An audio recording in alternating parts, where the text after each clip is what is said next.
you for asking me to be on your panel. First thing I must say, after listening to the Prime Minister's speech, probably one of the best that I have heard under the circumstances that we are in currently.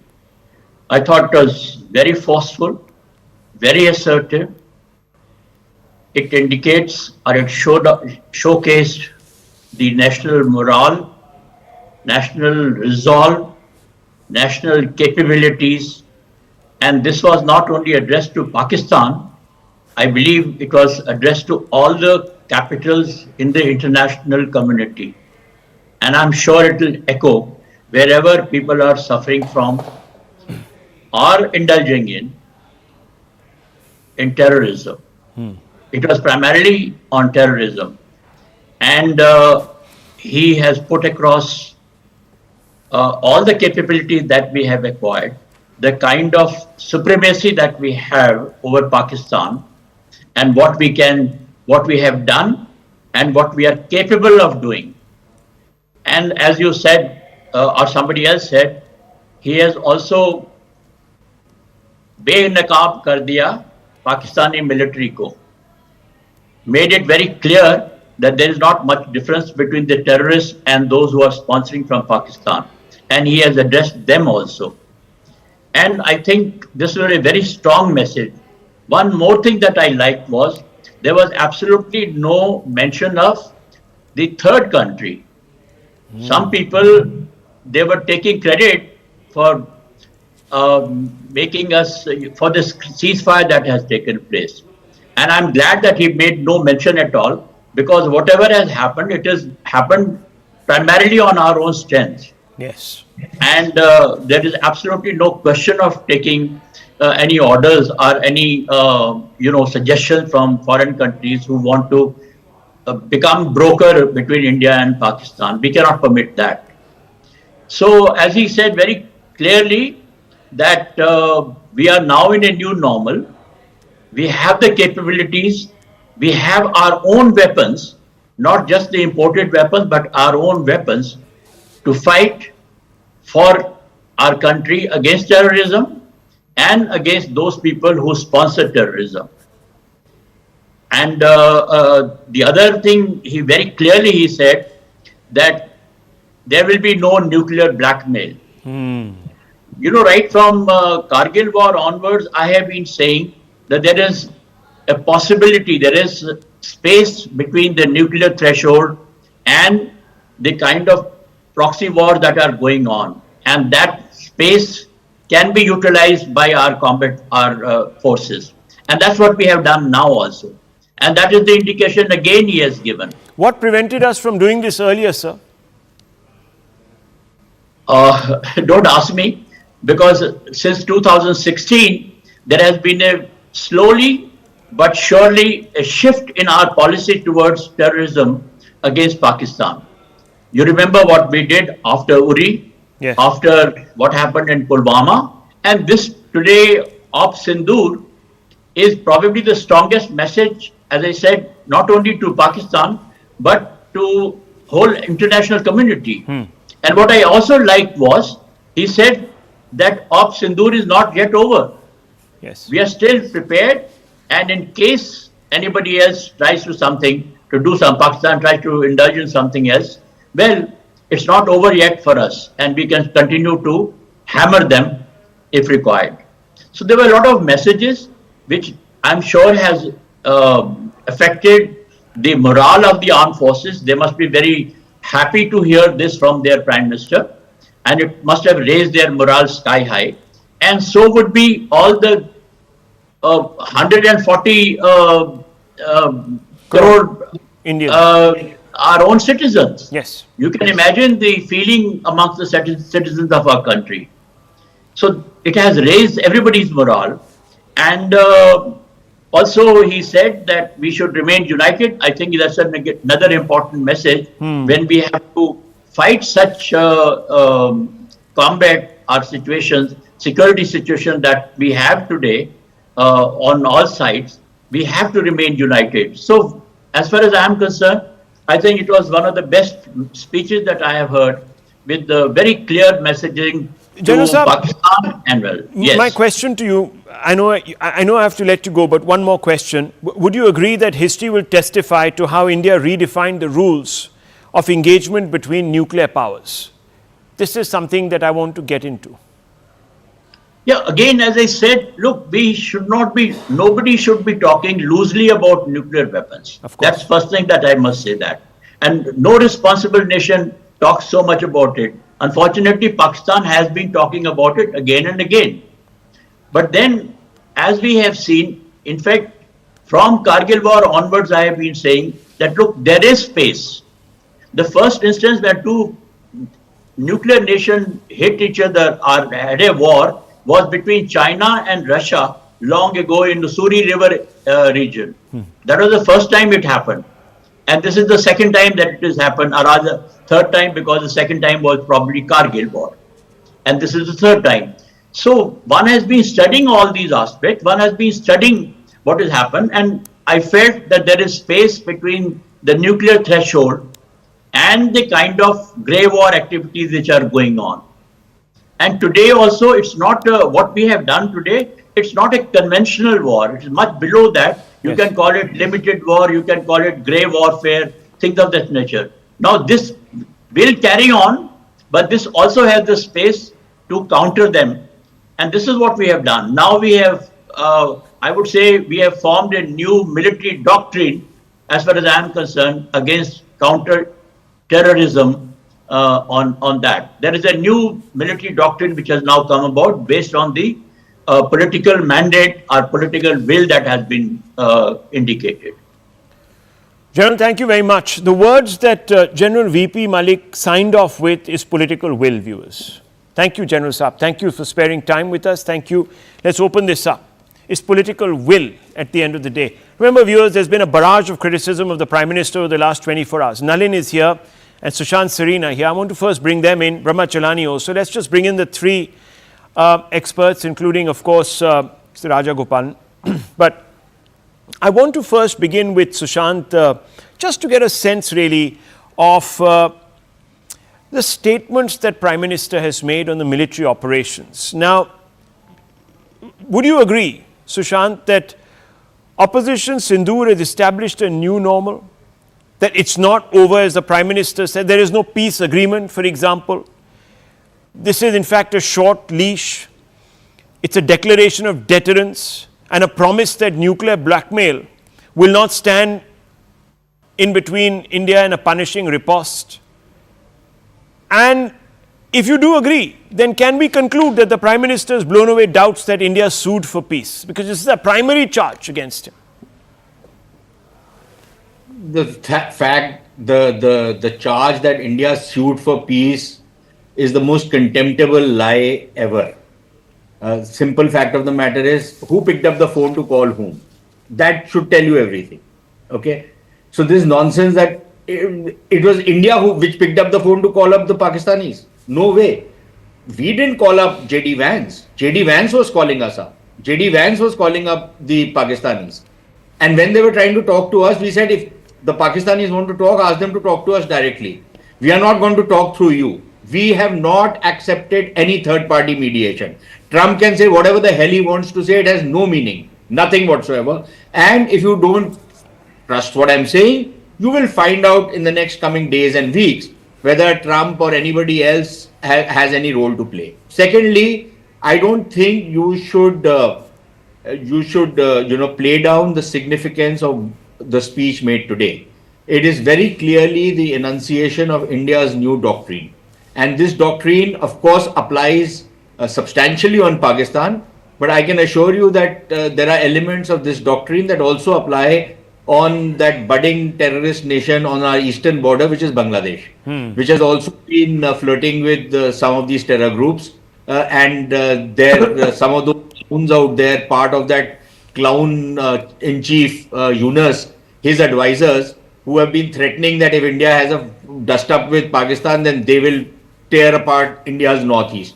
Let them try. Let's see what these bloody Kanglustanis do. Okay, so I think that doctrine has been very firmly established. Number three, I think and this is my considered opinion. no government stays forever. Maybe 5 years from now, 10 years from now, a new government comes into office. I don't see how any government can walk back from the doctrine that has been enunciated today. I think this nation looks for a robust response to merciless acts of terrorism perpetrated by state actors. And please, I think we should give up this Yes. term non-state actors. There are no non-state actors when it comes to terrorism.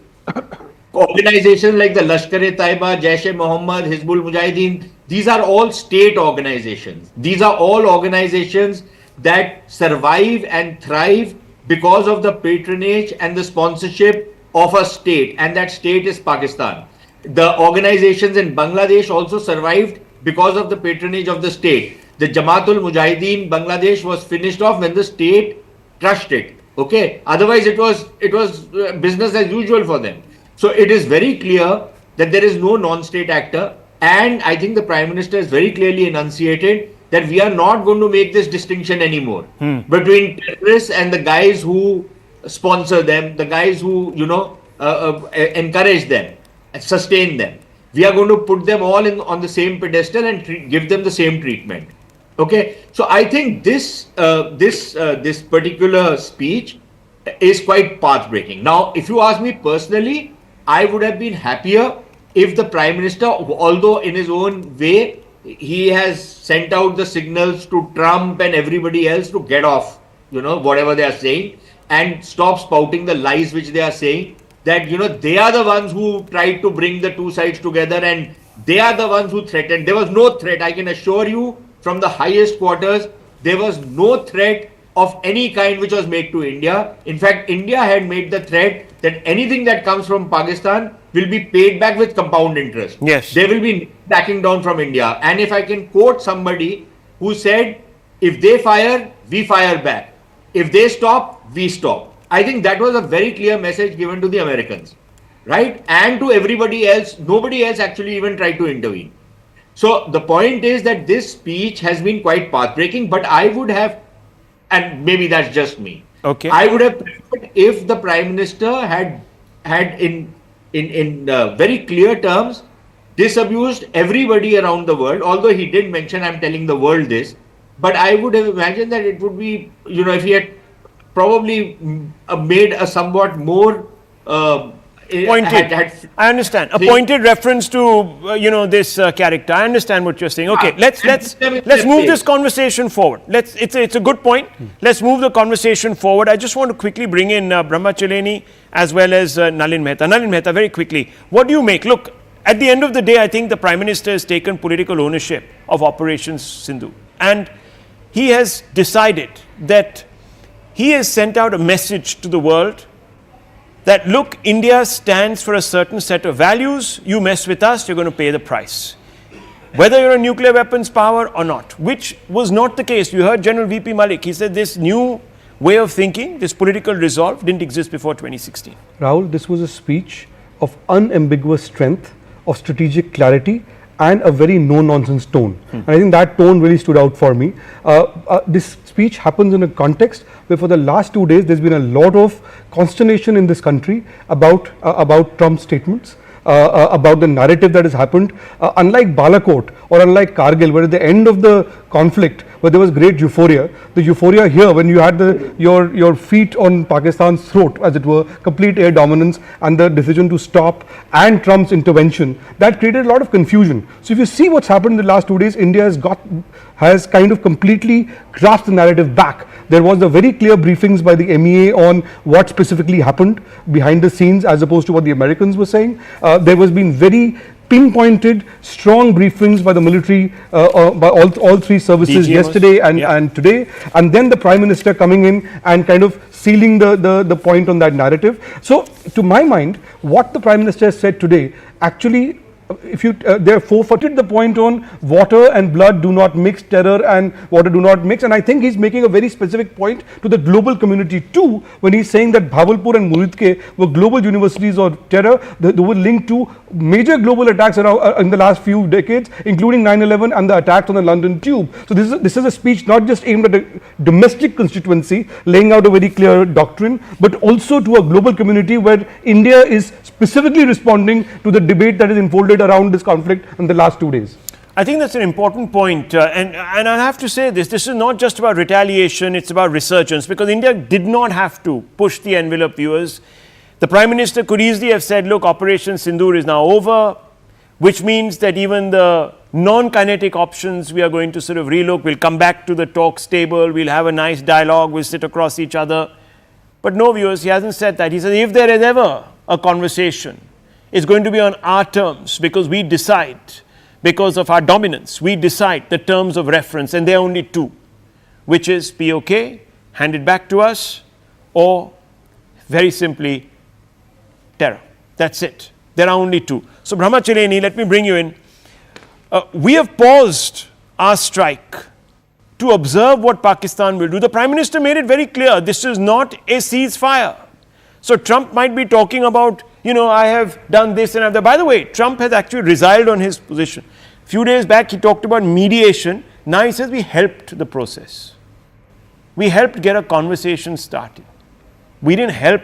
We didn't forge a deal. We helped. These are his latest words. You can play out the soundbite. I'll pull out in just a few moments. So, Professor, I have to ask you this. How does this translate into a surrender to Trump or an enforced peace? It's far from that. First, let's be clear on what has happened. There is a clear shift in India's strategic posture toward Pakistan, a paradigm shift from Modi landing in Lahore unannounced as a peacemaker to Operation Sindur. There has been a mind-boggling shift in Modi's own thinking and policy toward Pakistan. This is similar to Vajpayee's record. Vajpayee took India on a roller coaster ride on Pakistan, starting with him going to Lahore in a bus, and then subsequently prevailing publicly that his bus to Lahore got hijacked to Kargil. So we have had this dramatic shifts in India's Pakistan policy under successive prime ministers. We saw that also with Manmohan Singh. His peace overtures to Pakistan invited the horrific massacre in Mumbai, and then things changed.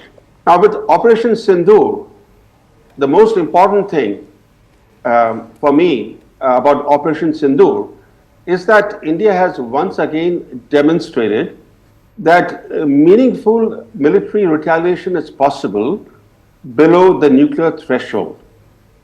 Like the surgical strikes after Uri and the Balakot airstrikes, this latest campaign has punctured the myth of Pakistan's nuclear shield, which Pakistan has long used to shelter its strategy of exporting terrorism. So by crossing yet another psychological and tactical threshold, India has redrawn the boundaries of escalation, reinforcing that proxy warfare will no longer go unanswered. But I don't want to put a damper on the celebrations we are having here over Modi's stirring speech. But we shouldn't lock ourselves in echo chambers where we hear what we would like to hear. There are some questions that he didn't answer, the Prime Minister, in his speech. For example, I'm quoting from his speech. He says, India's aggressive countermeasures led Pakistan, quote unquote, he said, quote unquote, Pakistan began seeking ways to de-escalate. Now let's keep the Yobus role aside for the time being. If Pakistan began begging for de-escalation, why did India bail out Pakistan at that critical moment after just 3 days of military operations? Why didn't we take those operations further for another few days, maybe 3 days more, and hammer them more so as to prevent Pakistan from doing what it did 2 days ago, declaring victory at home? shouldn't we have humiliated the Pak military? After all, you can take out any number of terrorist camps, you can kill any number of terrorists in Pakistan. Terrorists, for the Pakistan military generals, these terrorist proxies are expendable. They're cannon fodder for the generals. Yeah. Pakistan is the world's largest terror factory. It'll keep churning out many more terrorists. It can churn out hundreds of terrorists every year if it wants. So killing terrorists by themselves is not going to address Pakistan terrorism. The issue is taking on the puppeteers, not the puppets. So the big unanswered question from Prime Minister's speech is not just that he didn't refer to the US role. He says that Pakistan you made began that point. Yeah. seeking ways to de-escalate. Got it. Without answering as to why we helped Pakistan to escape punishment. Okay, so let's Sushant Sareen respond to that. Sushant Sareen. Rahul, I think it is very clear what the objective of Mission Sindur or Operation Sindur was. That objective was to strike at terror camps and terror infrastructure inside Pakistan, which had until now been considered as a red line which simply could not be breached. And the message that India was delivering was that we will come into Pakistan and we will hit the terrorists regardless of where they are in Pakistan, regardless of the geography of, where they are located. It will not be limited only to POK. It will be also in what is the mainland Pakistan. We will come and hit you out there. It was not when the operation started, and the main objective of the operation was not an overarching thing that we will completely eliminate terrorism. Have the Israelis who have been at it and who have never relented and who have continued carrying out these kind of operations, have they managed to completely eliminate terrorism? No. Have the Americans managed to do it after occupying countries and bombing the hell out of people and killing hundreds of thousands of people? Did they manage to eliminate terrorism? No. So what are we trying to do? We are now putting Pakistan's feet to fire, that we will mete out punishment, we will come in, we will hit you, and until and unless you start curbing these guys and putting them back in the box. Number one. Number two, what was the message we were giving? We were telling them, we are going to hit. If you hit us back, we will hit you even harder. You hit us again, we will hit you even harder. And that is what we did. And if you stop, then we stop. If you continue, we'll continue, and every time we hit you, we will hit you harder. This was the message we were giving. Okay. This was not a complete steamrolling operation. It wasn't meant to be that. So I think people need to be a little realistic about what this operation was meant for. Yeah. Now there is an impression. Shahzad is absolutely right. Yes. Shahzad is absolutely right. There were many people on Twitter, many Twitter warriors were saying कि पाकिस्तान को बिल्कुल आप ध्वस्त कर दीजिए, अखंड भारत बना दीजिए. Point is this: look at the history of this country on cross-border terrorism. The first time you had declared surgical strikes was after Uri in 2016. That's right. In public strikes. The second time you had air strikes, which was after Balakot. This time you've had strikes across an entire spectrum of the Pakistan border, across the IB, not just the LOC. You've completely destroyed the airfield. You've completely had air dominance. Our air defense has held up, defending our space, while their air defense got destroyed. This is a paradigm shift in our military positioning. And in our military posture and in our military doctrine. I think we should give credit where it's due. The point was not to get locked into a forever war, because you're also at a time when global supply chains are shifting.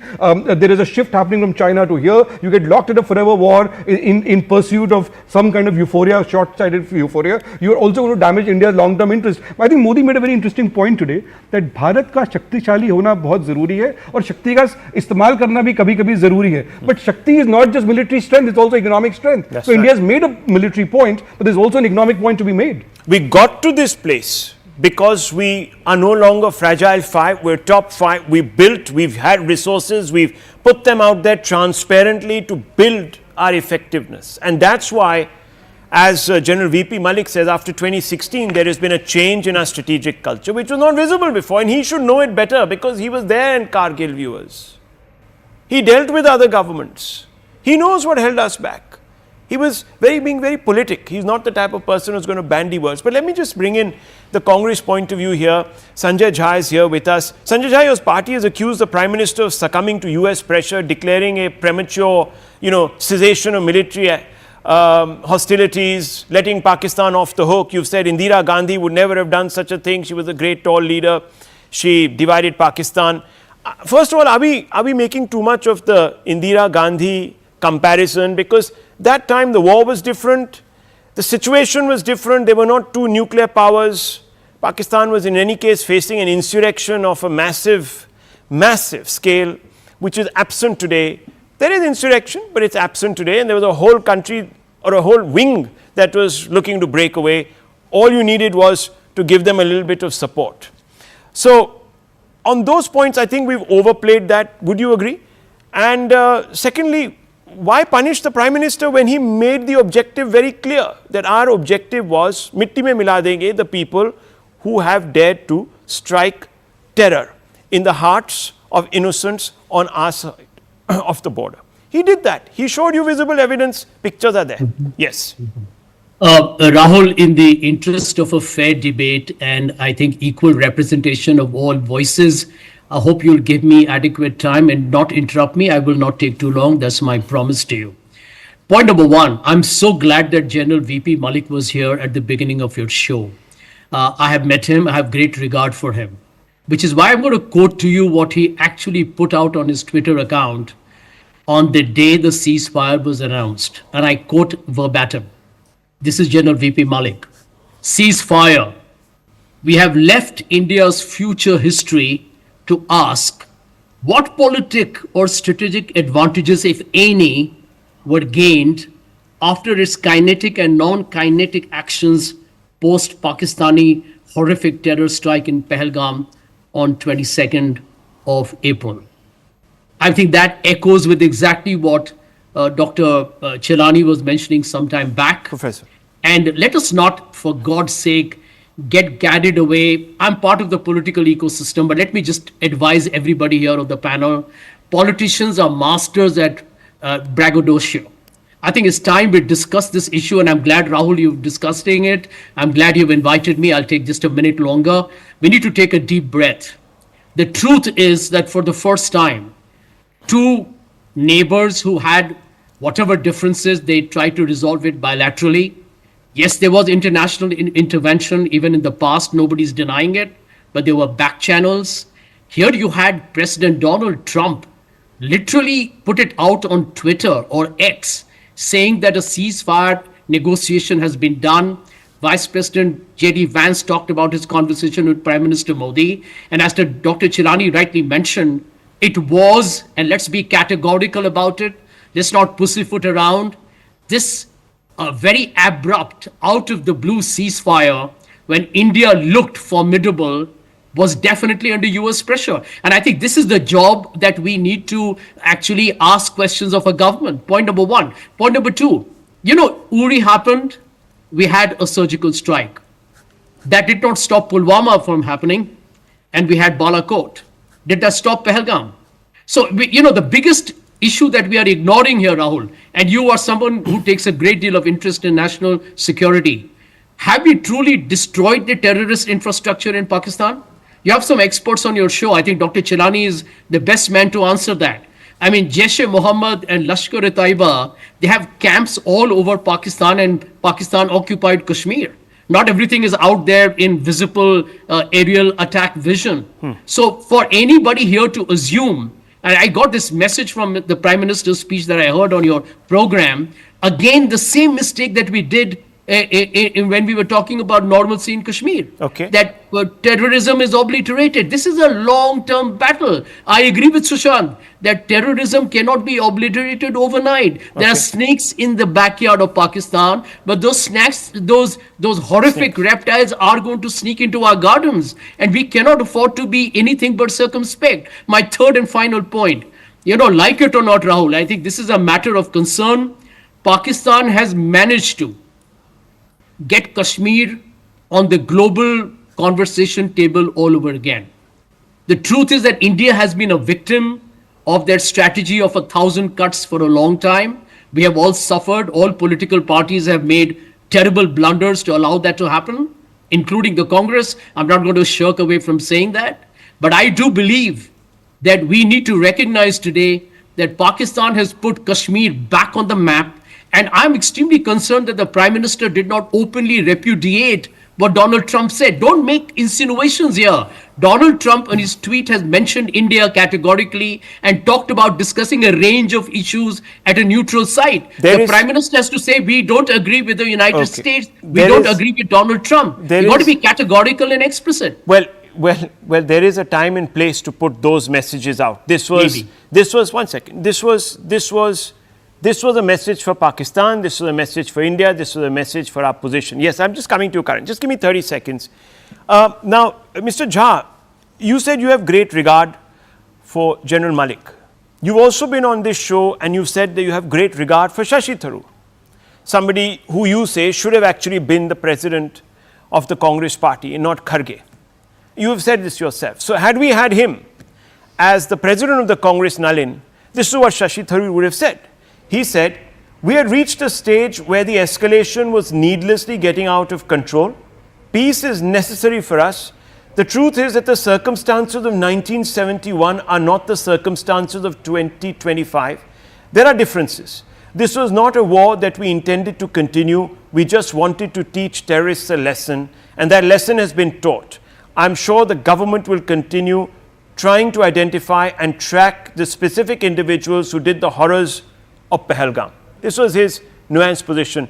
Do you believe that this is the position that the opposition should actually subscribe to, or do you feel that Shashi Tharoor, as well as Mr. Chidambaram, by the way, in a signed piece that he wrote for the Indian Express echoing this gentleman, do you think both of them are being deliberately ignored by the Congress because they want to politicize this issue and score a few points against the Prime Minister? So in my view, the point that Shashi has been making are strategically very apt. Many people have called him with the government space because we are acting on our own terms. Yes, the ceasefire has happened, but if you see Modi's messaging today, I think it was a very stark, clear message. It was a much needed message, may I add, because we've had off-the-record briefings. You needed to have an on-the-record statement from the head of state, and that has happened. And he has come out publicly committing himself to further action, an all-out war, if there is. I would argue that he's also rebuffed Trump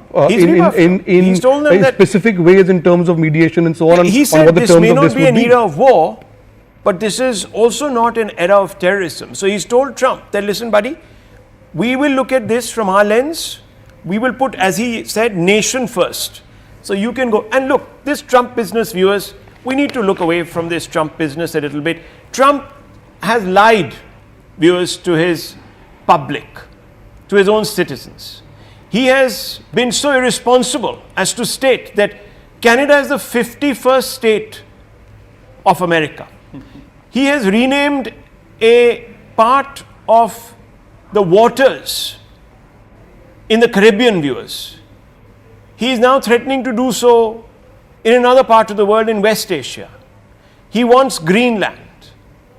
I don't think anyone really takes Trump as a credible voice anymore.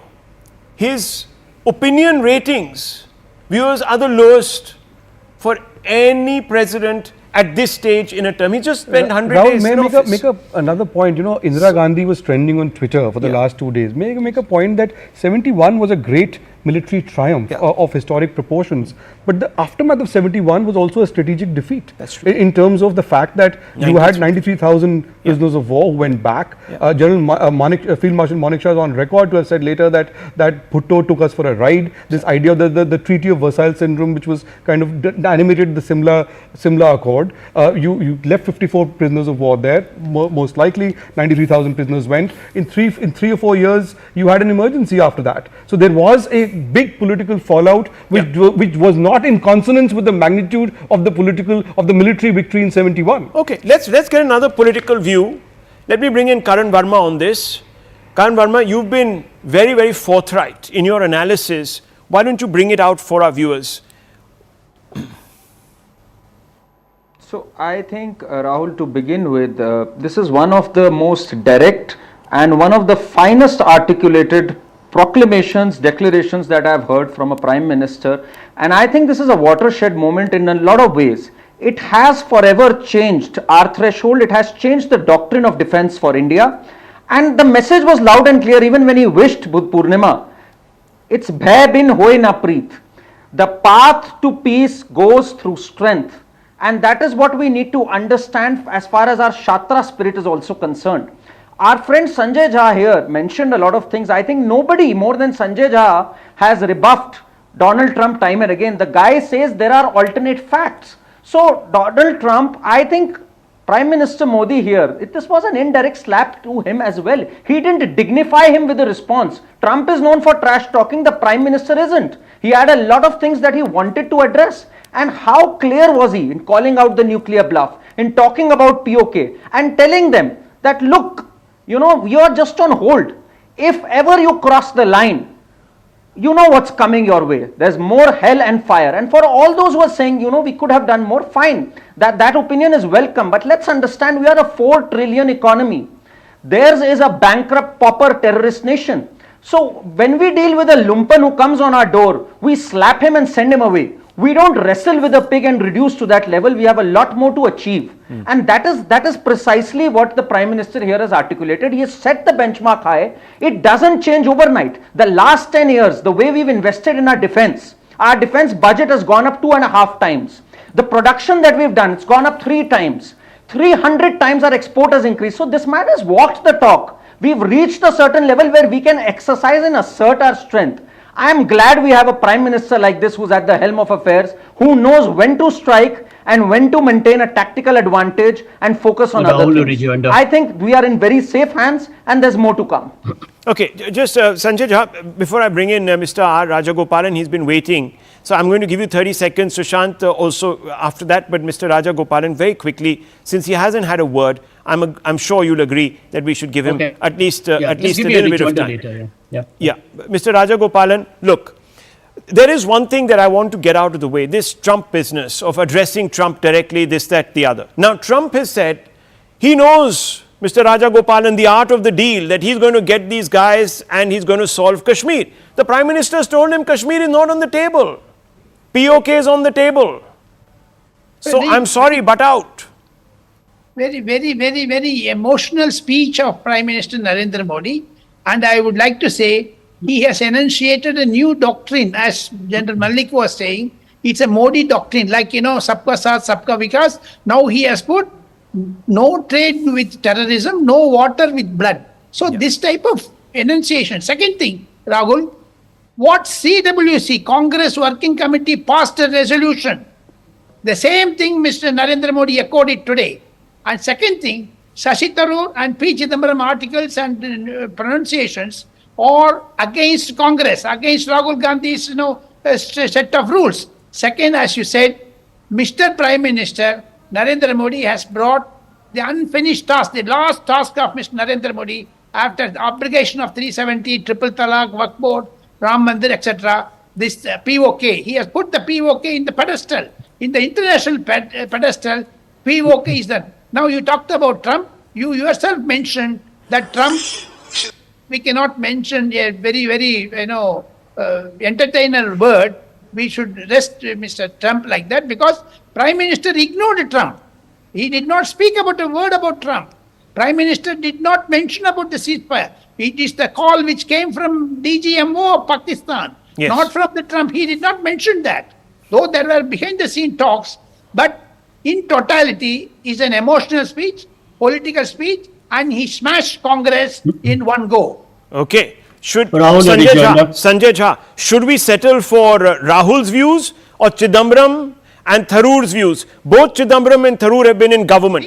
Rahul Gandhi, Rahul Gandhi never been in government. He doesn't know how government works. He doesn't know anything about negotiating an agreement or being in the same room.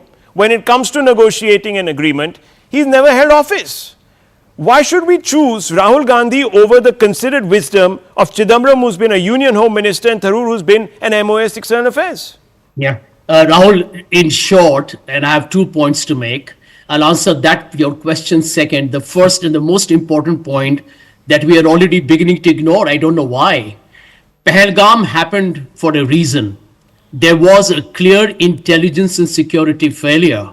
Even as you and I are talking here, those terrorists have not been captured. And from what is being speculated, they may have gone back to Pakistan. I know. One second. Can Now you we're imagine changing the the goalpost. enormity of that failure? No one is denying, and I think sir. if we don't No, hang on. ignore that reality, No we are one is living in ignoring it. No one. paradise. I'm the What first happened one. 16? One second. I'm the Living first in one. a fool's One second. paradise. Okay, let's not get into this back and forth. I'm the first one who's come out and said on the first day that this was a security failure.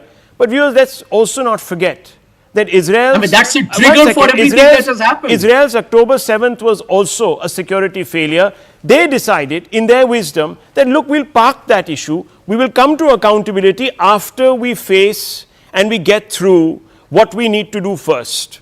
So, we will keep putting pressure. The opposition is there to do that. They must take this up in parliament. No one stops them. But I can't still understand. Sushant Sareen, who is Rahul Gandhi? He's a member of parliament and the leader of the opposition who's never held office. He doesn't know how things work. There are two individuals from his own party, Tharoor and Chidambaram, leading lights, members of his inner circle. They've broken from him. So I don't understand. Who am I supposed to believe here, Sushant Sareen? Listen, I don't know if anybody in the Congress party knows whom they need to believe or whom they need to listen to. But I don't want to get into what Rahul Gandhi says or doesn't say. I'll just make 2 or 3 very quick points. Yeah.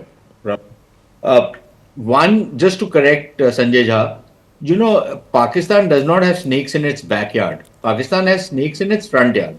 India has snakes in its backyard, and we know plenty of them. Secondly, you know, I find it touching that people like Sanjay Jha and others, you know, want to trust somebody like Trump, despite all his erratic habits and his saying something one day and turning around and doing something completely opposite the next day, but they don't have any trust or any faith on their own prime minister. So if all these guys are constantly, Trump had said, the government of India is bowing down to his pressure. Sanjay, you want to talk, I'll keep quiet. I don't want to talk over you. When you were speaking, I kept quiet. This is just a point. You can rebut me whenever you want to. So there is this thing going on. Number 3, you know, if supposing we had continued to bomb Pakistan for 3 or 4 days more, would we have ended terrorism? No. So then, you know, what is this thing that why did we stop? Then we should have said, let's get into a forever war. Did that make any sense for us at this point in time? Could we have then said, well, if we did it for another 15 days, we would have certainly ended terrorism? No, we would not.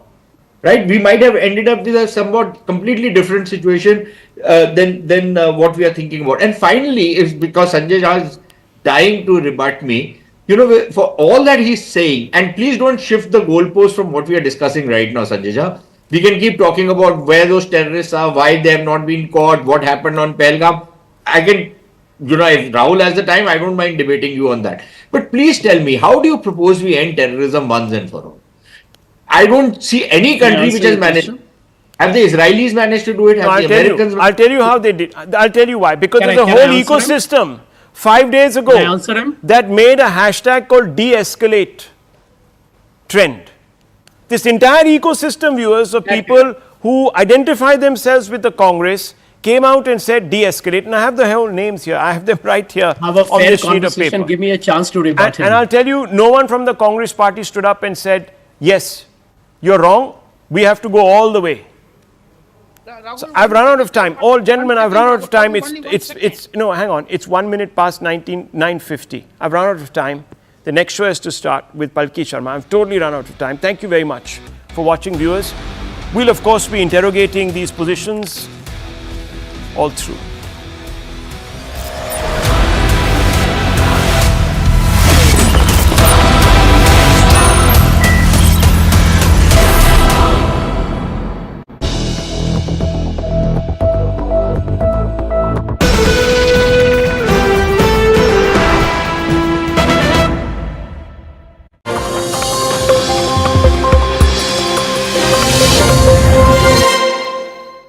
All right, as we count down in the next few minutes, Prime Minister Modi will be addressing the nation. It's the first time that he will be speaking directly to the nation after the Pahalgam attack and certainly after Operation Sindur. Remember, 2 days after Pahalgam, he had gone to Bihar, where he had made a solemn promise that each one of these terrorists and their backers will be hunted down and they will be pursued to the ends of the earth. So he will tonight speak directly to the people of India and tell them how the account has been flattened between these terrorists who carried out that dastardly attack in which 26 civilians, Indians, were segregated on the basis of their religion and killed.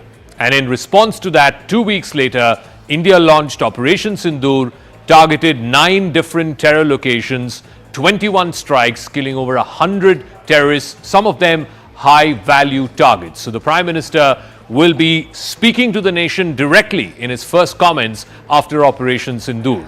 The Prime Minister will also outline to the people of the country what the objectives of Operation Sindur were and how those objectives were met by the combined strength of the 3 armed forces. He may also throw some light on the escalation that happened on the night of the 9th of May and the morning of the 10th of May when Pakistan tried to attack multiple Indian air bases but was unsuccessful. In reply, India attacked at least a dozen air bases of Pakistan and did significant damage to most of them.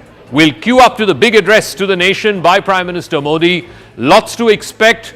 Clarifications maybe on third-party mediation. There's been a lot of chatter, a lot of misinformation about how the Americans forced India's hand, how the ceasefire was forced by the Trump administration. All of that will be clarified through the course of this next hour. But first, I want to bring you up to speed with what Prime Minister said exactly 2 days after Pahalgam in Bihar, where he said that these terrorists and their backers will be tracked, pursued, and be brought to justice, even if that means we have to go to the ends of the earth. Let's listen in. India will identify, track, and punish every terrorist and their backer. We will pursue them to the ends of the earth. India's spirit will never be broken by terrorism. Terrorism will not go unpunished. Every effort will be made to ensure that justice is done. All right, I want to go across to Aman Sharma, our political editor. Pallavi Ghosh is also joining us live from 7 LKM. Aman, first things first, what do we expect the Prime Minister's speech to be about? Certainly it's going to be on Operation Sindur, but do we know any further on how he's expected to address this topic? I think, Zaka, what the Prime Minister is going to say here, that justice has been served. This is what he promised in Bihar, that we will pursue the attackers and the backers of the Pahalgam attack till the ends of the earth.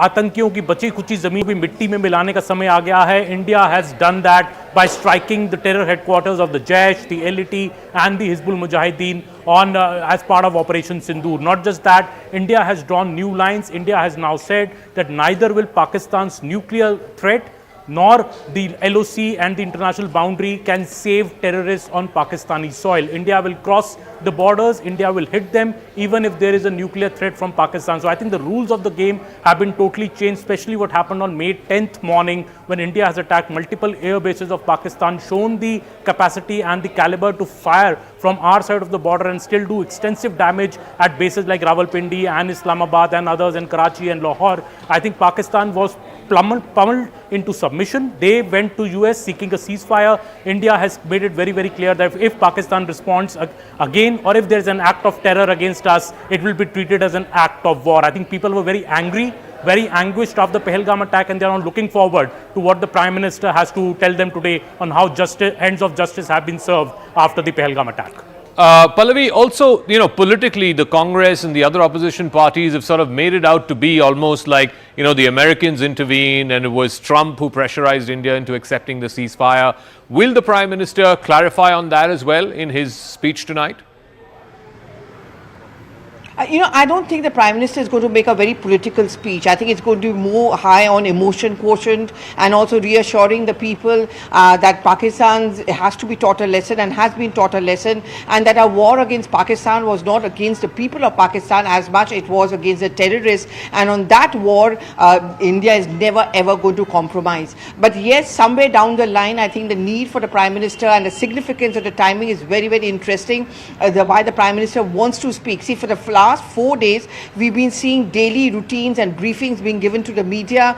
They were the people who were involved in Operation Sindur, who are there on the ground, who are experts on the ground. They were doing the talking. The party and the government was remaining away from it. There was complete silence. I think only today, for the first time ever, you had a BJP spokesperson, Mr. Sambit Patra, doing a press conference. But even there, he refused to take any questions in responding to the Congress's campaign against the BJP. He said now is not the time for this. So I think that's the cue. I don't think the Prime Minister is going to be compromising on that gravitas. He's going to reach out to the people. But yes, one pressure I'm sure, and Mr. Kharge. नमस्कार। हम सभी ने बीते दिनों में देश का सामर्थ्य और उसका संयम दोनों देखा है। मैं सबसे पहले भारत की पराक्रमी सेनाओं को,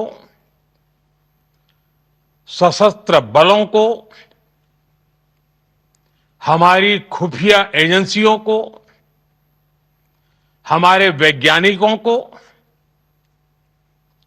हर भारतवासी की तरफ से सैल्यूट करता हूं।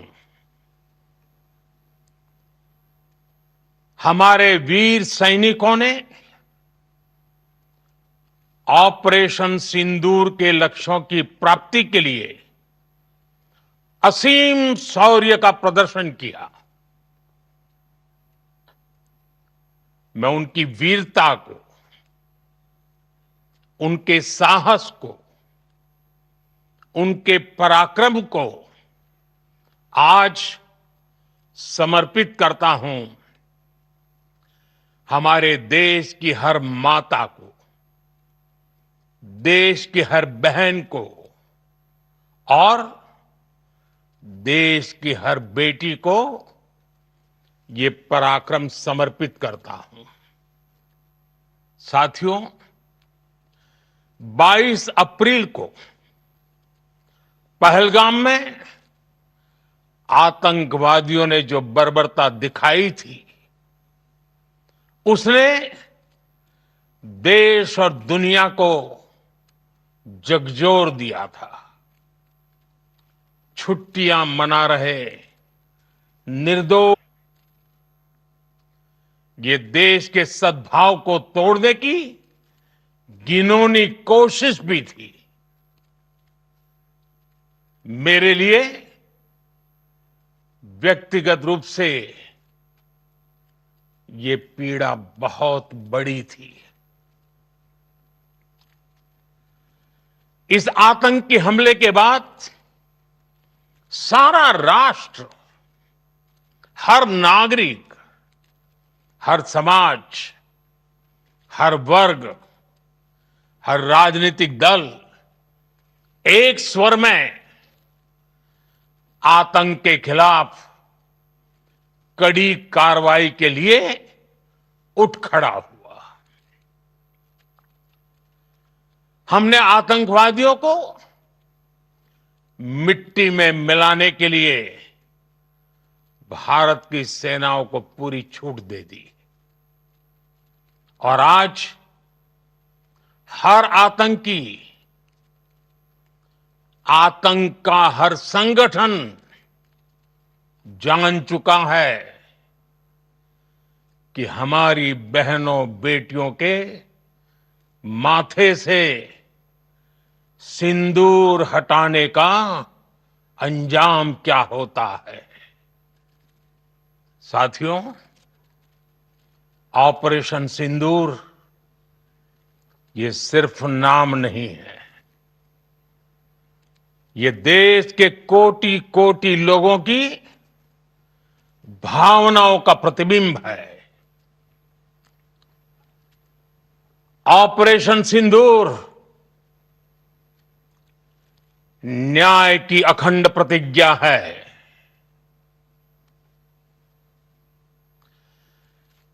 6 मई की देर रात, 7 मई की सुबह पूरी दुनिया ने इस प्रतिज्ञा को परिणाम में बदलते देखा है। भारत की सेनाओं ने पाकिस्तान में आतंक के ठिकानों पर, उनके ट्रेनिंग सेंटर्स पर सटीक प्रहार किया। आतंकियों ने सपने में भी नहीं सोचा था कि भारत इतना बड़ा फैसला ले सकता है। लेकिन जब देश एकजुट होता है, नेशन फर्स्ट की भावना से भरा होता है, राष्ट्र सर्वोपरि होता है, तो फौलादी फैसले लिए जाते हैं, परिणाम लाकर दिखाए जाते हैं। जब पाकिस्तान में आतंक के अड्डों पर भारत की मिसाइलों ने हमला बोला, भारत के ड्रोन्स ने हमला बोला, तो आतंकी संगठनों की इमारतें नहीं, बल्कि उनका हौसला भी थर्रा गया। बहावलपुर और मुरिद के जैसे आतंकी ठिकाने एक प्रकार से ग्लोबल टेररिज्म की यूनिवर्सिटीज रही है। दुनिया में कहीं पर भी जो बड़े आतंकी हमले हुए हैं, चाहे 9/11 हो, चाहे लंदन ट्यूब बॉम्बिंग हो, या भारत में दशकों से जो बड़े बड़े आतंकी हमले हुए हैं, उन सब के तार कहीं ना कहीं आतंक के इन्हीं ठिकानों से जुड़ते रहे हैं। आतंकियों ने हमारी बहनों का सिंदूर उजाड़ा था, इसलिए भारत ने आतंक के ये हेडक्वार्टर्स उजाड़ दिए। भारत के इन हमलों में 100 से अधिक खूंखार आतंकवादियों को मौत के घाट उतारा गया है। आतंक के बहुत सारे आका बीते 2.5-3 दशकों से खुलेआम पाकिस्तान में घूम रहे थे, जो भारत के खिलाफ साजिशें करते थे। उन्हें भारत ने एक झटके में खत्म कर दिया। साथियों, भारत की इस कार्रवाई से पाकिस्तान घोर निराशा में गिर गया था, हताशा में गिर गया था, बौखला गया था। और इसी बौखलाहट में उसने एक और दुस्साहस किया। आतंक पर भारत की कार्रवाई का साथ देने के बजाय पाकिस्तान ने भारत पर ही हमला करना शुरू कर दिया। पाकिस्तान ने हमारे स्कूलों, कॉलेजों को, गुरुद्वारों को, मंदिरों को सामान्य नागरिकों के घरों को निशाना बनाया। पाकिस्तान ने हमारे सैन्य ठिकानों को निशाना बनाया। लेकिन इसमें भी पाकिस्तान खुद बेनकाब हो गया। दुनिया ने देखा कि कैसे पाकिस्तान के ड्रोन्स, पाकिस्तान की मिसाइलें भारत के सामने तिनके की तरह बिखर गई। भारत के सशक्त एयर डिफेंस सिस्टम ने उन्हें आसमान में ही नष्ट कर दिया। पाकिस्तान की तैयारी सीमा पर वार की थी, लेकिन भारत ने पाकिस्तान के सीने पर वार कर दिया। भारत के ड्रोन्स, भारत की मिसाइलों ने सटीकता के साथ हमला किया।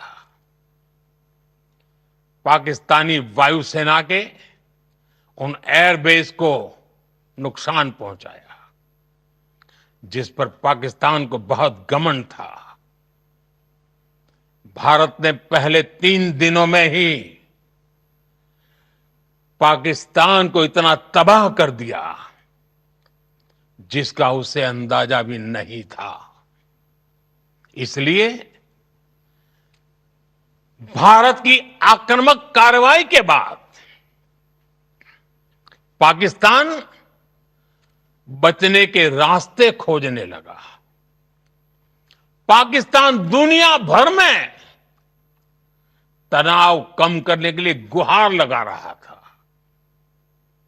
और बुरी तरह पीटने के बाद इसी मजबूरी में 10 मई की दोपहर को पाकिस्तानी सेना ने हमारे डीजीएमओ को संपर्क किया। तब तक हम आतंकवाद के इंफ्रास्ट्रक्चर को बड़े पैमाने पर तबाह कर चुके थे। आतंकियों को मौत के घाट उतार दिया गया था। पाकिस्तान के सीने में बसाए गए आतंक के अड्डों को हमने खंडहर बना दिया था। इसलिए जब पाकिस्तान की तरफ से गुहार लगाई गई, पाकिस्तान की तरफ से जब ये कहा गया कि उसकी ओर से आगे कोई आतंकी गतिविधि और सैन्य दुस्साहस नहीं दिखाया जाएगा, तो भारत ने भी उस पर विचार किया। और मैं फिर दोहरा रहा हूं, हमने पाकिस्तान के आतंकी और सैन्य ठिकानों पर अपनी जवाबी कार्रवाई को अभी सिर्फ स्थगित किया है। आने वाले दिनों में हम पाकिस्तान के हर कदम को इस कसौटी पर मापेंगे कि वो क्या रवैया अपनाता है। साथियों, भारत की तीनों सेनाएं, हमारी एयरफोर्स, हमारी आर्मी और हमारी नेवी, हमारी border security force BSF, Bharat के अर्धसैनिक बल लगातार अलर्ट पर है। सर्जिकल स्ट्राइक और एयर स्ट्राइक के बाद अब ऑपरेशन सिंदूर आतंक के खिलाफ भारत की नीति है। ऑपरेशन सिंदूर ने आतंक के खिलाफ लड़ाई में एक नई लकीर खींच दी है, एक नया पैमाना, न्यू नॉर्मल तय कर दिया है। पहला, भारत पर आतंकी हमला हुआ तो मुंह तोड़ जवाब दिया जाएगा। हम अपने तरीके से, अपनी शर्तों पर जवाब देकर रहेंगे। हर उस जगह जाकर कठोर कार्रवाई करेंगे जहां से आतंकी जड़ें निकलती हैं। दूसरा, कोई भी न्यूक्लियर ब्लैकमेल भारत नहीं सहेगा। न्यूक्लियर ब्लैकमेल की आड़ में पनप रहे आतंकी ठिकानों पर भारत सटीक और निर्णायक प्रहार करेगा। तीसरा, हम आतंक की सरपरस्त सरकार और आतंक के आकाओं को अलग अलग नहीं देखेंगे। ऑपरेशन सिंदूर के दौरान दुनिया ने पाकिस्तान का वो घिनौना सच फिर देखा है, जब मारे गए आतंकियों को विदाई देने पाकिस्तानी सेना के बड़े बड़े अफसर उमड़ पड़े। स्टेट स्पॉन्सर्ड टेररिज्म का यह बहुत बड़ा सबूत है। हम भारत और अपने नागरिकों को किसी भी खतरे से बचाने के लिए लगातार निर्णायक कदम उठाते रहेंगे। साथियों, युद्ध के मैदान पर हमने हर बार पाकिस्तान को धूल चटाई है और इस बार ऑपरेशन सिंदूर ने नया आयाम जोड़ा है। हमने रेगिस्तानों और पहाड़ों में अपनी क्षमता का शानदार प्रदर्शन किया और साथ ही न्यू एज वॉरफेयर में भी अपनी श्रेष्ठता सिद्ध की। इस ऑपरेशन के दौरान हमारे मेड इन इंडिया हथियारों की प्रामाणिकता सिद्ध हुई। आज दुनिया देख रही है 21वीं सदी के वॉरफेयर में made in India defence equipments, इसका समय आ चुका है। साथियों, हर प्रकार के आतंकवाद के खिलाफ हम सभी का एकजुट रहना, हमारी एकता हमारी सबसे बड़ी शक्ति है। निश्चित तौर पर ये युग युद्ध का नहीं है, लेकिन ये युग आतंकवाद का भी नहीं है। टेररिज्म के खिलाफ जीरो टॉलरेंस, ये एक बेहतर दुनिया की गारंटी है। साथियों, पाकिस्तानी फौज, पाकिस्तान की सरकार जिस तरह आतंकवाद को खाद पानी दे रहे हैं, वो एक दिन पाकिस्तान को ही समाप्त कर देगा। पाकिस्तान को अगर बचना है तो उसे अपने टेरर इंफ्रास्ट्रक्चर का सफाया करना ही होगा। इसके अलावा शांति का कोई रास्ता नहीं है। भारत का मत एकदम स्पष्ट है। टेरर और टॉक एक साथ नहीं हो सकते।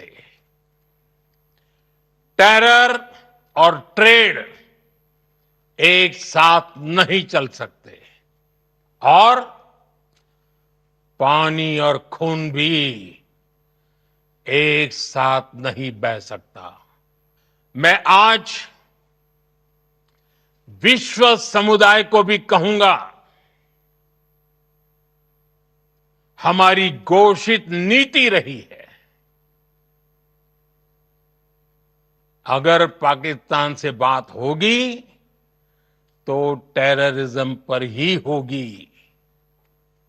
अगर पाकिस्तान से बात होगी तो पाक ऑक्युपाइड कश्मीर पीओके उस पर ही होगी। प्रिय देशवासियों, आज बुद्ध पूर्णिमा है। भगवान बुद्ध ने हमें शांति का रास्ता दिखाया है। शांति का मार्ग भी शक्ति से होकर जाता है। मानवता शांति और समृद्धि की तरफ बढ़े, हर भारतीय शांति से जी सके, विकसित भारत के सपने को पूरा कर सके, इसके लिए भारत का शक्तिशाली होना बहुत जरूरी है। और आवश्यकता पड़ने पर इस शक्ति का इस्तेमाल भी जरूरी है। और पिछले कुछ दिनों में भारत ने यही किया है। मैं एक बार फिर भारत की सेना और सशस्त्र बलों को सैल्यूट करता हूं। हम भारतवासी के हौसले, हर भारतवासी का एकजुटता का शपथ, संकल्प, मैं उसे नमन करता हूं। बहुत बहुत धन्यवाद। भारत माता की जय। भारत माता की जय। भारत माता की जय। The Prime Minister, in a very, very aggressive speech, laying down what he called the new normal against Pakistan. No question of terror and talks going together, no question of terror and trade going together, and no question of blood and water flowing together. The Prime Minister making it absolutely clear that Operation Sindur was about justice for the widows, the daughters, the wives who lost their male members of their family in the Pahalgam terror attack. Operation Sindur has raised a new normal, and that is that India will strike deep inside Pakistan, inside Bahawalpur, inside Muridke, the headquarters of the Jaish-e-Mohammed, the headquarters of the Lashkar-e-Taiba. It will not hesitate. And no country can use the bogey of nuclear blackmail to threaten India. So the Prime Minister making it absolutely clear that India's intention was to bring the terrorists to justice, and they have done so.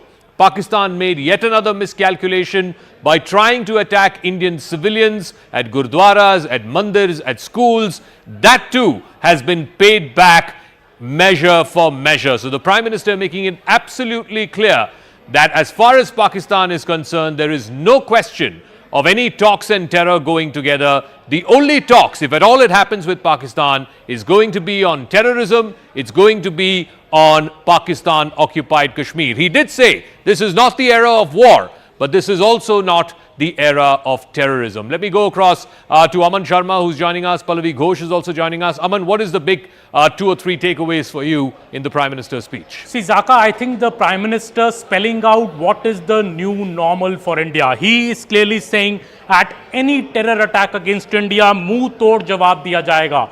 The India will act with all its might. India will show its power. Also, Prime Minister saying that we will act strongly at the roots of terror. No nuclear blackmail will be tolerated by India. And this has been shown through Operation Sindoor by striking at the terror headquarters as well as attacking the Pakistani air bases when we were attacked. Also, very importantly, I think the Prime Minister saying this is the big headline, that government supporting terror and the terror masterminds will not be seen separately. We will consider the terror masterminds and the government of Pakistan as one entity.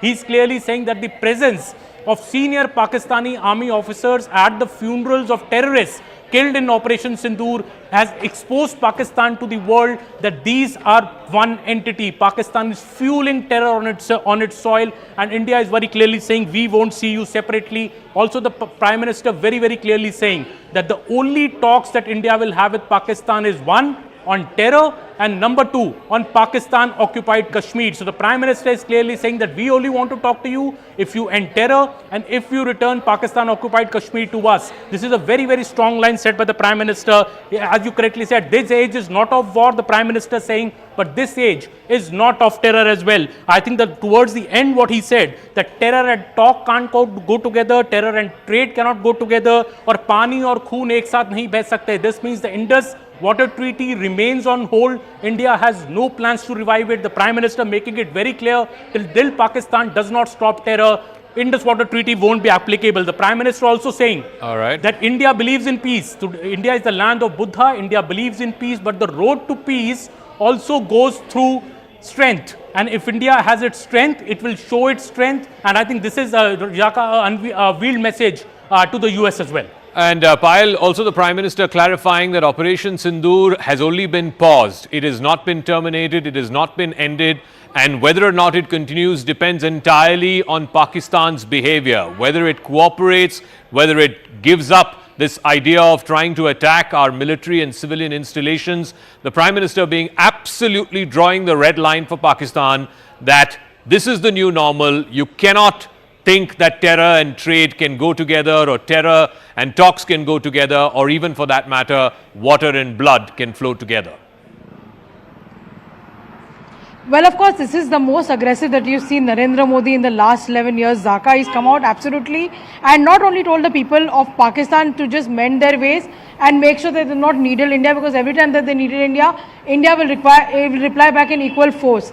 But he also, when he said that, terror and talks will not go together, remember he said this very clearly that I want to tell the whole world, मैं सारे विश्व के समुदाय को बताना चाहता हूँ कि अगर हम पाकिस्तान के बाद बात करेंगे तो भी वो टेरर पे होगी, terror only be on POK, and terror and talks will not happen together, terror and blood will not flow together, and most importantly, and that should actually worry Pakistan right now, Zaka, when he says that terror and water will also not flow together as well. So Pakistan is probably not able to understand right now the impact of what Prime Minister Narendra Modi has been saying along, what India meant by saying that they would actually put the Indus Water Treaty on abeyance as well. So big statement coming in from the Prime Minister detailing before the countrymen what really transpired from the time that the attack took place on the 22nd of April to now, and what India has really done, that India did not attack anybody proactively. India was very confident of defending its own body. India did not attack any civilians, but Pakistan tried to attack civilians as well.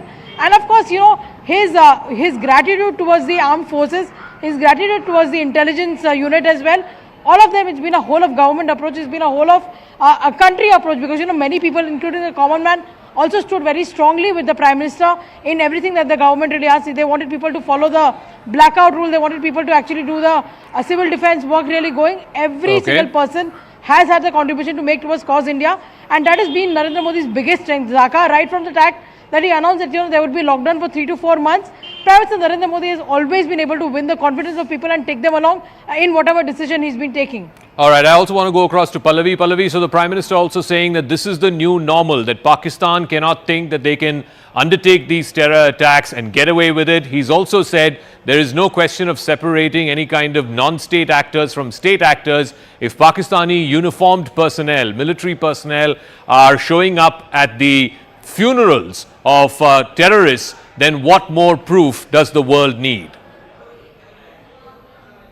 Well, the pictures that we have been seeing coming in from Pakistan, the visuals which we saw just post the Pahalgam terror attack, the Prime Minister very clearly kept that in mind and made a reference to each one of them. It was a very, very emotive speech, and as we were talking about Zaka, nothing very political. He actually made a reference to the fact that the entire country, all political parties were together on one page as far as the fight against Pakistan is concerned. You know, there were very menacing words, very warning words which the Prime Minister gave not just to Pakistan but also to the world. Apart from terror and talks and terror and trade and blood and water cannot go together, I found something very, very important which he said, and this is where he was directly addressing the world, the global community, that, you know, if you want us to talk to Pakistan, it can only be on two issues. One is on terror and second is on POK. I think it was very strong messaging the Prime Minister gave today, a reassurance to the people of the country, of course, a menacing word, a clear warning that, you know, Operation Sindur has not ended. It's just a pause, and hum aapke upar pal pal ki nazar rakhenge, and then the way you behave is how we are going to respond. He made that clear. But most importantly, the Prime Minister made it very clear to the world that we are going to be talking terror. That's the only menu on the platter if we do have that conversation with Pakistan. All right, Pallavi, Payal and Aman, thank you very much for joining us. So a very forceful, very assertive speech by the Prime Minister, underlining what were the objectives of Operation Sindur, how they have been achieved, and also putting out a warning shot to Pakistan. Don't try to do this terror business again, because this is now a new normal. If you try to do this, then we will hit you deep inside your mainland. We will not hesitate hitting the headquarters of these terror organizations. We will not make a distinction between non-state and state actors, and that there is nothing to talk to except two issues. One, if you want to talk to us, we will talk to you about terrorism, and if you want to talk to us, we will talk to you about Pakistan-occupied Kashmir. Terror and talks cannot go together. Terror and trade cannot go together. Water and blood cannot flow together. He's also clarified that Operation Sindur has merely been paused. It has not been halted, which means its continuance or non-continuance will depend on how Pakistan behaves from here on hence. Syed Zafar Islam is national spokesperson of the BJP. Mahima Singh is spokesperson of the Congress Party. Lieutenant General retired Hari Mohan Iyer is former Chief of Staff of the Northern Command of the Indian Army. Tilak Devasher, author and former member of the National Security Advisory Board. And here in our studios, Major retired Manik Jolly, strategic affairs expert. Let me start with you, Mahima Singh. Has the Prime Minister now drawn the red lines as far as Pakistan is concerned, that Operation Sindur is an operation which brought justice to the daughters, wives, sisters of this country who lost their male family members on the 22nd of April in Pahalgam, and that Pakistan was the one that came crawling, begging for peace, begging for a ceasefire on the morning of the 10th of May? Jai Hind, if you're asking me that have we found a fruitful conclusion, absolutely not, Zaka. I would say that these ornate speeches, these hollow slogans will not do. We want to straightforward ask this government, have they faced the terrorists, the perpetrators of the Pahalgam terror attack with justice? Have those terrorists been faced with justice? Have they met their fate? I do not think so. There's no clear answer to that.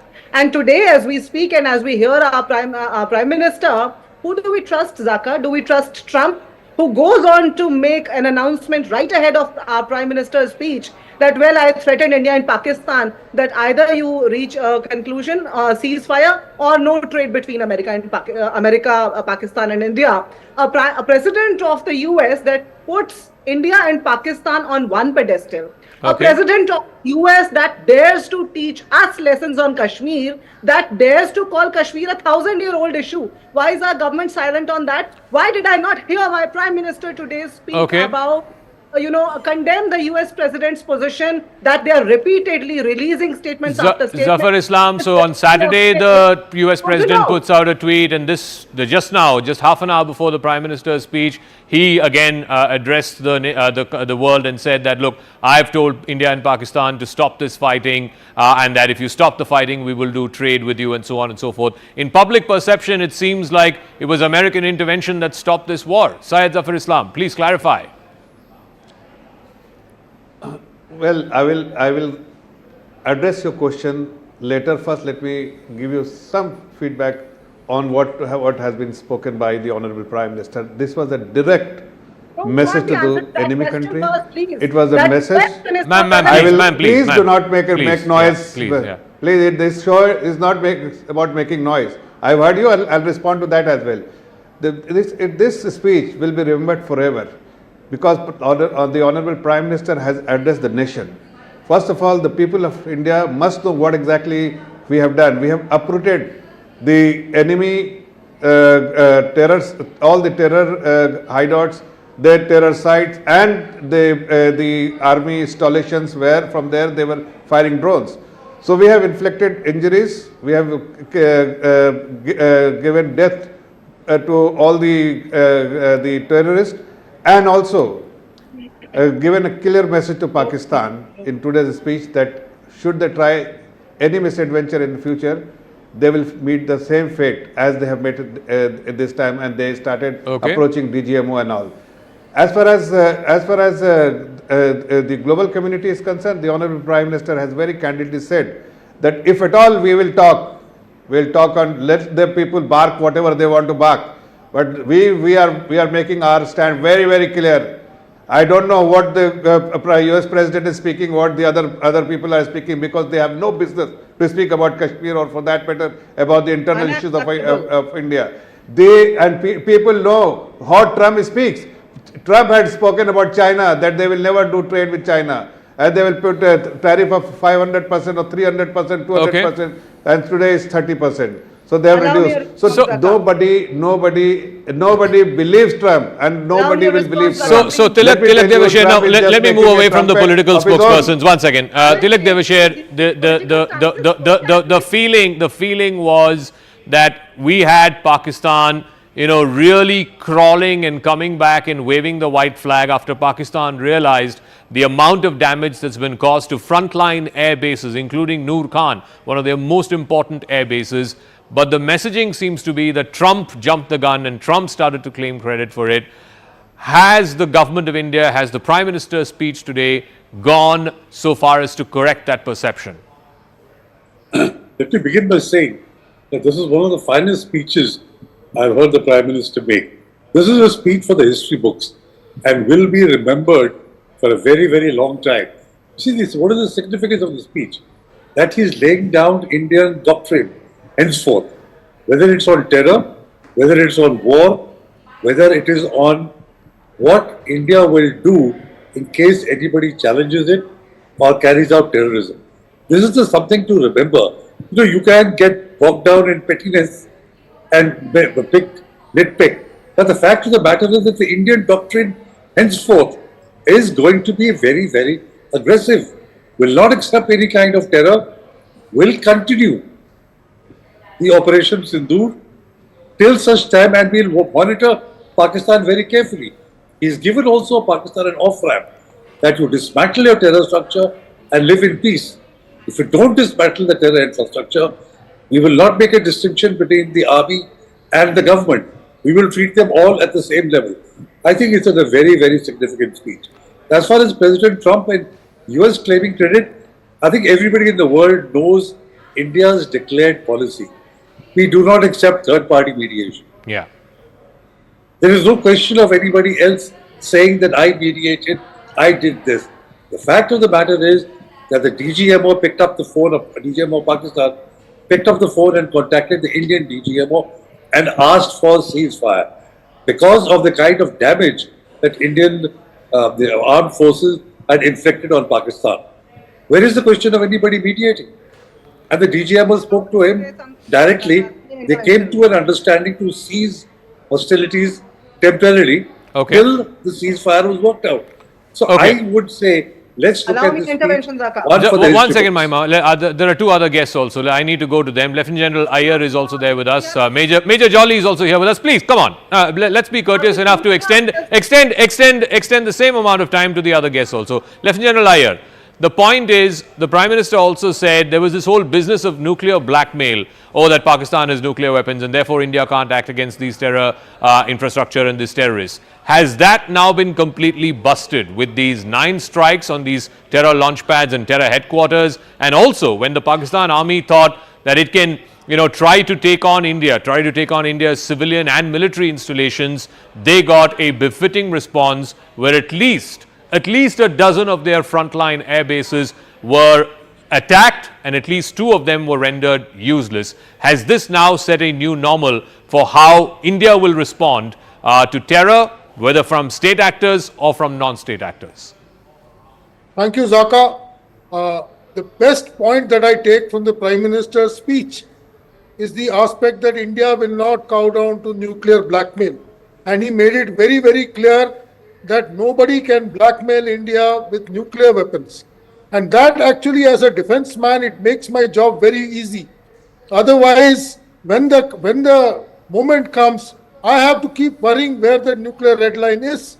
But if my government is very clear to say, don't worry about the nuclear red line, you make your plans and carry out operations, it makes the job of the soldier very easy.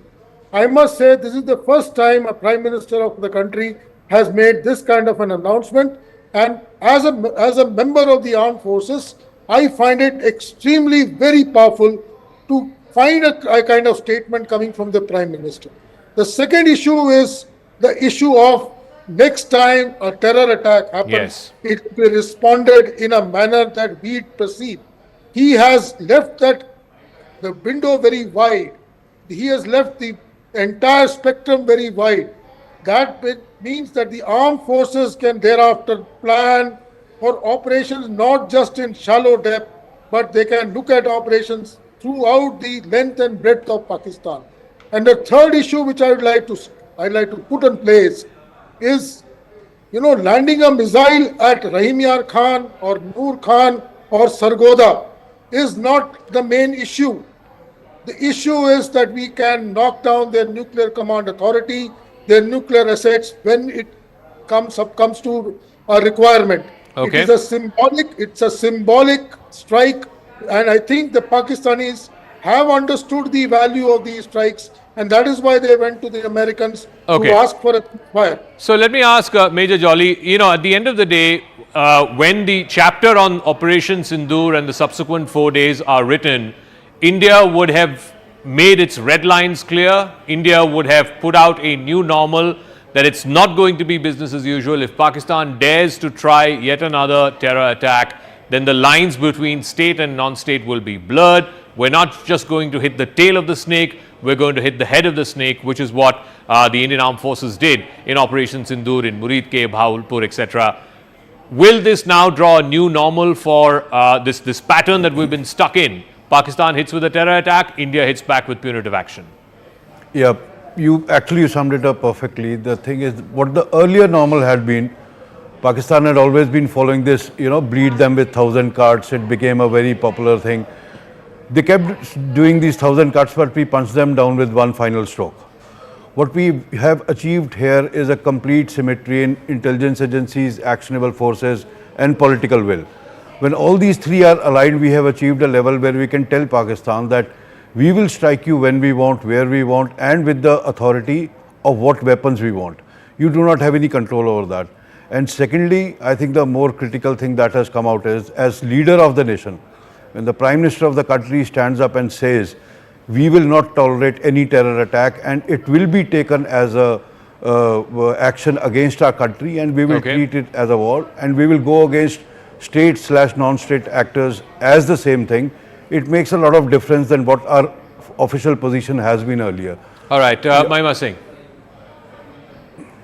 So, Zaka, you see, I bear deep respect for our armed forces, and we have shown the world again and again of the power our armed forces are, the formidable power we are as a country in terms of armed forces. But today, when the BJP spokesperson speaks and says, we have finished all the terrorists, isn't that very conveniently ambiguous of the ruling party? Isn't that an obscure statement to make? Because you call it an Operation Sindur and you say we have finished all the terrorists. We are specifically asking what has happened to those 5 terrorists. We are asking what are the terms and conditions of this agreement that you say you have reached, and this operation which is ongoing, the broad spectrum that the armed forces, that the men in uniform, retired men are talking here about, we want to know what is the government going to make of this broad spectrum, because we know one thing for sure, Zaka, that this government is capable of politicizing everything. Okay. Just yesterday we saw the BJP handlers, allow me to finish.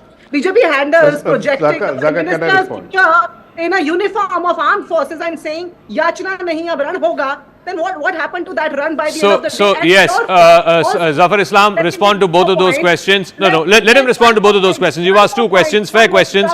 Let him please respond, madam, please. Madam, please, come on. Two questions you asked. What happened to the 4 or 5 terrorists who undertook Pahalgam? Have they been accounted for? And second, what are the contours of this ceasefire, this stoppage of fire? Let Zafar respond. Ask her to. Ma'am, please. Zaka, I have not Ma'am, please, interrupted. this is not the way. This is not the way. Yeah. This is not the way, please. This is not the way. Zafar, respond. I have to make this Zafar, question. respond, please. BSF Ma'am, you're a lawyer. You know the rules of the debate. Let Zafar respond. Thank you. Yeah, Zafar. First of all, Zaka, our armed forces, they have demonstrated something which nobody had anticipated or expected, that Indian armed forces have this kind of supremacy, this kind of might, which they have demonstrated. The world is now acknowledging India's supremacy in this space. Second, our neighbor country, which is the enemy country, now they have also acknowledged that India is a strong nation now under the leadership of the Honorable Prime Minister. They can strike you deep down. Up to 200 kilometers, we have struck their air base and army installation and all the other installations. Third, which is very important, that the Honorable Prime Minister in his speech said that the armed forces and the government got strength because the whole country was united, standing behind the government, because we wanted to take revenge from the enemy country. Today, there are some people, some political parties want to politicize and give a different color. There are people in the. Please allow me to speak. I didn't interrupt you. Have the patience to listen to others as well. No, ma'am, no, you can't interrupt other guests. No, this is not the way. No, this is not the way. Please don't force me to pull down your fader. No. He heard you patiently. All other guests heard you patiently. I gave you ample time. Now you have to listen to him. Yes. No, I'm sorry. No, sorry. Yes, Zafar. This is a historic speech. No, but please answer the question. Don't give us adjectives, Zafar, come on, hang on. Have you caught the 4 terrorists who undertook Pahalgam? And 2, why did you agree to a sudden ceasefire? More than 100 terrorists. Please answer these 2 questions. We have killed more than 100 terrorists. Secondly, DGMO approached India, not us. The Pakistani DGMO approached our DGMO. By then, we have inflicted enough pain for the Pakistani and their army that they had to be on their knees and request us for ceasefire. Okay. That is what the Honorable I'll give the closing comments to the service. I'll give the closing comments to the service folks. I'll start with Tilak Deveshwar. 1 minute each, please. Tilak Deveshwar, how will Operation Sindur and the 3 days post that, where India inflicted costs, India raised the bar, and yet called out Pakistan's nuclear bluff and said there are a range of options that are sub-nuclear. How will this now be treated as the new normal when it comes to India responding to Pakistan-sponsored terrorism? I think Pakistan needs to pay close attention to whatever the Prime Minister has said. Because as far as India is concerned, it is now the doctrine that any terror attack, no distinction will be made between the terrorists and their backers. And it's an invitation to war on the battlefield. Number 1. Number 2, India will not be bothered about nuclear blackmail. It will not, Pakistan has always been talking about tactical nuclear weapons and the threatened nuclear war. India is not going to be concerned. And I think this frees the army, the armed forces to do what is necessary to ensure the safety of our citizens. Okay. General Iyer, the fact that the Prime Minister said there are only two things to talk about. If Pakistan wants to talk, they talk about terror. If Pakistan wants to talk, we talk about the return of illegally occupied Pakistan-occupied Kashmir. These are the only two things to talk about. Does that clarify all this business about mediation and Trump saying, oh, I'll help find a solution to Kashmir, etc.? Yes, Zaka, I would like to add one more thing to it. You know, when the Indus Water Treaty was put on a bench, the response came from Pakistan that it's an act of war. Correct. And we are in an act of war. And yesterday, Pakistan has asked for a ceasefire, which primarily tells us that he doesn't have any other option against the Indus Water Treaty as it stands. I wanted to convey it in the first part. I just missed out. Okay. Now, coming on 2 points which you raised. Firstly, terror in talks. This has been an old stated aim of our country, and till now we have been following it, except for that one exception when a meeting happened in Sharm el Sheikh in 2011. After that, I don't think we have had any meeting with Pakistan per se, whether it was the previous dispensation or the current one. I don't want to get into the politics part of it. All right. But today, Prime Minister has made it absolutely clear that we will not talk to any country until and unless he stops propagating terror against us. Okay, very final word, Major Jolly. I have to wrap up, completely out of time. But your biggest takeaway from the Prime Minister's 25-minute speech? I think I'll rather just clarify about the hunting 5 terrorists that the lady was talking about. Yes. Ma'am, it's sometimes very complicated to catch just these 5 terrorists. Takes time. There are terrorists from 1990s. There are terrorists from Khalistani terrorists, which has not been hunted down. But what we have achieved in these 4-5 days is phenomenal. To take out a nuclear country's air bases at will, to totally destroy their air defense capability, to show that ma'am, I'm not a political debater. You will have to let me speak. And I have to wrap up as well. Yeah. Thank you very much. Thank you very much to all our guests. All I'll say is this: that I think if you keep away the politics and the politics around, was there mediation, no mediation, etc. That debate will continue. But I think India has drawn a line in the sand that if Pakistan aims to put pressure on India by doing these terrorist attacks, India will raise the cost with each attack. India will raise the cost on Pakistan. There will be no distinction between state and non-state actors. And if it means hitting deep inside Pakistan, in Bahawalpur, in Muridke, in some of the frontline air bases, then that is not a line that India is loath to breaching. Also, the Prime Minister very clearly said that Operation Sindur has only been paused, it has not been stopped, and it is entirely going to be on Pakistan's behavior whether or not Operation Sindur will continue. We'll leave it at that. My colleague Rahul Shivshankar will take over right on the other side.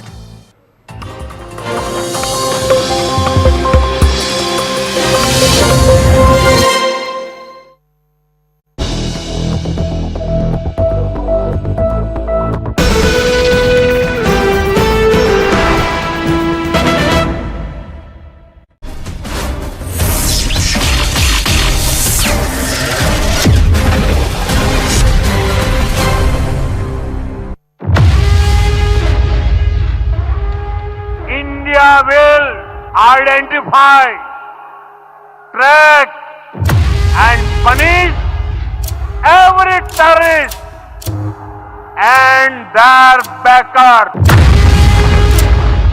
अब आतंकियों की बची खुची जमीन को भी मिट्टी में मिलाने का समय आ गया है।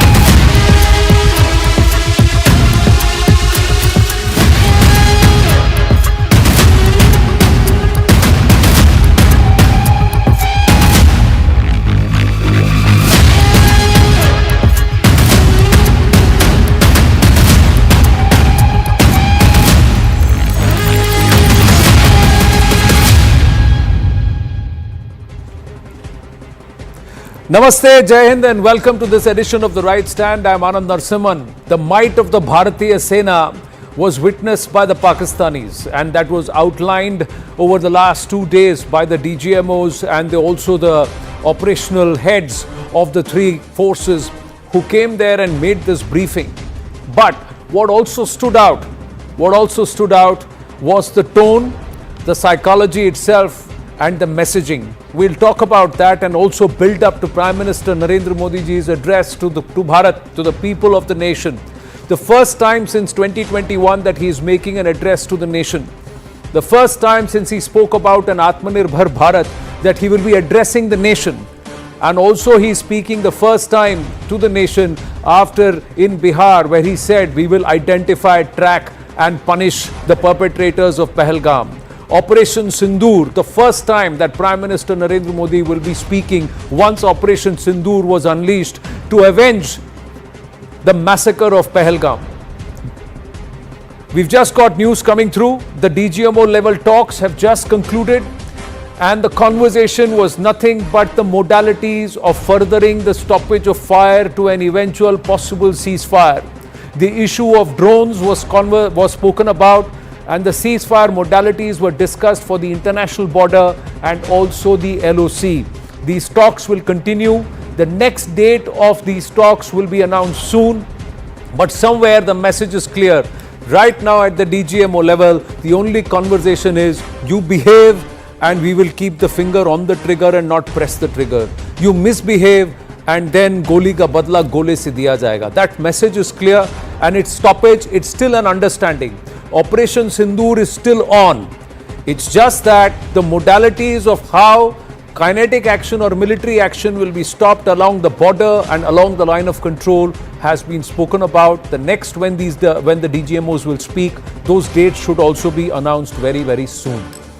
So we'll come back to that, but it's a privilege to have the three wings of the armed forces with us here in the studio this evening. We have the former Air Chief Marshal R.K.S. Bhaduria ji, the former Chief of Air Staff, with us in studio.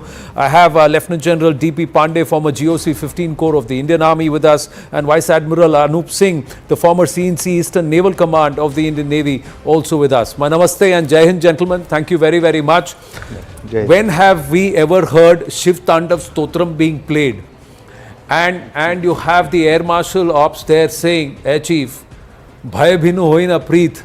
So the shift, the philosophical shift, many people noted, has moved from Gandhi to Ram. And that is evident that those who do not understand Vinay, and Ram says this in Ramcharit Manas, as far as he says this after 3 days of penance to the Samudra ki mujhe ek marg de do, pyar se nahi bola, so then he picks up the Dhanush Ban and says, I'll dry you up. Do you not realize my capability? How potent I am and what I can do? Is that what the Indian Armed Forces have told and shown this neighbor, that don't underestimate us, chhedoge to chhodenge nahi? I think so, very much. Is in this one statement summarized where we have reached at the end of these 4 days. We just started with targeting the terrorist sites and terrorist infrastructure, and it was just in line with what Honorable Prime Minister said. Unbearable punishment, unimaginable punishment for the terrorists, their accomplices and their support. And it was exactly that, those 9 terror sites and infrastructure that was hit. And after that, what Pakistan did when they started sending drones, missiles, and how our defense forces responded with a lot of restraint. First night, the second night it increased, then it increased further. At the end of the day, I think those 11 targets so precisely struck exactly was summarized in this line, I think. In this line, Vice Admiral Singh, would you also say that Bharat never went up the escalation ladder? Bharat responded to Pahalgam, struck the terror infrastructure and said that's far and no further. So the blame or the onus of escalation was on the Pakistanis, and they went up the escalation ladder, and that's why they were the ones who had to pick up the phone and say ceasefire. Absolutely, absolutely. There's just no doubt, because we had taken measured steps as the Prime Minister had announced right in the beginning, and those steps, as soon as our assault started, we had declared that this is not an assault on that nation or its military infrastructure.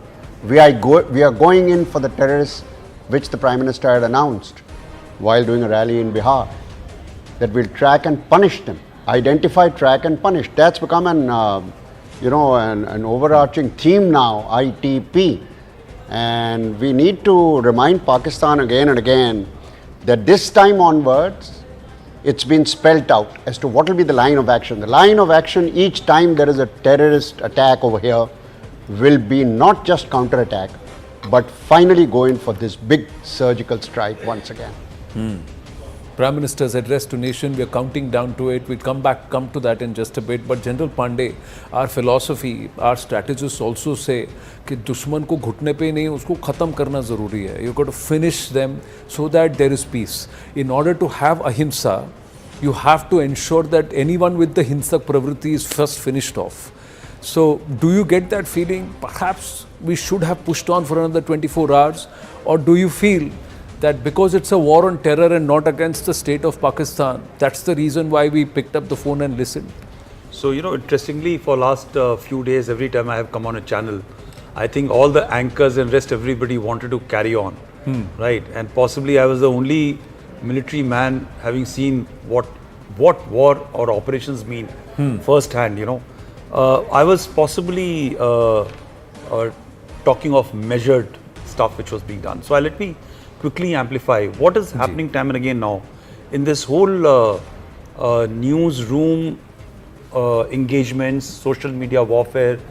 We have very clearly forgotten first principle, why did we come onto the stage, and that was the killing of 26 innocents, one Nepalese in Pahalgam. It was a terror strike perpetuated by people who are fronted for proxies of Pakistan. This somewhere gets lost in the din for the requirement of hitting back against an enemy which had been after us for a long time. Decent neighbors, a very, very big problem child for the world, somewhere nested in our clothes. We can't change that.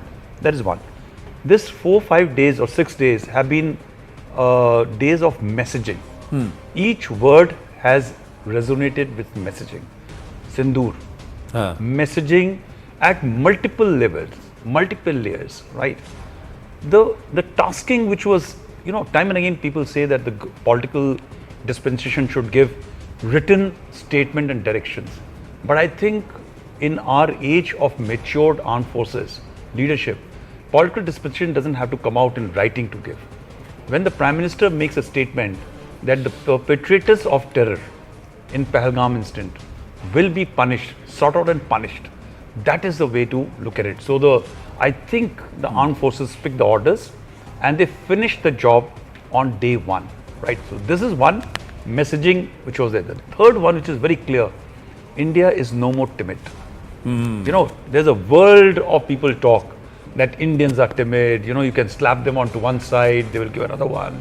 Because I'm not saying ahimsa is wrong or right, but the bottom line is that somewhere in the world people have accepted that we will not respond with adequate muscle and power when you are hit around. So I think there's a time which has come, while MEA under Jaishankar ji has been hitting at the level of diplomacy, but somewhere the punching at the military level was to be showcased, was done in a measured term after Uri, Pulwama. But this time there's a new norm which has been set. Now we'll come hunting for you also, right? So people who are behind the Dahshatgardi ke piche vardi hai. It's not our we have coined. It is the Pakistanis who have coined, right? So this talk of now getting after the Pakistani army will also possibly start coming up, and there is a next level which will come out.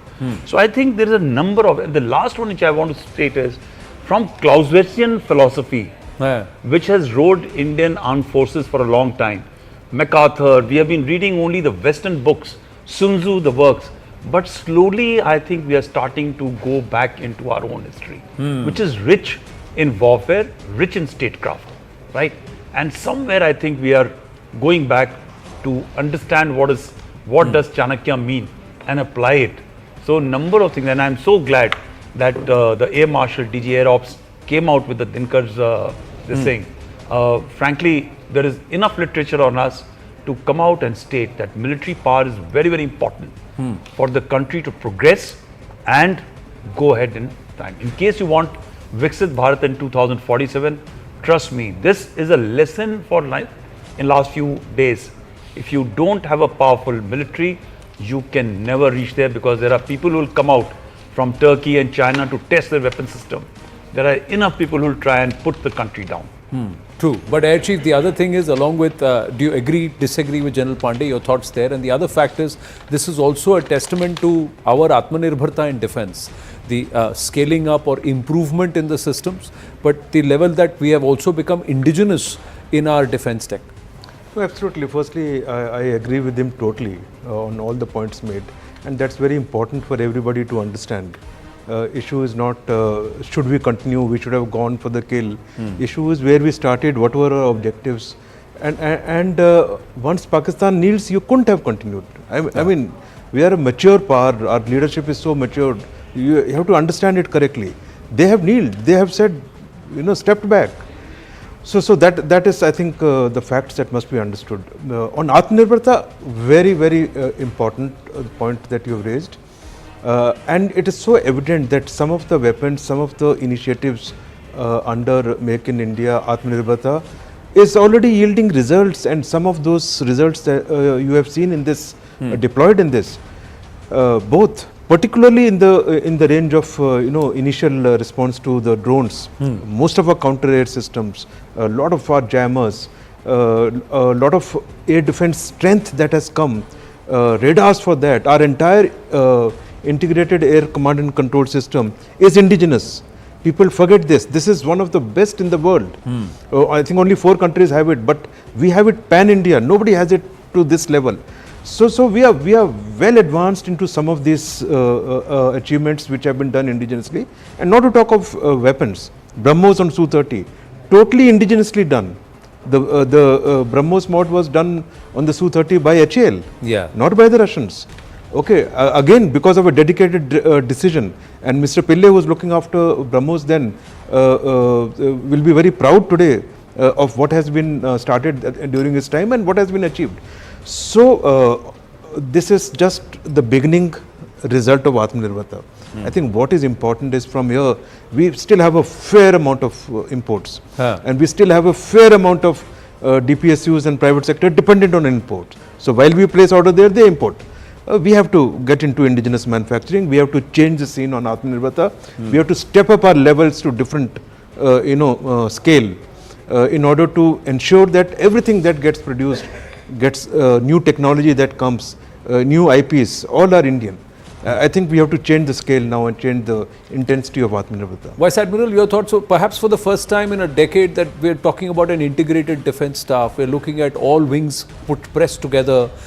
Is this also perhaps telling the enemy that we have reconfigured? The Navy is there, and it's there at a place from where you know कि तुम हरकत करोगे तो हम पीछे से भी ठोक देंगे या इधर से भी ठोक देंगे. So we got them cornered on all sides, and I was hearing the Navy official there, the ops chief there. He said that we were looking at what they were doing.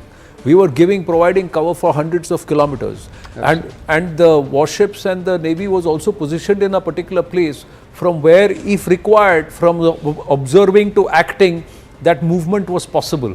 Now, this posture from Bharat we did not see during Kargil. This posture from Bharat we didn't see even during Balakot. This is very different. Now, is this also a message to certain nations all around us that our military posture is changing? Absolutely. You see, this event, for the first time, has actually made a loud signal to the rest of the world, not just to Pakistan.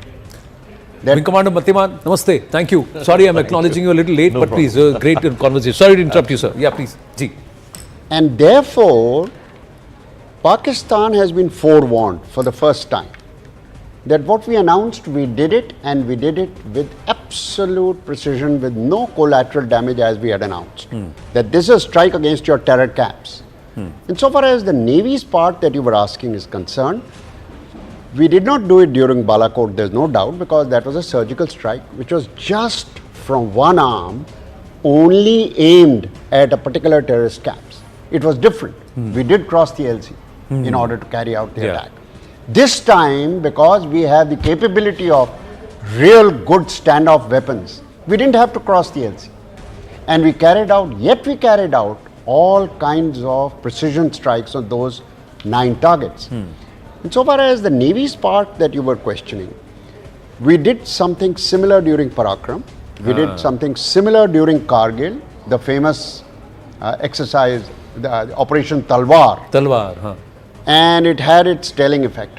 One has to understand that the geographical configuration of the Indian peninsula, which includes Pakistan, from the Makran coast downwards, is all to our advantage. Secondly, we are a large nation compared to Pakistan. Ji. Remember what Benazir Bhutto said to our army commanders those days, called the Corps Commanders, in 1993. Generals, you forget, we do not have strategic depth. She was talking of not strategic heft, but geographical depth. Till your geographic expanse goes beyond Afghanistan, it will never happen. They don't have anywhere to hide. And that's been their worry right from the beginning. Therefore, navies across the world, firstly, are meant to provide flanking support, in a manner of speaking, for the activity on ground by the Army and Air Force.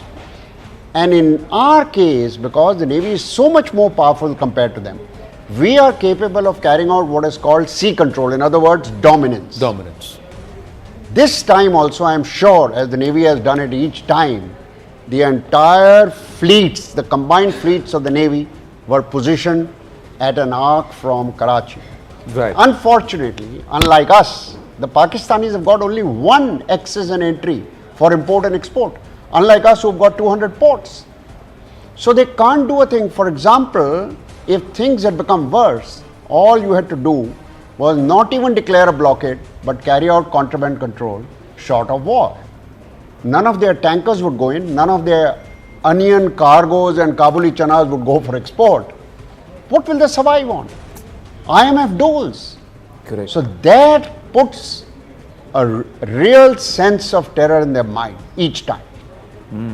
So we can choke them, and Absolutely, can, absolutely. we can also toko them. That's so Absolutely. easily possible. Wing Commander Abhishek Matiman, your thoughts? Because we also had Air Marshal Bharti today commending the work that's been done in terms of upgrading our defense systems, our capabilities over the last decade. Prime Minister is scheduled to address the nation in just about 45 minutes. What are your thoughts as a Fauji? What are your thoughts as a civilian? What are your thoughts as a Bharatiya? The last decade, absolutely, it's been phenomenal. Referring only, taking into context only the last similar kind of an operation, wherein we addressed Balakot, that was the only target visualized and executed with precision. Things were very different. We did Balakot with precise impunity, but when what came the very next day, we were not put down, but definitely we were looking for answers. So the asymmetry, the swift retort, what the Pakistan called absolutely. The Operation Swift Retort by the Pakistani Air Force had us looking for answers, searching for answers. So in the past 5 or 6 years, a lot of water has flown down the Jhelum, if I may say that, and where we find ourselves now and what we did on the 10th is a classic example and a record of sorts, which is going to go down in history as the only one of its kind.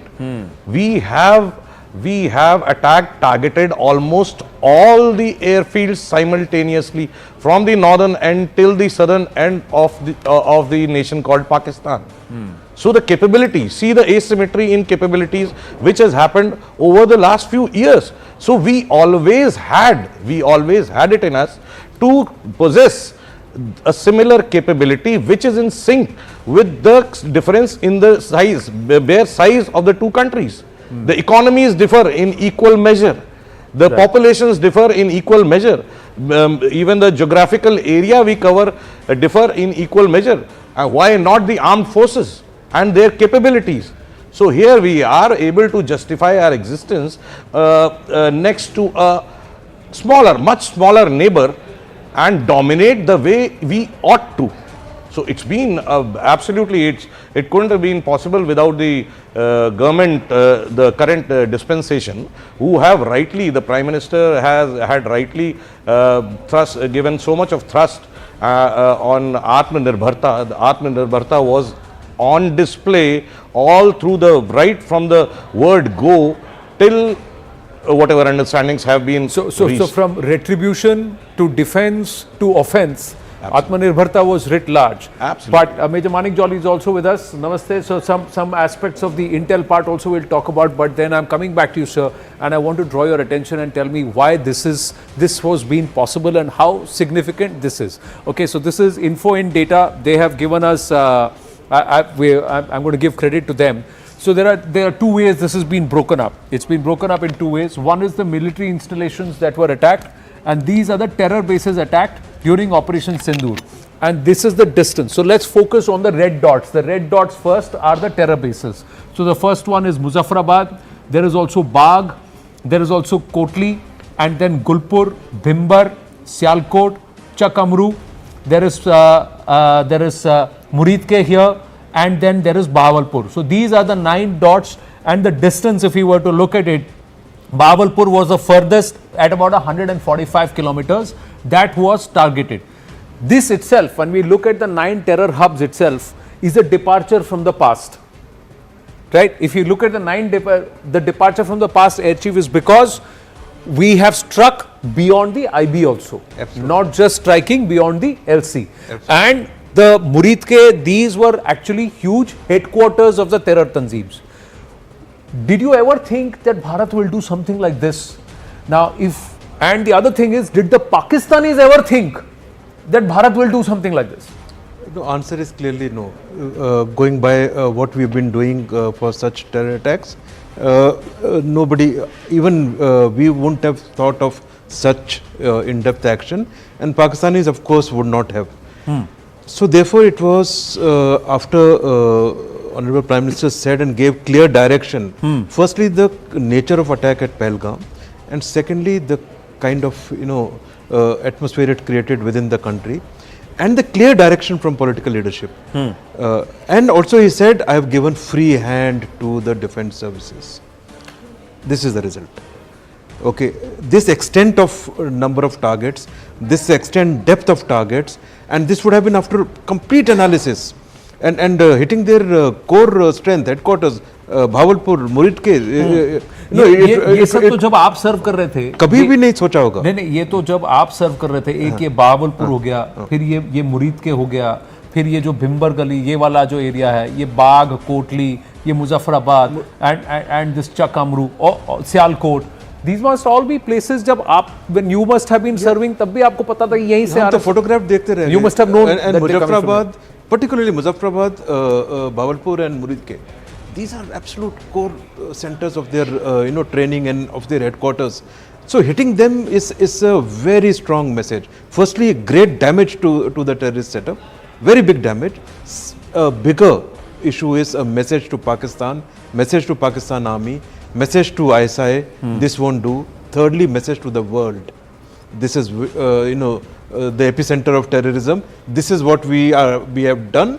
This is how we will do it in future. True, but General Pandey, at that time there was a need to do it or a want to do it, but the ability to be able to execute this, was there always a question mark saying, is there the ability to be able to not just do this and then also withstand the repercussions for it? You see, we always had the capacity to manage it, right? We also had a near capacity, I will not say a full capacity, to hit out. But, well, it may sound strange, but we didn't have the possible political will. Because for too long, we have been good nation, that we will not touch, we will keep it to LC, we should not go beyond, let's not touch IB, maintain the sanctity and stuff like that, One is that. Second is very important, what the A Chief has brought out is hitting at the headquarters.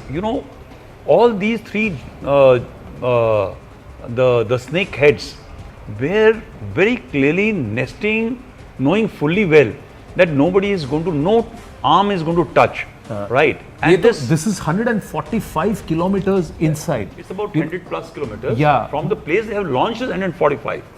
Right? It is something unimaginable because not even many countries in the world have done this, right? Except for possibly America, which has launched from various bases and carried out this strike. But you look at the signal, two things have happened.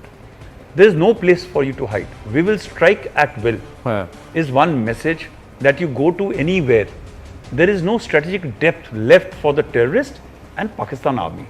The third, which is very important, what is exposed with this, with that photograph which we were talking of yesterday and day before yesterday, that is are the terrorist proxy of Pakistan army, or is now Pakistan army has become a proxy of terrorists? Can we just, I'm just going to request our team, can we pull out that picture of Hafiz Abdul Rauf reading the prayers? I think that's the picture that General Pandey is talking about. We'll try and see if we can call that out. One lieutenant general, one major general, the corps commander, you know, I was a corps commander. A corps commander is a very big man, right? These corps commanders don't even go for the wreath laying or for the burial of their soldiers and officers, right? They have got lost 35 to 40 soldiers. How many of them have you seen going to the respective homes or any photographs? But here you got, and I think we must try and tell the world the response of Pakistan army to retaliate after this hit is a clear picture of a shift in focus, that terrorism is so deep rooted that today Pakistan army, which has sprouted terrorist or terrorism as a state policy, unfortunately the terror network has got a state and a Pakistan army for that too. So the shift is there. You imagine? See, it is interesting. Now, this is the picture. See, we've got the picture on air. Now, look at this. They are all senior officials in military uniform standing behind this man, Hafiz Abdul Rauf. He's the Lashkar guy. So, names may be similar. So, that's how the DG ISPR, whose father himself is a proscribed terrorist, he is at that time proscribed by the UN Security Council for aiding Osama bin Laden. So the DG ISPR comes out. Look at the salute. Look, saluting. It's the state of flag. And look, of honor. Look at the irony. It is the same army that did not acknowledge its own serving soldiers in Kargil. Serving soldiers. It is not only in Kargil, and continues. And many times thereafter. But here, for terrorists killed in an attack on their headquarters, this is what they do. Now, and this is Lashkar. This is Murid Ke. So this is what has happened in Murid Ke and the Jaish. They have not even spoken about. Jaish has been totally decimated. The DG ISPR tries to equate Rauf Asghar and Haji Abdul Rauf, and he calls him a simple pious man. He calls Hafiz Abdul Rauf, who's been again listed by the UN, US proscribed terrorists, and he's been listed as the front man for the Jamaat Dawa and for the Lashkar. The DG ISPR actually calls him a pious family man. Major Manik Jolly. Yeah, thanks, Anand. You know, firstly, we should be a little more smiling. It's a great day. I know I dare not say in front of so in general, but I still say that. You know, where we are today, actually, it's a, if you review it that way. By the way, I have to tell you, I love Kupwara codes. I finished reading it. Amazing. The amount of life insight into an army person or a Fauji's ops and the life in JNK, fantastic. Thank you so much. I couldn't resist myself. Let's go ahead. Thank you so much. It's the first book I've written, sir. Let's talk about that. I was saying where we are today, there's a, why did we select these targets? You know, it's very important to see that. There are three things that go into making anything happen. One is the national aspiration. We want to kill these terrorists. Second is the armed forces capability. Can we kill these terrorists? And third is the int capability. Do we know enough? Are they actually there or not? Or where are these bases? What the supremacy that India has shown today, we not only have int capability to know exactly where they are, we have the armed forces capability to strike where we want, when we want, whenever we want. You cannot hide from us. And we are aligned with the national aspirations also. So, you know, the political, the national, the intelligence, everything gets in together. And now we have total dominance. We will do whatever we want, and they can't do anything about it. Now, I want to take this the next level. Yeah. The Pakistanis want to respond militarily. The Pakistanis fire a Fatah 2 missile towards Adampur. That's what we are given to understand. Right? It was intended towards Delhi and one towards Adampur to strike the airbase. Look what Bharat has done. Now, please tell me, Air Chief, did we ever think that we will do this? Noor Khan Air Base, Sialkot, then you have Gujranwala, there is Chunian, there is Okara, Rafiki Air Base, रहीम यार खान, जाकोबाबाद, सुकूर, ये तो अभी सब लोग yes no में लगे हो, but that's what info and data says. Karachi can't also, and there is Malir Cant and Bholari. So and there is Kardu also. So all this across, कोई भी एक जगह नहीं छोड़ी. See, in a build-up or a plan for a conventional conflict, we would have certainly done it. But in this starting point from attacking terrorist infrastructure and their sites, and in response to whatever Pakistan were doing in terms of drones and missiles, they could have never imagined that we will do it at such scale. Yeah, this is supposed to be war on terror. Absolutely. On that, to do this is display of capability and to give a warning, this is what we are going to do. And please mark my words, whatever was done was still very controlled. The choice of targets on these 7 targets and the limits of targets, otherwise we could have targeted much more. We could have done another wave, we could have done 3 waves. So that was had this been war on Pak, yes, what would have happened had it been war on Pak? So they could not even, to my mind, intercept one of these attacks. Every target was damaged. So this shows the capability. And if they had gone on for another night, let me tell you, obviously the level would have gone up. And from the Navy's actions, and that has been explained by DGNO quite well and just now explained, I wouldn't have been surprised if they had not kneeled down, if Pak had not stepped back. The next night, Karachi would have been on the crosshairs. What is special about Noor Khan? What is special here? No, Noor Khan is important, strategically very important. Some very high level of combat assets are there. Very, strong combat assets. They park their Saab Erika aircraft. So AWCs are there. That's a transport base. It's some other strategic assets get located there. Let me also tell you, still the hangar that was targeted there and the targets achieved was still very calibrated. And Sargodha? Sargodha is the nerve center. Sargodha is one of the most heavily defended targets in Pakistan, where Pakistan Air Force has so many assets, especially the nature of their storage of advanced weapons, the kind of aircraft that operate from there. Sargodha historically has been very well defended. Kind of their air vector assets in terms of aircraft assets. Kirana kahan pe sir? Kirana also happens. Kirana you'll have to locate yourself. I will not point out. I had to push him a little because he's dithering from using the N word, so I had to ask him this. No, but on the N word, let me tell you, I hear a lot of this buzz that maybe one of those are targeted. There is no way that we would have targeted any of the known the storage sites or the command center N. No way. Okay. There's no way this is all. There is no way that Bharat would directly target any of their nuclear sites. We have targeted in a very calibrated manner, and we have got what we targeted. But it is possible that in targeting something with trying to decapitate them or to disable them in terms of air capabilities, is it possible that something that was hidden was also blocked something got happened? It is not possible. These were very precise attacks. What it has shown them that basically the nuclear saber rattling was done by Pakistan. We never said anything. They said we have a nuclear bomb. It's not for hiding. It's not for show. We will use it. So it is a show of capability. We can reach anywhere and the kind of damage. Therefore, if required for any of those targets, can we damage? It was a clear demonstration. Yes, we can. That we can. So जब चाहिए ठोकेंगे. अभी ये तो war on terror है, इतना कर दिया. And possibly we've done so much. If it was a war on terror, had it been a direct war with the Pak state, what is it that Bharat could have unleashed? General Pandey, and then Vice Admiral. Yeah, I'll really please say this. Firstly, intelligence we always had, not today. For last 5, 6, 7 years, it's a process which you develop as a military. A professional military force. So we got everything which is gridded with us of everything, and it's a whole of nation effort. It's not done by Army, Air Force or Navy, right? There's a whole thing which happened. We got enough intel on everything, right? One is that.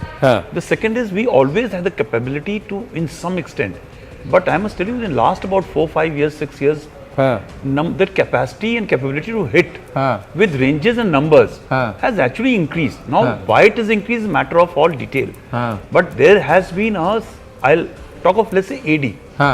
there were huge gaps in our AD in terms of family, especially the army. We know. But those have been covered. We got enough in our kitty to fight for much longer period, which could have imagined. So the 5 years. stockpile ability to sustain and also to be therein for the long haul. The second and third is that there is a whole industrial complex which has come about. So you fire a day, you get a churn up of 2 more days. So there is a capacity which is there, which can be enhanced and ramped up. So all these things have enabled and empowered us to reach where we had to reach, right?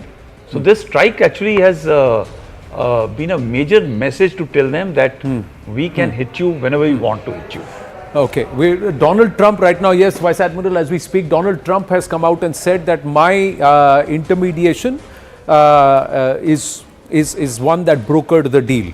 Bharat at this point has said everybody was talking to us, but we are not listening to anybody. True. So Vice Admiral, how would you read Trump jumping the gun? So सब कुछ सही जा रहा था, इसने खेल बिगाड़ दिया. A lot of people think that way. Trump needn't have said what he did, and he's continuing to go on this line. Now, is this actually a diplomatic harakiri that the President Trump is committing? How is Bharat going to look at this? Because the Pakistanis have immediately latched onto it. Shehbaz Sharif is already rolling over and saying, okay, come please, help me out, and he's on the, psychophancy job already. Trump has spoken, let's listen to what he's saying. Having these, they really were, from the standpoint of having the strength and the wisdom and fortitude to fully know and to understand the gravity of the situation. And we helped a lot. And we helped also with trade. I said, come on, we're going to do a lot of trade with you guys. Let's stop it. Let's stop it. If you stop it, we're doing trade. If you don't stop it, we're not going to do any trade. People have never really used trade the way I used it. Let me say a few words about the historic events that took place over the last few days. On Saturday, my administration helped broker a full and immediate ceasefire, I think a permanent one, between India and Pakistan, ending a dangerous conflict of 2 nations with lots of nuclear weapons. And they were going at it hot and heavy, and it was seemingly not going to stop. And I'm very proud to let you know that the leadership of India and Pakistan was unwavering, powerful, but unwavering in both cases. And having these, they really were, from the standpoint of having the strength and the wisdom and fortitude to fully know and to understand the gravity of the situation. And we helped a lot. And we helped also with trade. I said, come on, we're going to do a lot of trade with you guys. Let's stop it. Let's stop it. If you stop it, we're doing trade. If you don't stop it, we're not going to do any trade. People have never really used trade the way I used it. That I can tell you. And all of a sudden they said, I think we're going to stop. And they have. And again, let me say a few words about the historic. Vice Admiral, are you thinking Donald Trump can say what he wants to say, Bharat will do what it wants to do? I think knowing him, he's trying to convert brownie points into golden points. He is well known for this. I don't think there is any credibility left insofar as their stand at the moment with the current dispensation is concerned. Everyone knows it. Pakistan knows it better than us. But I just want to take you back on the map where you were describing, Narasimhan. You see, this is what I meant about strategic depth in geographical terms. Where will they go and hide? Where will they survive? Correct. Look at the spread of the airfields. Yeah. All of them are strategic to them. Yeah. And look at our distance from LOC. Ever since, and the IB, ever since we've acquired standoff weapons and precision munitions, they should know it better. This nuke saber rattling will just not do. And this time, more than any previous occasion, we have proved it loud and clear to Pakistan and to the rest of the world, which is so scared about 2 nuclear powers at war, that conventional war, an assault at our will under nuclear overhang has no meaning to India. And they will not lift a finger They'll not put their finger on the trigger. On the trigger. Whether it is Asim Munir or anybody else. No, with each one, Air Chief, have we pushed the entire nuclear bluff, called it out, and also pushed the ante up the ante and the benchmark, and the normal is now different compared to what it was perhaps a decade and a half ago. And your thoughts on Trump? Yeah. Yeah, certainly. We have called the nuclear bluff and pushed it further. Balakot was a beginning. Now this is another level. And on the issue of what statement you had mentioned, and on the ceasefire issue, I think let's not go by the words. Let us see the ground realities and facts. We had an upper hand. We were responding to Pakistan's intrusions. Every night it was getting scaled up. After the night when 7 bases were attacked and total targets went on to 11 and all successful, and the kind of damage inflicted, very clearly it is Pakistan. When somebody rings up from world leaders, you do pick up, you do talk, of course, but very clearly it was Pakistan who went to US.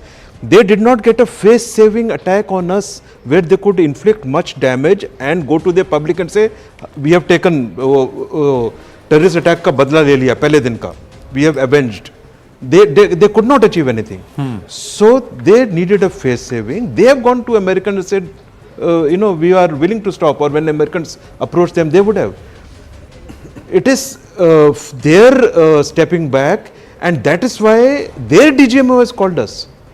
We haven't called off. But you know what, in the larger game, I'm just going to bring in Wing Commander and Manik Jolly here also, Major. If I can ask you, this communication game, the Pakistanis seem to have mastered this art of trying to snatch victory even in defeat. This allows, what Donald Trump is doing is a great disservice to Bharat in a way, because he's trying to hyphenate Pakistan again with Bharat. Whereas Bharat is hyphenating Pakistan with terror. So there is a difference here. Please correct me if I'm wrong. Your take on it, and then we'll take everybody's thoughts. Yeah. You're bang on, and the reason stems from the fact that they had been at it. They means the ISI had been taking good care of it since decades back. We were a little late to start on the propaganda or the psyops, or as you call it on the information warfare front.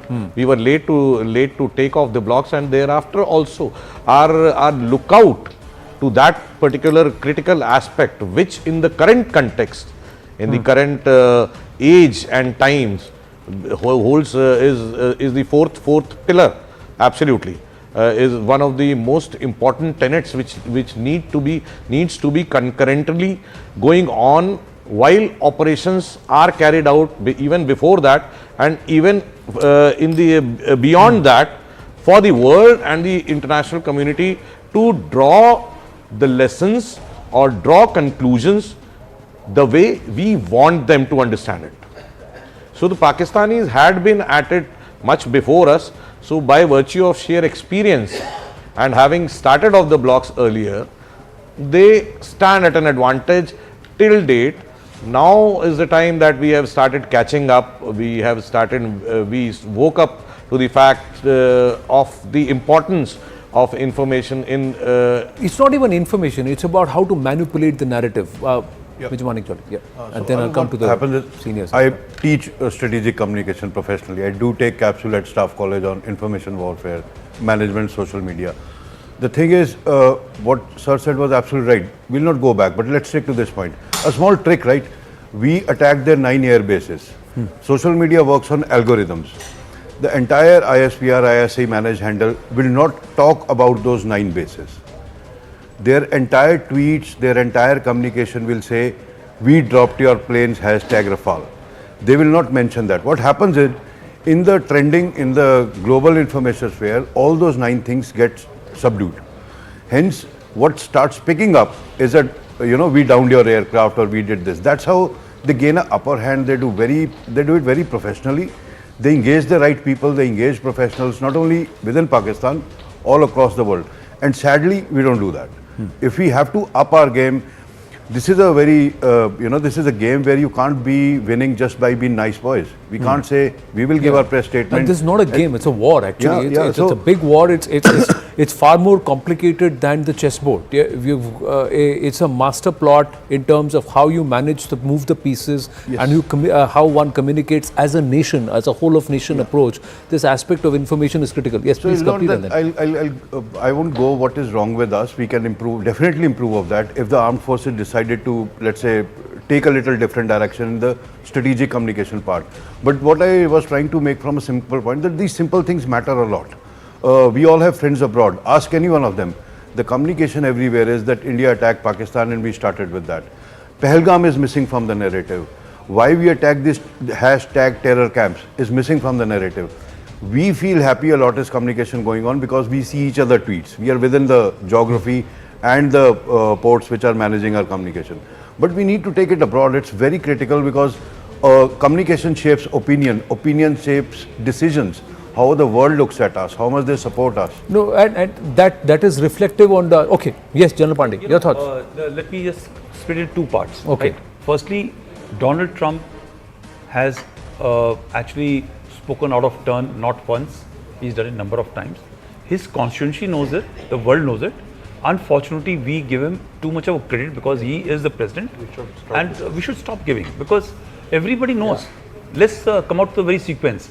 Once said, we are not getting involved, right? Second is, we finished technically off Sindur when we struck the camp. We reached out to the Pakistanis and said, we are done. Thank you so much. Let's not go beyond. They come back, we hit back again, right?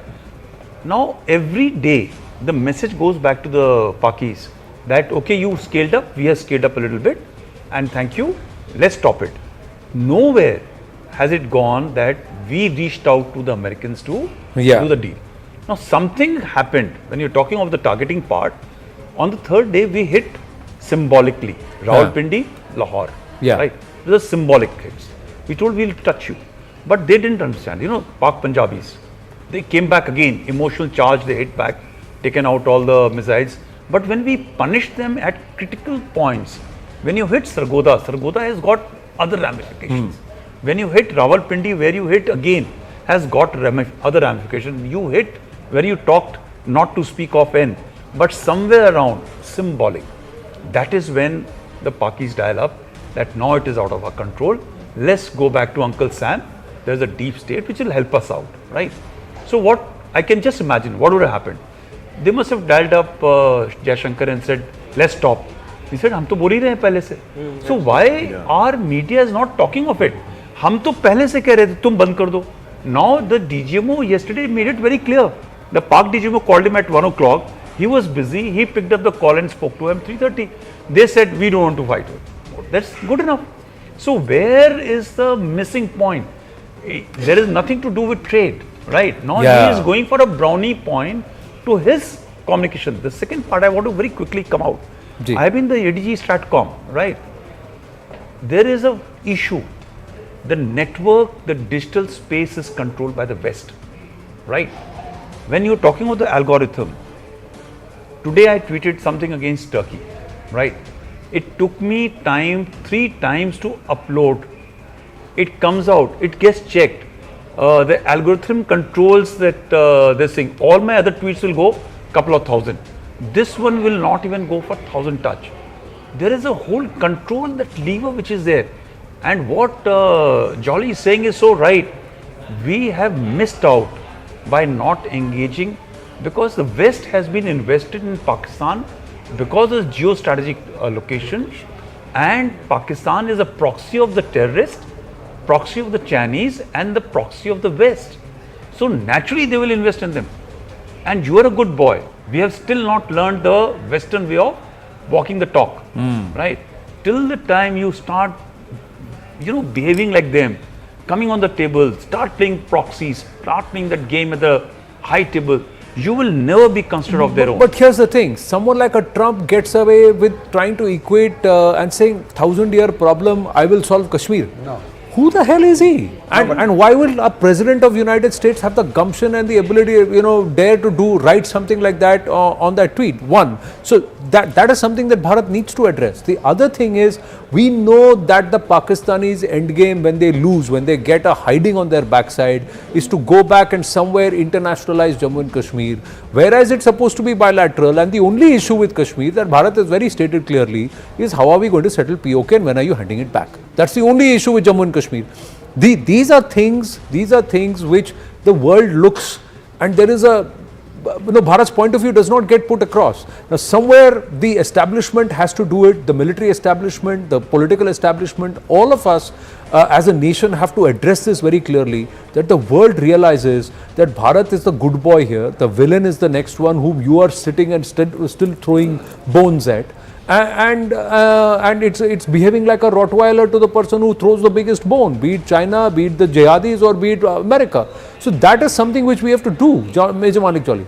Yeah, I'll only say one thing, that even during the election campaign, right, Trump brought out his role as a global peacemaker very heavily.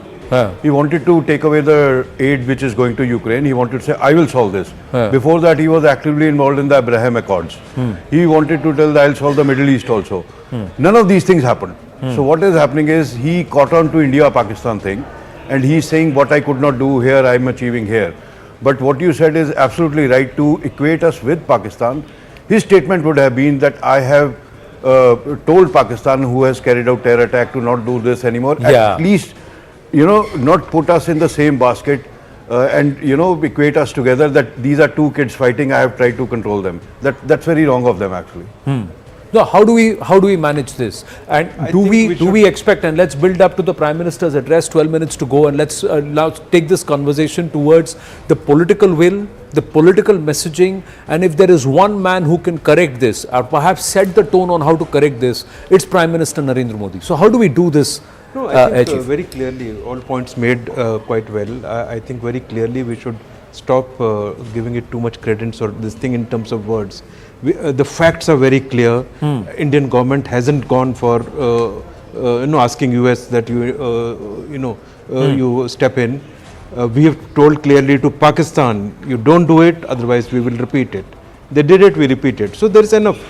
There is total clarity, and we should not even discuss what has been said in terms of words, etc. We all know what has happened over the last 3-4 months. I think that's how we should deal with it. But Chief, see, we know, let's say the Bharatiya think tank knows, majority of the Bharatiya know.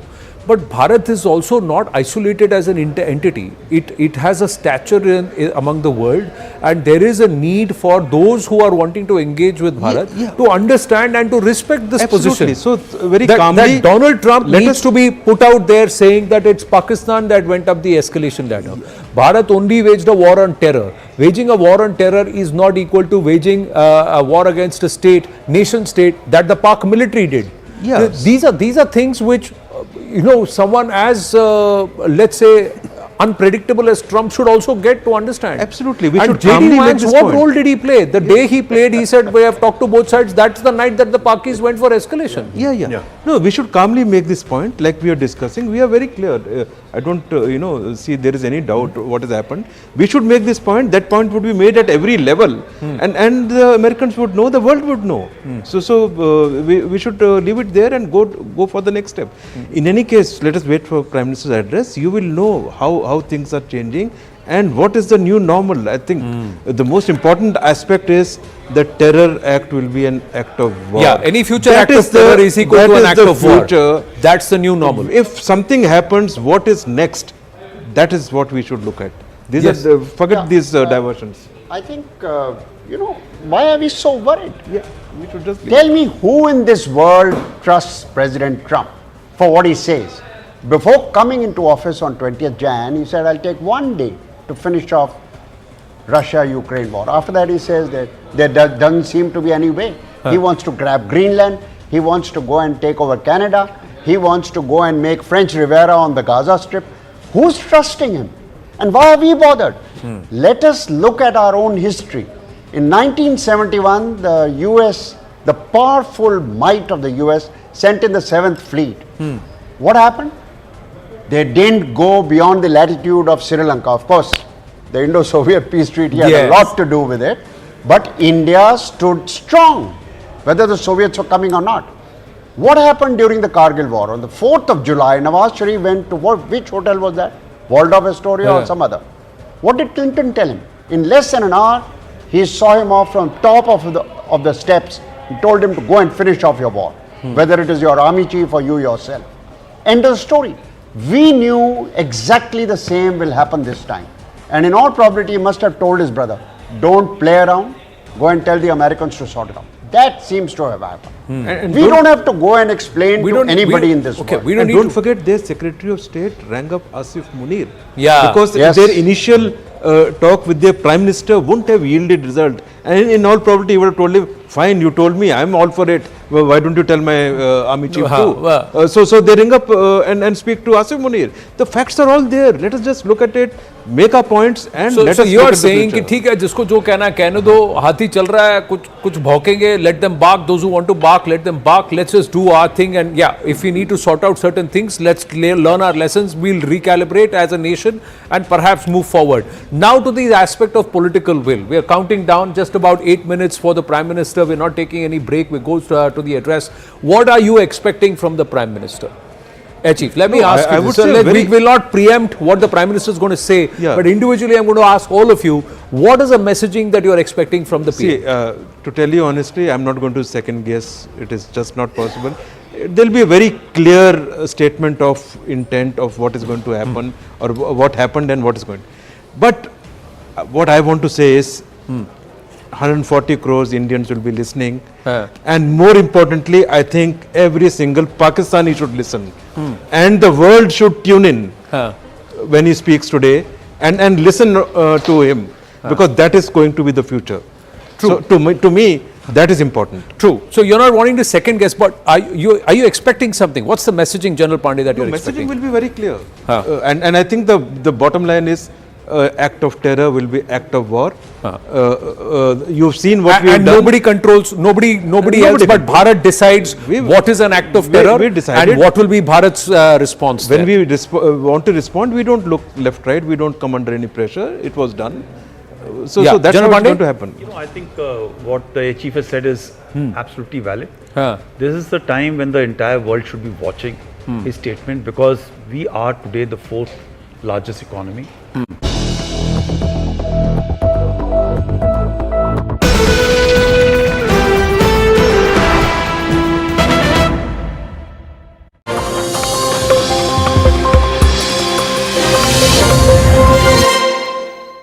All right, as we count down in the next few minutes, Prime Minister Modi will be addressing the nation. It's the first time that he will be speaking directly to the nation after the Pahalgam attack and certainly after Operation Sindur. Remember, 2 days after Pahalgam, he had gone to Bihar, where he had made a solemn promise that each one of these terrorists and their backers will be hunted down and they will be pursued to the ends of the earth. So he will tonight speak directly to the people of India and tell them how the account has been flattened between these terrorists who carried out that dastardly attack in which 26 civilians, Indians, were segregated on the basis of their religion and killed. And in response to that, 2 weeks later, India launched Operation Sindur, targeted 9 different terror locations, 21 strikes, killing over 100 terrorists, some of them high-value targets. So the Prime Minister will be speaking to the nation directly in his first comments after Operation Sindur. The Prime Minister will also outline to the people of the country what the objectives of Operation Sindur were and how those objectives were met by the combined strength of the 3 armed forces. He may also throw some light on the escalation that happened on the night of the 9th of May and the morning of the 10th of May when Pakistan tried to attack multiple Indian air bases but was unsuccessful. In reply, India attacked at least a dozen air bases of Pakistan and did significant damage to most of them. We'll queue up to the big address to the nation by Prime Minister Modi. Lots to expect. Clarifications maybe on third-party mediation. There's been a lot of chatter, a lot of misinformation about how the Americans forced India's hand, how the ceasefire was forced by the Trump administration. All of that will be clarified through the course of this next hour. But first, I want to bring you up to speed with what Prime Minister said exactly 2 days after Pahalgam in Bihar, where he said that these terrorists and their backers will be tracked, pursued, and be brought to justice, even if that means we have to go to the ends of the earth. Let's listen in. India will identify, track, and punish every terrorist and their backers. We will pursue them to the ends of the earth. India's spirit will never be broken by terrorism. Terrorism will not go unpunished. Every effort will be made to ensure that justice is done. All right, I want to go across to Aman Sharma, our political editor. Pallavi Ghosh is also joining us live from 7 LKM. Aman, first things first, what do we expect the Prime Minister's speech to be about? Certainly it's going to be on Operation Sindur, but do we know any further on how he's expected to address this topic? I think, Zaka, what the Prime Minister is going to say here, that justice has been served. This is what he promised in Bihar, that we will pursue the attackers and the backers of the Pahalgam attack till the ends of the earth. आतंकियों की बची खुची जमीन को भी मिट्टी में मिलाने का समय आ गया है. India has done that by striking the terror headquarters of the Jaish, the LET and the Hizbul Mujahideen on as part of Operation Sindur. Not just that, India has drawn new lines. India has now said that neither will Pakistan's nuclear threat nor the LOC and the international boundary can save terrorists on Pakistani soil. India will cross the borders, India will hit them even if there is a nuclear threat from Pakistan. So I think the rules of the game have been totally changed, especially what happened on May 10th morning when India has attacked multiple air bases of Pakistan, shown the capacity and the caliber to fire from our side of the border and still do extensive damage at bases like Rawalpindi and Islamabad and others in Karachi and Lahore. I think Pakistan was pummeled into submission. They went to US seeking a ceasefire. India has made it very, very clear that if Pakistan responds again or if there is an act of terror against us, it will be treated as an act of war. I think people were very angry, very anguished of the Pahalgam attack, and they are looking forward to what the Prime Minister has to tell them today on how ends of justice have been served after the Pahalgam attack. Pallavi, also, politically, the Congress and the other opposition parties have sort of made it out to be almost like, the Americans intervened and it was Trump who pressurized India into accepting the ceasefire. Will the Prime Minister clarify on that as well in his speech tonight? I don't think the Prime Minister is going to make a very political speech. I think it's going to be more high on emotion quotient and also reassuring the people that Pakistan has to be taught a lesson and has been taught a lesson, and that our war against Pakistan was not against the people of Pakistan as much it was against the terrorists. And on that war, India is never ever going to compromise. But yes, somewhere down the line, I think the need for the Prime Minister and the significance of the timing is very, very interesting. Why the Prime Minister wants to speak. See, for the last 4 days, we've been seeing daily routines and briefings being given to the media. They were the peoples who were involved in Operation Sindur, who are there on the ground, who are experts on the ground. They were doing the talking. The party and the government was remaining away from it. There was complete silence. I think only today, for the first time ever, you had a BJP spokesperson, Mr. Sambit Patra, doing a press conference. But even there, he refused to take any questions in responding to the Congress's campaign against the BJP. He said now is not the time for this. So I think that's the cue. I don't think the Prime Minister is going to be compromising on that gravitas. He's going to reach out to the people. But yes, one pressure I'm sure, and Mr. Kharge. नमस्कार. हम सभी ने बीते दिनों में देश का सामर्थ्य और उसका संयम दोनों देखा है. मैं सबसे पहले भारत की पराक्रमी सेनाओं को, सशस्त्र बलों को, हमारी खुफिया एजेंसियों को, हमारे वैज्ञानिकों को, हर भारतवासी की तरफ से सैल्यूट करता हूं. हमारे वीर सैनिकों ने ऑपरेशन सिंदूर के लक्ष्यों की प्राप्ति के लिए असीम शौर्य का प्रदर्शन किया. मैं उनकी वीरता को, उनके साहस को, उनके पराक्रम को आज समर्पित करता हूं हमारे देश की हर माता को, देश की हर बहन को और देश की हर बेटी को ये पराक्रम समर्पित करता हूं। साथियों, 22 अप्रैल को पहलगाम में आतंकवादियों ने जो बर्बरता दिखाई थी, उसने देश और दुनिया को झकझोर दिया था। छुट्टियां मना रहे निर्दोष मासूम नागरिकों को धर्म पूछकर उनके परिवार के सामने, उनके बच्चों के सामने बेरहमी से मार डालना, यह आतंक का बहुत विभत्स चेहरा था, क्रूरता थी। ये देश के सद्भाव को तोड़ने की घिनौनी कोशिश भी थी। मेरे लिए व्यक्तिगत रूप से ये पीड़ा बहुत बड़ी थी।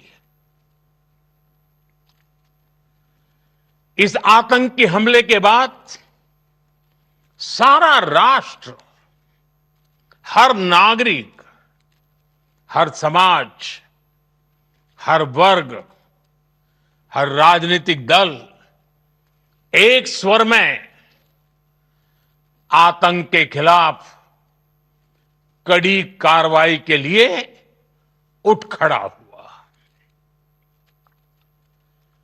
हमने आतंकवादियों को मिट्टी में मिलाने के लिए भारत की सेनाओं को पूरी छूट दे दी और आज हर आतंकी, आतंक का हर संगठन जान चुका है कि हमारी बहनों बेटियों के माथे से सिंदूर हटाने का अंजाम क्या होता है। साथियों, ऑपरेशन सिंदूर ये सिर्फ नाम नहीं है, ये देश के कोटि कोटि लोगों की भावनाओं का प्रतिबिंब है। ऑपरेशन सिंदूर न्याय की अखंड प्रतिज्ञा है।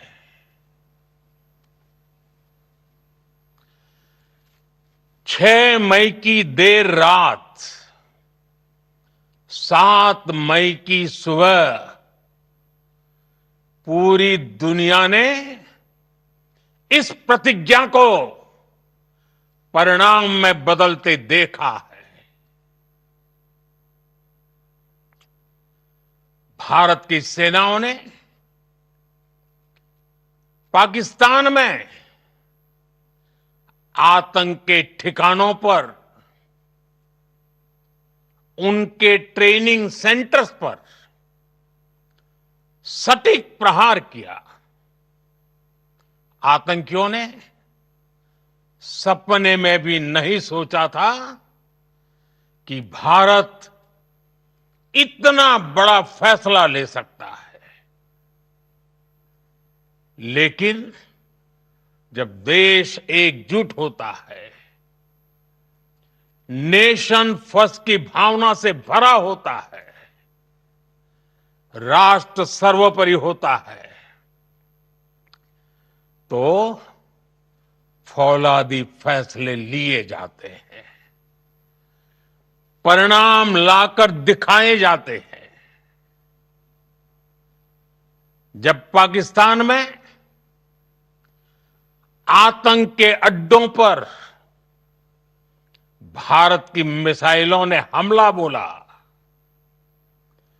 भारत के ड्रोन्स ने हमला बोला, तो आतंकी संगठनों की इमारतें नहीं, बल्कि उनका हौसला भी थर्रा गया। बहावलपुर और मुरिद के जैसे आतंकी ठिकाने एक प्रकार से ग्लोबल टेररिज्म की यूनिवर्सिटीज रही है। दुनिया में कहीं पर भी जो बड़े आतंकी हमले हुए हैं, चाहे 9/11 हो, चाहे लंदन ट्यूब बॉम्बिंग हो, या भारत में दशकों से जो बड़े बड़े आतंकी हमले हुए हैं, उन सब के तार कहीं ना कहीं आतंक के इन्हीं ठिकानों से जुड़ते रहे हैं।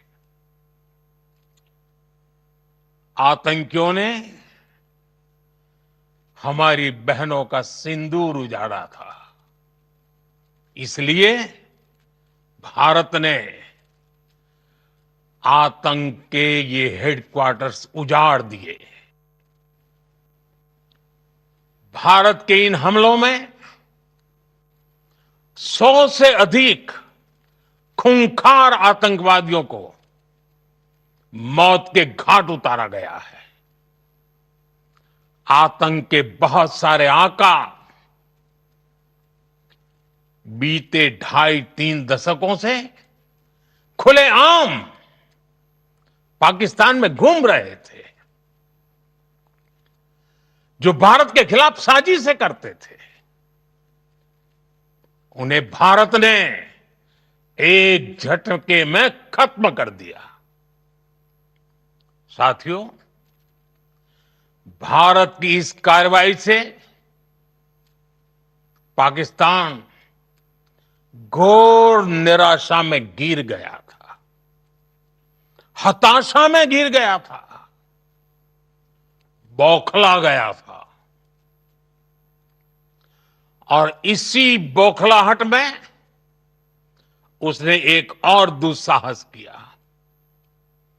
आतंक पर भारत की कार्रवाई का साथ देने के बजाय पाकिस्तान ने भारत पर ही हमला करना शुरू कर दिया। पाकिस्तान ने हमारे स्कूलों, कॉलेजों को, गुरुद्वारों को, मंदिरों को, सामान्य नागरिकों के घरों को निशाना बनाया। पाकिस्तान ने हमारे सैन्य ठिकानों को निशाना बनाया। लेकिन इसमें भी पाकिस्तान खुद बेनकाब हो गया। दुनिया ने देखा कि कैसे पाकिस्तान के ड्रोन्स, पाकिस्तान की मिसाइलें भारत के सामने तिनके की तरह बिखर गई। भारत के सशक्त एयर डिफेंस सिस्टम ने उन्हें आसमान में ही नष्ट कर दिया।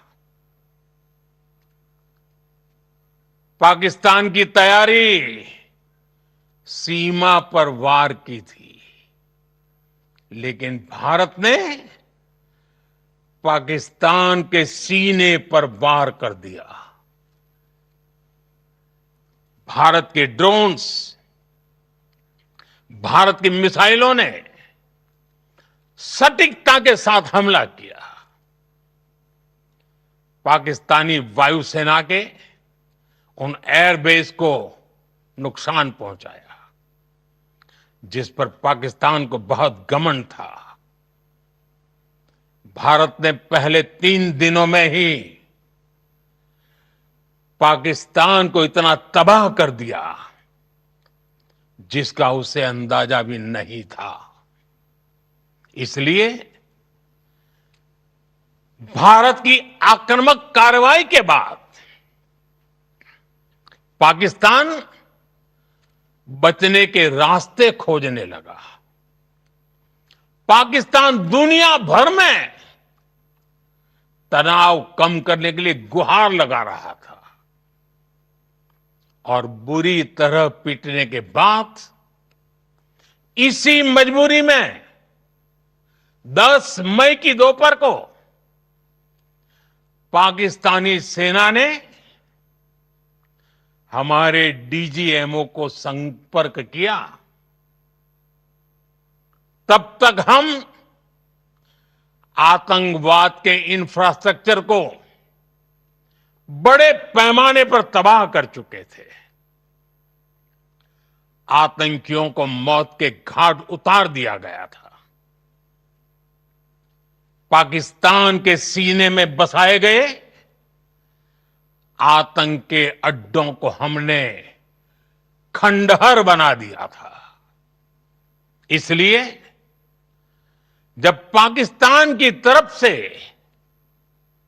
गुहार लगाई गई, पाकिस्तान की तरफ से जब ये कहा गया कि उसकी ओर से आगे कोई आतंकी गतिविधि और सैन्य दुस्साहस नहीं दिखाया जाएगा, तो भारत ने भी उस पर विचार किया। और मैं फिर दोहरा रहा हूं, हमने पाकिस्तान के आतंकी और सैन्य ठिकानों पर अपनी जवाबी कार्रवाई को अभी सिर्फ स्थगित किया है। आने वाले दिनों में हम पाकिस्तान के हर कदम को इस कसौटी पर मापेंगे कि वो क्या रवैया अपनाता है। साथियों, भारत की तीनों सेनाएं, हमारी एयरफोर्स, हमारी आर्मी और हमारी नेवी, हमारी border security force BSF, Bharat के अर्धसैनिक बल लगातार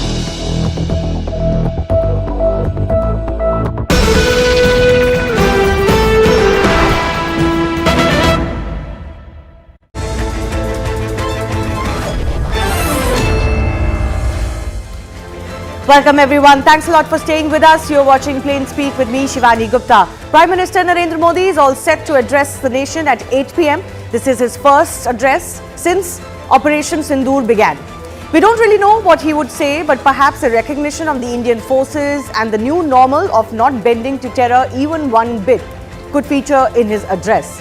After the ceasefire was announced, there are questions and some doubts in the mind of the Indian public. Prime Minister could well address those. Meanwhile, the Indian DGMO and the Pakistani counterpart have started their scheduled chat and we are awaiting details from that. What we do have more details of are the operations that targeted Pakistan military and especially the air bases. DGMO of the Tri-Services spoke to the media in the afternoon today and showed more images of like the Chinese-made missiles that were brought down in India, along with other Pakistani drones and missiles that were also intercepted. So let me just break down first up all of these air bases and others that have been attacked as far as the Indian action is concerned. Our armed forces have inflicted significant damage on Pakistan's military forces during this 3-day confrontation, including downing fighter jets from Pakistan with advanced technology and striking military installations. So let's take a look at Noor Khan Air Base, for example. It is located in Rawalpindi's Chaklala area. It is said to be the main transport and logistics hub for Pakistan. The base also houses VIP transport planes used by the political and military leadership of the country. 5 to 6 squadrons of the Pakistani Air Force are stationed here and they include some of the premier transporters as well. The airbase has played a crucial role in past conflicts, including the 1965 and 1971 wars. Situated about 200 kilometers west of Amritsar is Mushaf Airfield, said to be the most elite and widely operational base in Pakistan, consisting of its most capable combat aircraft and best equipped squadrons, highly trained pilots and commanders. It's home to the F-16, the J-16 and the Mirage 5A. The Murid Air Base, located in Chakwal district of Punjab province, is the hub of drone operations that were unleashed on India for 2 days. The base is known for housing its unmanned aerial vehicle and unmanned combat aerial vehicle fleet. Rafiki Air Base at Shorkot in Jang district of Punjab was also hit. Named after 1965 war hero for Pakistan, squadron leader Sarfaraz Ahmad Rafiki, this base also houses JF-17 Thunder and Mirage fighter jets along with support helicopters. Its central Punjab location allows rapid deployment across Pakistan's eastern and western fronts, making it a key node in the country's air defense system. The Pakistan military installation is located in the Rahim Yar Khan city in South Punjab in Pakistan as well. This base is strategically located for rapid deployment and operations across the eastern and southern Pakistan. It is said to be an important forward operating base that faces Rajasthan in India. Pakistan's Bholari Air Base is located near the town of Bholari in Jamshoro district in Sindh province. This airbase is home to US-made F-16 and China-made JF-17 jets as well, critical to Pakistan's southern air operations. Shahbaz Air Base in Jacobabad was another target. This is located in North Sindh, opposite to Rajasthan, about 170 kilometers from Longewala. The airbase is used for fighter and support operations. This airbase is a site of the decisive Battle of Longewala, which was fought in 1971. Another Pakistan military facility located in Jamshoro district of Sindh. It was inaugurated recently and houses the 19th Squadron as well as the Operational Conversion Unit, which operates the aircraft F-16AB Block 15 ADF. So this is the length and breadth that the DGMOs have talked about that were targeted in Pakistan. But this is not it. Apart from the key military installations, India also destroyed 3 key air defense radars. Although smaller in size, Pasrur airstrip played a crucial role in emergency aircraft operations and dispersal. India's successful strike on this facility basically diminished Pakistan's operational flexibility. Roughly 70 kilometers of Lahore, Chunian Air Base is a vital operational site supporting both fighter and support aircraft. With a primary runway and an emergency taxiway system, the base is critical to maintain operations even under attack, and this is why this site was chosen. India also struck Arifwala Air Defense Radar, which provides information on north and northwestern India. Destroying it again diminishes Pakistan's operational ability in this region. The question though is, despite all of this pummeling that Pakistan has received at the hands of the Indian military, particularly the Indian Air Force, is it going to learn its lesson or not? That and more coming up. So the social media, the Twitter is abuzz with the fact that we hit a site called Kirana Hills, which is supposed to be the nuclear storage facility. And there is a lot of rumors about Sargodha. There are foreign analysts who've mentioned that the Sargodha attack led to certain leaks. Is there a confirmation that we actually hit Kirana Hills, or we were careful of not to do any such thing? Thank you. Thank you for telling us that Kirana Hill houses some nuclear installation. We did not know about it. Okay. And we've not hit Kirana Hills, whatever is there. Okay. I did not brief in my briefing yesterday. Shown on the screen is a probable enemy PL-15 missile, which is of Chinese origin. This missile has missed its target, and you can see the pieces now which are available with us. Another weapon system or weapon which was found was the long-range rocket, the pieces of which you can now see on the screen. We have talked about the loiter munitions and the unmanned aerial systems, and here are some of the glimpses of those systems which we have brought down. To your right, with the right undercarriage or the wheel, you can see is the Yeeha system, which is of Chinese origin with Pakistan. You can see some quadcopters, and you can see one odd Sonka drone hanging by the wire. All these have been brought down by our trained crew and air defense systems. आज शायद cricket की बात भी करनी चाहिए क्योंकि मैं देख रहा था कि विराट कोहली ने टेस्ट क्रिकेट से रिटायरमेंट ले ली। कई भारतीयों की तरह वो मेरे भी फेवरेट क्रिकेटर हैं। तो 70 के दशक में ऑस्ट्रेलिया और इंग्लैंड की फेमस एशेज सीरीज चल रही थी और उस समय ऑस्ट्रेलिया के दो बहुत तेज गेंदबाज जो कि क्रिकेट हिस्ट्री में बड़ा उनका नाम है, जेफ थॉमसन और डेनिस लिली, उन्होंने अंग्रेजी बैट्समैन और उनकी बैटिंग लाइनअप को तहस नहस कर दिया था और ऑस्ट्रेलियंस ने उस समय एक कहावत निकाली थी, that from ashes to ashes and from dust to dust. और अगर आप इस लेयर को देखें तो आप समझ जाएंगे कि मैं आपको क्या बताने की कोशिश कर रहा हूं। तो अगर आप सारे सिस्टम्स को पार कर भी गए तो आपको फिर भी एयरफील्ड या लॉजिस्टिक इंस्टॉलेशन या जो भी चीज़ को आप टारगेट कर रहे हैं उसमें पहुंचने से पहले कोई ना कोई इस लेयर्ड ग्रिड का सिस्टम जरूर गिरा देगा।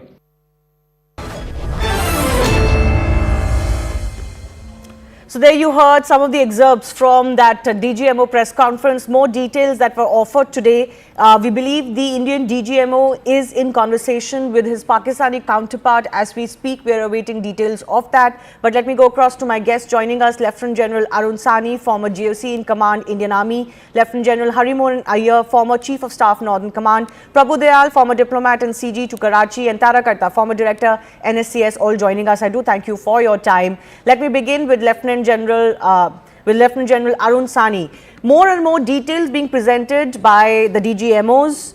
Do you see this as an effort, one, to counter the propaganda and the misinformation that the Pakistani side is peddling, but also just to tell the global community and Pakistan also of the damage that we can inflict, a reminder of what we have achieved and what we are capable to do if they were to attempt any misadventure again? Yeah. Thank you, Jai Hind. Shivani, good to be on your show. Thank you, sir. I think you have correctly stated if you've seen the methodology of the briefing, we had the ladies who came in, lady officers who came in the beginning, which from a particular community, which actually gave a significance about the secular character. And now we've got the military DGMOs, the Air Force and the naval counterparts sitting here to brief. You're absolutely right. It is part of a narrative and a perspective which has to be created to give authenticity to the various kind of achievements of the Indian armed forces in this last 4-5 days of exchange across the border in a standoff domain. Undoubtedly, it has highlighted two things. One, the capability of the armed forces, the capacity for us to tackle some of the Chinese hardware which is being talked about. Yes. Second, it has also proved the collusivity that has now become endemic and is a challenge which India will have to be ready for between China, Pakistan and Turkey. And if tomorrow we find that electronic warfare and signals and connectivity which they can give from the satellites directly to the AWACS will also be an area of contention which we will have to cater for. The third issue which I think which really comes out well is, yes, it is to prove to the global community, which actually last time we couldn't do too well, is to give irrefutable evidence of the fact that we have actually been able to pulverize and hit them not only along the borders but right in their drawing rooms and in their bedrooms. That's what's happened when you hit Sargodha, where they've got some in close proximity their nuclear facilities, you've got the Prime Minister's residence, the army headquarters. So I think this whole exercise is of transparency. I think the nation also today with the younger generation wants to participate in a manner being party to what has happened along the borders. Yeah. Because times have changed, absolutely. Times have changed. And information is going to be talked about regardless of whether you give it out or not. Yeah, so absolutely. So I think it is to even satisfy this new need which is required, because that's how this nationalist and the citizen or all of India approach comes in when you're giving. And I think this all indicates the stages of deterrence that have come in place. Yeah. The world will have to look at it differently. I mean, the India is one when it comes, irrespective of political, religious talks that keep happening for various reasons in the diplomatic or in the internal space. But finally, what we are doing as a nation is there. The army carried out the action which it was given as an order, as a clearance from the Prime Minister. and it has executed it flawlessly. We have shown that we can hit with precision, even if you have some of the best capabilities which your adversary might be supporting. Yes, absolutely. You know what I really loved, I think this was said yesterday in the DGMO press conference, is that we have, I think Lieutenant General Rajiv Ghai said this, that I don't care what Pakistan is going to do. I'm not interested in their plans. We have a plan and we're going to stick to it to the T. So I think it means, Lieutenant General Harimohan Iyer, I'm coming to you, that for every stage, India has a pre-planned response of what they're going to do. If Pakistan does something, we have a response. Okay, you do this one time, we hit this. You do it second time, we hit this. You hit the third time, we're going to do this. Good evening, Shivani. Good evening to my fellow panelists. It's an honor to be on a panel with General Sani, considering my guru, old-time guru. That's great. That's great. That's great to have both of you then. It's a pleasure to have him go together. So, when I look at this current last 3 days, and I think I've been repeatedly saying this, we have called out a large number of bluffs which we were worried about for over a decade.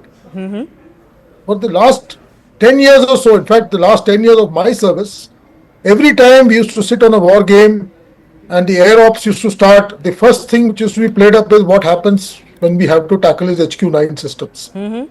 He's got a tremendous air defense cover. Whether we have to go high, low or low, high, low, there were all those parameters which Air Force used to work out to how to defeat the so-called invincible air defense package which Pakistan used to flout. He has also got a series of these radar sites which gets almost a gap-free coverage across the border. So it was a kind of a challenge for us, and somehow we gave it a first hit when we went to Balakot in 2019. That was an eye-opener to say that yes, there is a capability for us to break through this, but that we took it as a one-off thing. We never went after that. This last 3 days, in fact 6th, 7th and 8th, these 3 days have displayed that Pakistan's air defense system can be defeated. It has not only defeated, it can be dismantled. Today, as I look at it, I don't see him having a roof on his head. His entire armed forces, which were dependent on these so-called super air defense systems, which was supposed to prevent our forces from maneuvering into his territory, I don't think they will have the confidence of moving from place A to place B also, because he knows that our air will pick him up and knock him off. Absolutely, absolutely. Not really a lot of other countries. It's kind of symbolic. I said this yesterday also, and I say this. You should not see, and so people have been saying, we had him on his knees and all that. We have carried out symbolic hits at the length and breadth of his country. While where we went with one missile, tomorrow we can go with 10, maybe 20. We can put his airfields down for days, and like somebody said, he may be able to put his aircrafts in air, but he'll never be able to land them. So that kind of superiority we have, and the aircrafts are now going to be flying in a kind of a scenario where they are worried whether they'll be able to carry out their tasks. And it's kind of a thing which we have got into the commander's head, that he is going to be looking up all the time to see where this next round of hit is going to come on him. And the second thing which has happened is this bogey of drone warfare has been killed. When the Ukraine war happened, all of us were worried. We went in for various kind of modifications to our equipment, because the way the Russian equipment, capsized to drone warfare from the Ukrainian side, and that too these Turkish and Iranian drones which went there, they created very havoc there. So we were a little worried. In fact, I was also part of a large number of studies to find out how to counter a similar situation in our scenario. And in fact, as it stands, I must say that I'm still working on one. I work with the IIT Madras now, and we are still trying to find solutions to this kind of a problem. It's not that it is one problem, there are multiple solutions. No, obviously technology will continue to evolve, and systems will continue to evolve. So we have to be on the ball. One thing we have made it very obvious in the last 3 days is, and as the DGMO very rightly put up, in fact, that was a wonderful statement he gave. There are so many layers. Yes. And if the drone manages to penetrate any layer, will be taken out. And the best part is our vintage L-70 guns have performed tremendously. Yes. And the indigenous systems have performed tremendously. tremendous performance. And Yes. these are very good takeaways. No, absolutely. So I just want to, with our military guests, I just want to focus on two quick issues and then I'll open this up to our other guests as well. I do thank you for your patience in advance. Lieutenant General Harimoyan Iyer, do you want to take this? Today in the press conference, there was a confirmation that the surface-to-air missile site at Malir cantonment in Karachi was also one of the sites that India had hit. It is there on the map that the army presented today. How do you look at this particular bit of addition that we didn't know yesterday? So I guess the DGMOs or DG Air Ops has put it out today. Getting a surface-to-air site is akin to taking out a radar. It is basically a radar along with a missile site. So let's say you mentioned about Pasrur and Chunia. Pasrur and Chunia are those radar sites which give low-level coverages. So when you go to Malir, Malir actually looks after the entire desert as well as the ocean, the Arabian Sea area. It is a very prominent site for our Navy as well as for the ground forces which operate in the creek as well as in the desert sector. Okay. So it's a major indication to them that if required, Karachi can also be without aerial cover, and we can play merry hell with them through the Navy. Through the Navy. That was the warning that was given yesterday itself. That was given, I think, yesterday by the DG Naval Ops. So this is just to, I think, amplify the issue that we are capable of. And it also, this map and the map that we showed you earlier shows you the length and breadth of Pakistan that the DGMO was talking about. There's literally no area left out of touch. And the fact that they couldn't do anything about any of these actions is what has pulverized the Pakistanis mentally as well. But before I open this up, Lieutenant General Sani, I want to ask you quickly about the Kirana Hills issue. The DGAO was asked about this. That question was posed to him. He said, we don't know what's there at the Kirana Hills. Thanks a lot for telling us, but we did not hit it. What do you make of his answer? What are we supposed to take with this? Take from this? I think his smile actually gave away everything that he wanted to get for the answer. But the issue goes that Sargodha itself has the SPD headquarters in the close proximity. Yes. That's the Strategic Planning Division, which looks at nuclear assets. So undoubtedly, the indication of hitting this, and that is where I feel, when you talk about Malir coming into play, I think getting across in depth into areas which they thought are high security zones, which can't be penetrated, has actually defanged and put another nail in literally their stand that India can reach us wherever it is. And maybe that's what forced them to actually get the outside agencies to come in and talk about bringing an end to the operations. And I don't know, there are rumors, as I say, rumors shouldn't be played, and that's what we keep advising everyone. But on the social media, there is something about some kind of an earthquake in 4.2 Richter scale. So I mean, you never know what got hit and what really didn't get hit. Well, there is that issue of that alarming intel that we don't have the answers to, that the Americans keep talking about. All right, Tarakatha, coming to you, it seems like the military action is one thing. But we know what the psyche of the Pakistani military and even its establishment, let's say the general psyche of Pakistan is. The big question we're asking today is it going to really learn its lessons after all of this? Shivani, that's a very easy question. They're not going to learn a lesson. It's as simple as that. Yeah. I mean, we've been doing this for years. But you just saw, I think the DG ISPR had a press conference where he very solemnly said, we are a jihadi army. Yeah. We believe in jihad. I think he said something like that. Yeah, something, I mean, to the effect. Yeah. Now, all these years, to tell you the truth, I had a lot of respect for the Pakistan army. This is, earlier. They were professional. They had a certain psyche. Now, I don't know where that has gone. So, they've kind of gone, they pushed us, right? Each time when Vikram Misri was talking, each time he gave a chance for Pakistan to back off. They never took it.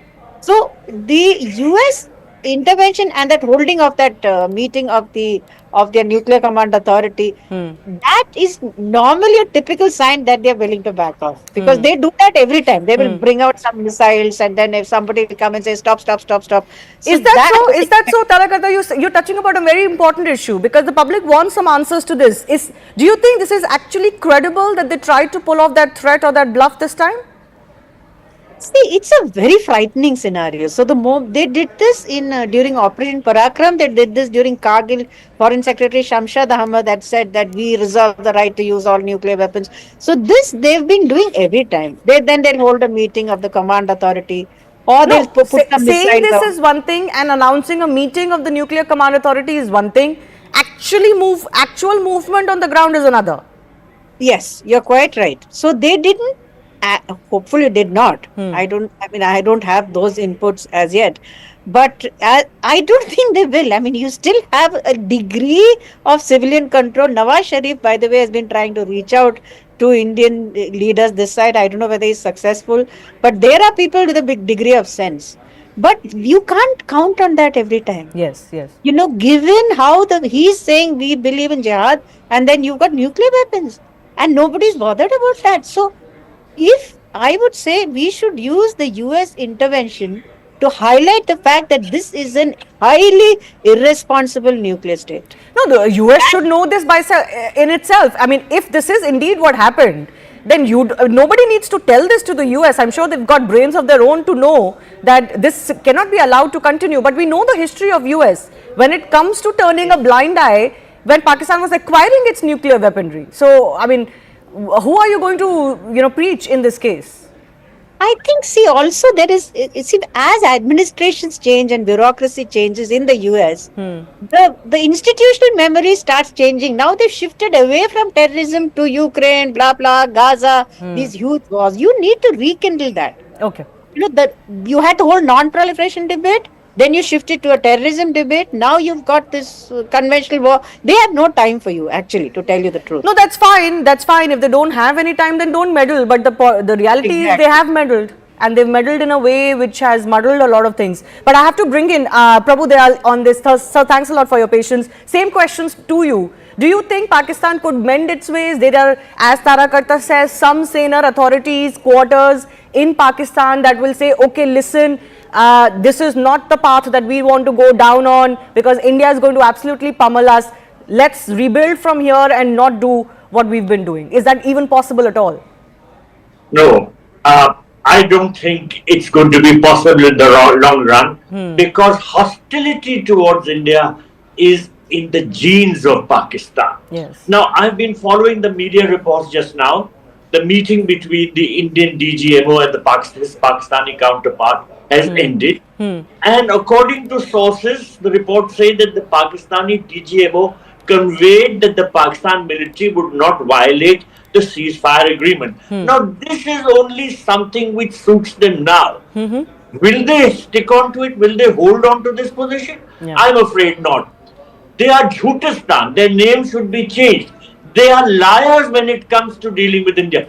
You know, and the sad part for the Pakistani establishment is that they have been exposed in front of their own people. Yeah. You know, I served in Pakistan in the early 80s, and some things that I would hear always is that one Pakistani soldier is worth 10 Indian soldiers.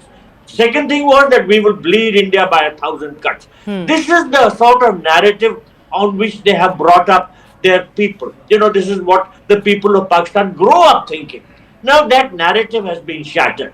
The very fact that the Pakistani DGMO called our DGMO and asked for a ceasefire shows that we have bashed them.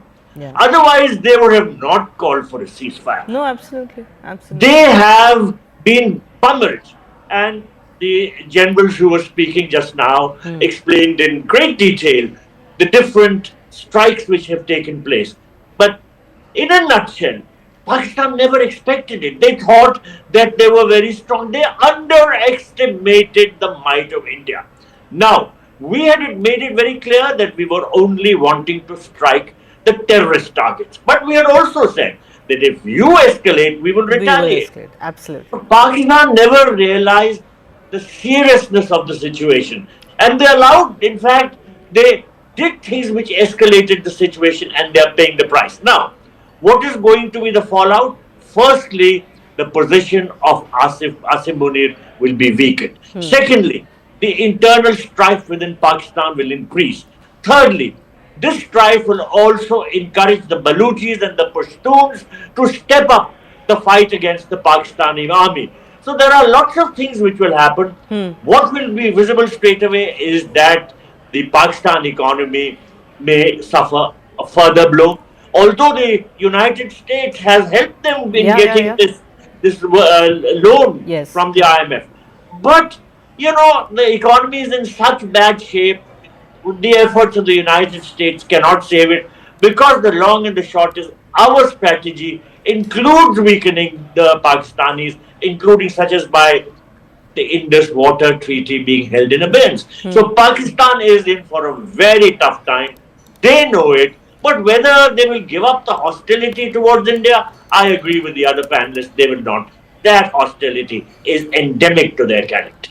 Yes, absolutely, absolutely. You know, something serious has indeed happened as far as these strikes are concerned. We don't quite know, and that's actually one of the many spokes we are still wanting to get more information on.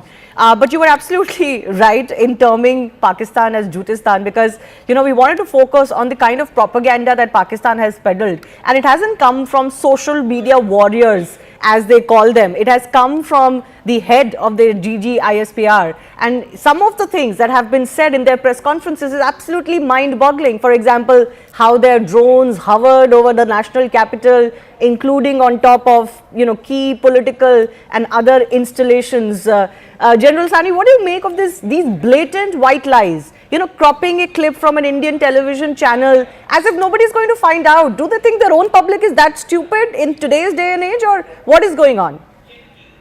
Let me put it like this. That disinformation campaign is always aimed to look at the Western media and the Western press, which seems to be biased in their favor.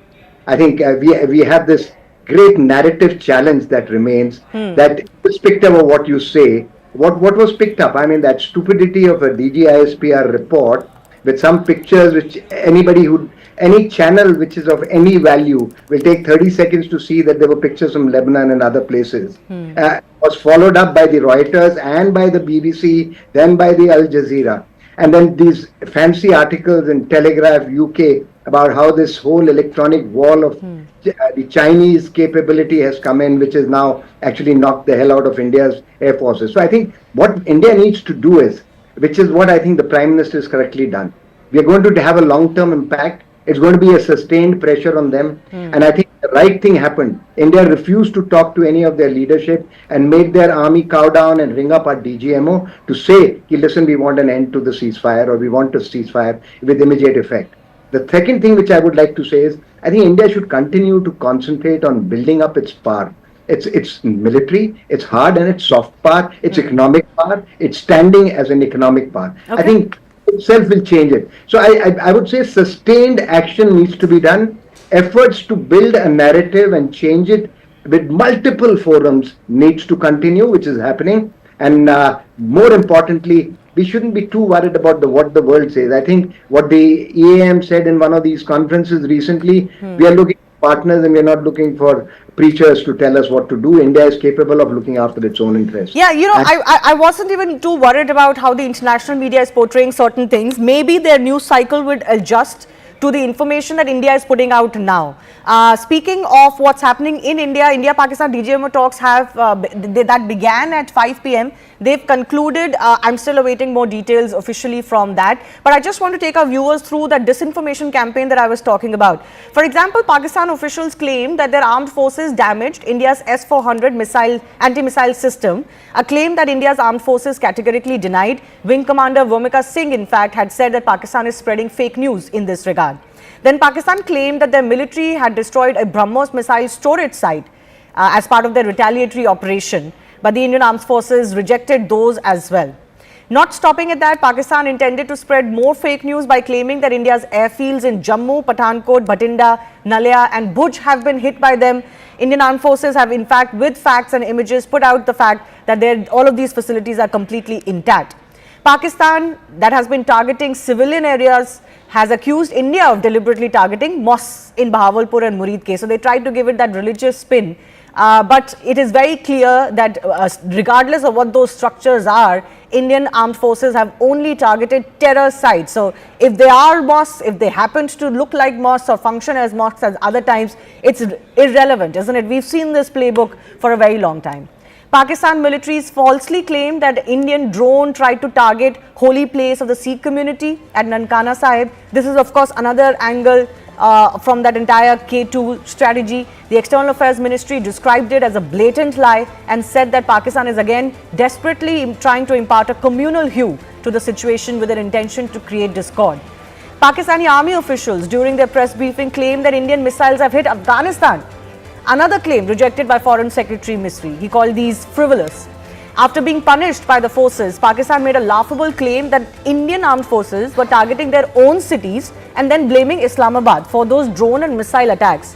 Foreign Secretary Vikram Misri stated that only Pakistan can come up with such claims, and India has, this is a desperate attempt by Pakistan to disown its own act of aggression. I think this is where he used the act of farcical denial, which is an example of its duplicity. Pakistan even claimed that heavy damage was inflicted on ammunition dumps in Chandigarh and Beas, another claim that has been rejected by the Indian armed forces.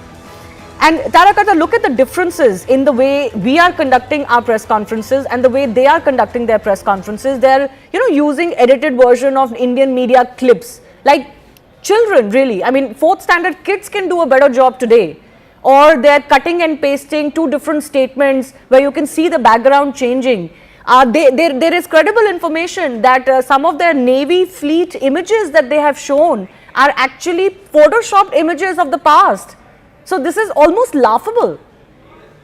No, I quite agree with you, Shivani. Especially that, the one which he showed, that he showed a whole map saying how a missile came, it was targeted to Pakistan, it hit Amritsar. I mean, who believes that?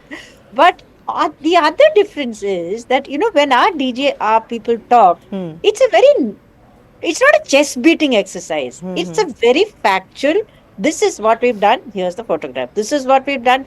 That's not how they behave. Theirs is, oh my God, we are so wonderful and we are so great. No, they declared victory. There are posters of Shehbaz Sharif with with these lines like "we have won" and all of that. I mean, this is just mind-boggling. It's quite hilarious. But I'm saying, okay, you guys do that. Yeah, I mean, as long as you got this lesson right, what the PM I think is going to say, that all of this depends on how you behave on the terrorism issue. Yes. Everything is contingent on that and how we're going to deal with that. Their demand for Kashmir, which is the whole point of this whole exercise, and which they have tried for decades, is what we need to watch out for, because this is an attempt to get at your water. They are not bothered about Kashmir. This is an attempt to control the waters of the Indus. So let's see how this goes. But as of now, we are good. We are not boasting, and we are pretty happy with where we are. Lieutenant General Iyer, you want to come in on this? Just the sheer amount of lies, they're not even sophisticated lies, and I don't know who they think this is fooling in today's day and age. Surely the Pakistani public is not going to be fooled by this either. No. So Shivani, I'd like to take you back to 2019. So immediately the next day of the Balakot strike, they did something called a swift retort. And it was basically flying over their own area and releasing some weapons in selected areas. They were hitting all over the countryside in J&K and very shallow depth. Unfortunately, there was an air intrusion of our side. We chased them out, and we had a pilot which went into Pakistan, and they claim it as a huge victory. Yeah. So on 8th, I personally believe they were looking at a face saver from their side. They hoped that they would be able to do a similar kind of a thing, and they will be able to get out saying that we were the superior ones. I heard large number of people saying that they threw 24 missiles at us, we'll send 48. Even in the nuclear test, we did 5 tests, so that guy went and did a 6th one just to show that I am superior. So what happened was, on the 8th, when they tried this their drama with us, we just didn't let them enter anywhere. That was something they did not prepare for. And when they tried to hit us, the response which went from us was very, very severe. We knocked out their complete command, communication and radar systems. In fact, somewhere in the evening of 8th, I believe Lahore didn't have any aerial cover. Yes. And if an offensive had been launched that day, there would have been very hell to pay as far as Pakistan is concerned. Thereafter, since they were not able to do anything, the next full day they tried to, conjure some kind of results which they can tell their own public. So when you were saying who is so stupid, the public in Pakistan is stupid. That is why they are running around with flags. They are believing that, so many aircrafts have been down, the S-400 has been hit, Delhi has been hit. So they are trying to spin a story which unfortunately DGISPR somehow has got a kind of hold on their own public, that whatever he says the public tends to believe. And that is the only reason why Pakistan army is able to have a hold over the country, because the public has unhinging faith as far as their army is concerned. They feel the army cannot do anything wrong. And I also feel this is basically because the political system is a horrible one. So the only system in Pakistan which the people have little faith on that is their army. So whatever is given out by the army is taken as gospel truth. And that is what has happened over the last period. But this time what has happened is we have been able to counter the narrative very well. Unfortunately, I felt on the 7th or 8th day, I think I mentioned it in your show also. Yes. Our information, this thing was a little less. What we have been able to do over the last 2 days, we have completely destroyed the narrative. And Western media has actually picked up whatever these people were pushing out on the 7th. So, that's interesting, because I want to go to Prabhu Dayal with this as well. We shouldn't care too much of what the Western media is saying. There are stories within stories. Some of the American media may be doing, some say, all of what they're doing, believing very happily the information that Pakistan is feeding them, knowing very well that those are not reliable sources, because there is a story of the weaponry here as well.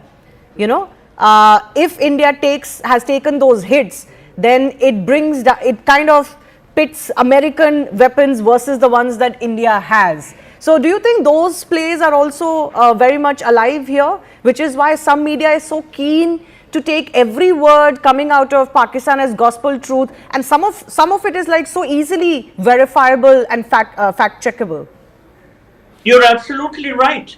There is a clear agenda in the sort of reporting which some sections of the Western media are indulging in. I wouldn't say all sections, because there is only a particular section which is pursuing a specific interest, which you have highlighted, and that is to showcase the sort of quality of American weaponry which India should acquire, rather than, for instance, their files.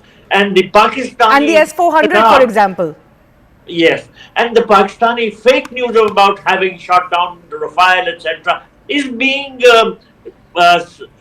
bought by the sections of the Western media. Now, you have spelled out the entire range of fake news which the Pakistanis have spun out. And I had raised my hand at one particular point to say that perhaps an even more suitable name for Pakistan, because of all the fake news, is Fakistan. They are selling fake news to the world and to their own people. But, and this is a fundamental but, many Pakistanis are not buying their government's narrative.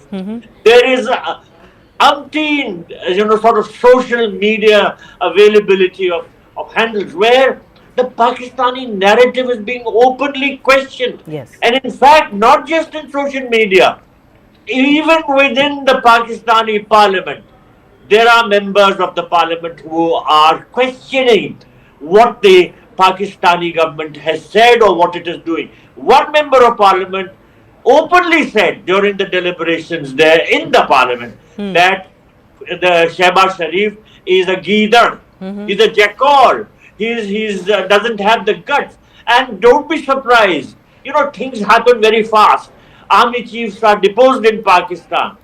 Once Asim Munir is deposed, he will be labeled a donkey because he has made big miscalculations. He totally underestimated the strength and the ability of the Indian Armed Forces. And the result is that Pakistan is paying a price. Pakistan's condition is worsening and will continue to worsen. Right. Pakistanis were hoping that the World Bank will intervene in this Indus Waters Treaty. But the World Bank chief, Ajay Banga, has clearly said that the World Bank has no role. The World Bank was only a facilitator. Yes. So now Pakistan realizes the sort of situation it is in. Yeah, absolutely. Two key things we are still waiting for. One, of course, if the ceasefire is to continue, post these DGMO level talks, what are the conditions that India is going to impose on Pakistan, because we certainly have the upper hand here. Secondly, how the world community is going to behave further from here. You know, even if we ignore what Donald Trump has said so far, maybe misunderstanding of the Kashmir issue, misunderstanding of India's traditional position on any mediation, we still do need these countries to have a long-term view that is supportive of India, and where are those chips going to fall is extremely important. Tarakat, I have 30 seconds before I have to end this. Do you want to just come in on this, of how well can India maneuver this, because everything has become very confusing and very muddled right now? I quite agree with you. I mean, one of the biggest problems is, we had senior US officials condoling with Pakistan on civilian deaths. Yeah. What on earth are you talking of? So it's all, that's why I said earlier, it's almost like an entire reality has been erased. So our diplomatic challenge is going to be to put that out as a, it has to be a very, very careful effort to say, go study this war. Let's invite international people, give them as much transparency as possible, and say, study this war, which is unique. Let me tell you, Shivani, it is really unique what we've done.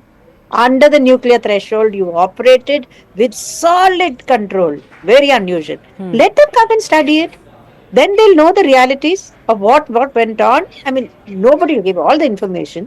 But this narrative has to change. And I wouldn't fully agree that we've got a narrative out. We still have a lot of work to do. It's okay. If they don't buy it, it's too bad. But going forward, this is what we need to do. Okay. We need to put this back, the focus back on terrorism and the threat that is faced by a highly unstable state. Absolutely. Still some work to do on that front. I do thank all of our guests for joining us. Thank you.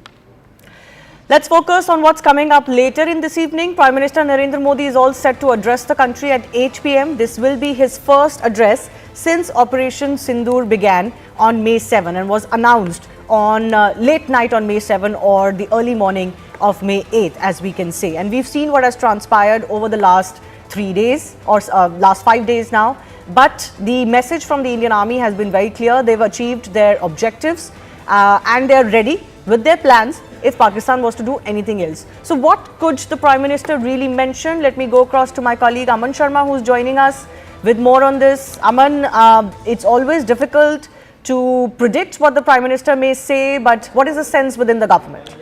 See, Shivani, the Prime Minister has spoken on Pahalgam on at least 3 occasions. The Pahalgam terror attack, he spoke in Bihar on April the 24th. On April 27th, we saw him speaking in the Man Ki Baat address, and then on May 4th, in the presence of the Angola president, the Prime Minister had said that India will get justice for the Pahalgam victims. But the Prime Minister is still to speak on Operation Sindur, which happened on May 7th. The Prime Minister so far has let his actions, speak more than his words, and we have seen the big decisions he has taken, the free hand given to the armed forces, the direction given to them that we don't have to go after just the foot soldiers or some camps of the terrorist organizations. We have to hit the head of the snake. We have to go after the terrorist headquarters of Jaish, LET, the Hizbul. And that is what India did, the remarkable precision and success on the morning of May 7th.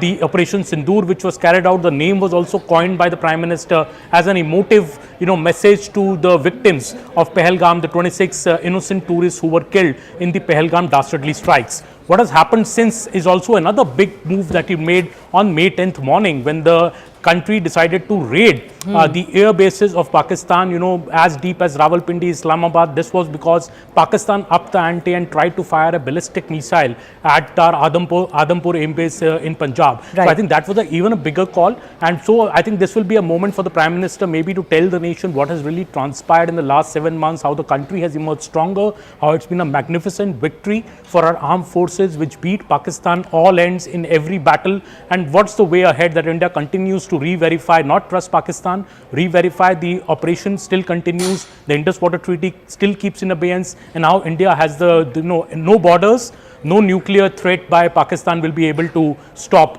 us from going inside and hitting our enemies. Yes, Pallavi Ghosh, my colleague, and Payal Mehta also joining us. Payal, again, the government has, of course, through other means sent out its message, but it will be still very interesting to see what the PM says. And I think what most people are looking forward to is what's the road ahead. We know what has happened or transpired right now, but where are we at really when it comes to our diplomacy around the world on this issue, and of course, how we're going to deal with Pakistan going forward?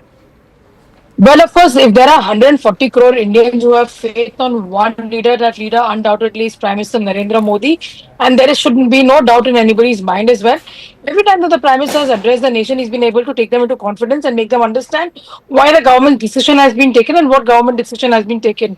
The way in which he was able to handle the whole COVID crisis, and in fact, make sure that lockdown was imposed, that was a success. That was, of course, the aura of the Prime Minister, which actually struck a lot of chord with the people of the country as well. But like you rightly said, that we do understand what has happened, why it has happened, but what is going to be the way forward? How are we going to deal with Pakistan? Because Pakistan is an enemy nation. Pakistan did not even wait for a ceasefire violation. Even within hours of that being announced, Pakistan has violated the ceasefire. Clearly, nobody really wants to trust Pakistan. But what is India going to do? How is India going to disengage with Pakistan? What really happens to the announcement that India made, right after the Pahalgam attack? All of these things need to be given a lot of clarity with. There are a lot of people within the media as well who are trying to actually paint the government in a picture saying that, we probably succumbed to the US, etc. Yeah. What really transpired? Why did India agree to peace? And like Aman has been pointing out, it's a very important day to understand that today's Buddha Purnima, Buddha stood for peace and harmony. And how is the Prime Minister going to really make the people of the country really understand that Pakistan is a liar? Pakistan is lying that they won the fight. There's no fight which is being fought. Eventually, it's just peace which is fought, which is won. Absolutely. Pallavi, I think two big questions on everybody's mind. Why the ceasefire and what is going on as far as this whole US, intervention is concerned? That's right. I don't think the Prime Minister's speech is going to be political or he's going to use his platform to try and counter what the opposition parties are saying. I think that is something which is going to be left to the party spokespersons and the ministers, or maybe the Prime Minister, but much later stage. The timing is very significant when the Prime Minister chose to speak and address the people of our country. Till now, the narrative has been put forward by those who were on the ground. The real experts, the ones who were involved in Operation Sindur, whether it was the first 2 days of press conference by the Foreign Secretary flanked by the two officers, Sophia Qureshi and Vyomika Singh, and then since yesterday and today, the press conferences by the DGMO representatives of the three wings of the Army, Navy as well as the Air Force. So that essentially sets the stage and the agenda of what the Prime Minister is going to speak about. But there are concerns which the people of our country do have, but most importantly, is the story over? Well, the Operation Sindur is definitely not over. It may go in for a bit of a pause. We are not going to be attacking Pakistan. We never did, but it was a provoked one. We only wanted to target the terrorists. And I think that's what the Prime Minister will tell the people of the country, that we gave a befitting reply to Pakistan. We specifically targeted the people who know their job, did their job. But Pakistan is not a democracy like India. The Pakistanis don't have any concern. The government has scant regard for their people who are really crying because they don't have water, they don't have food. There's a problem of inflation massive in Pakistan, whereas India is almost heading to be $1 trillion economy. That's our target for ourselves. So he's speaking to a nation which is of course going to be looking for reassurance. He's also going to talk about morale boosting as far as the armed forces, our soldiers along the border, because the real fight is having to be fought by them. Yes. So I don't think it's going to be a political speech. Definitely it's going to be a feel-good speech, one which is reassuring and something which we all expect from the head of the government. All right. I do thank all of you for joining us. Let's wait and see what happens as far as that address is concerned. Moving on, we've got some updates as far as the India-Pakistan DGMO level talks are concerned. They are over. As I mentioned earlier, they have concluded today. They started somewhere around 5 p.m. this evening. All we know is that they have discussed modalities of the ceasefire and drone issues. Ceasefire modalities discussed for international border and the LC both. The talks will continue and the next date of the talks will be announced soon. So this is going to be a continuing, evolving process. My colleague Akash is also joining us with more on this. Akash. Shivani, you rightly pointed out that these talks have concluded, and in fact just a while back we have got a confirmation that how the modalities related to the ceasefire, in fact, at the LC and also at the international border, was discussed. And in fact, this input is by our investigation editor Manoj Gupta, that how these talks are going to continue. In fact, the next date would be announced soon, where both the officers, the 3-star officers from Indian side and major rank officer from Pakistani side, would continue this a conversation. Until then, we are assuming that the situation and in fact the military action will be halted. So just give me a sense, Akash, what really happens as far as these DGMO level talks are concerned? When they say they discuss the modalities of the ceasefire, how are usually these conditions? How are these conditions, and how are they usually arrived at?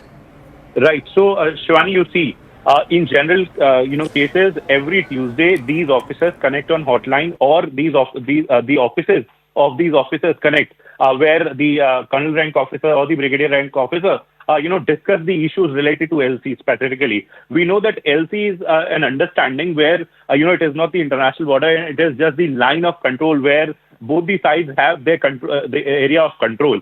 In general cases, they discuss the sort of issues that are coming from the commanders at the LC. But in this case particularly, when we know that several sort of violations have happened, several sort of activities have been happening, last time when the officers, connected, they of course discussed about the sort of military activities that were happening. And from Pakistani side, it was requested that these activities should be stopped. And after that, it was decided, and in fact, agreement was there. In fact, understanding, I should say, was there that we should, in fact, stop these activities till the time we are not discussing the modalities. And in fact, the conditions on which, we will be, in fact, we will be going with.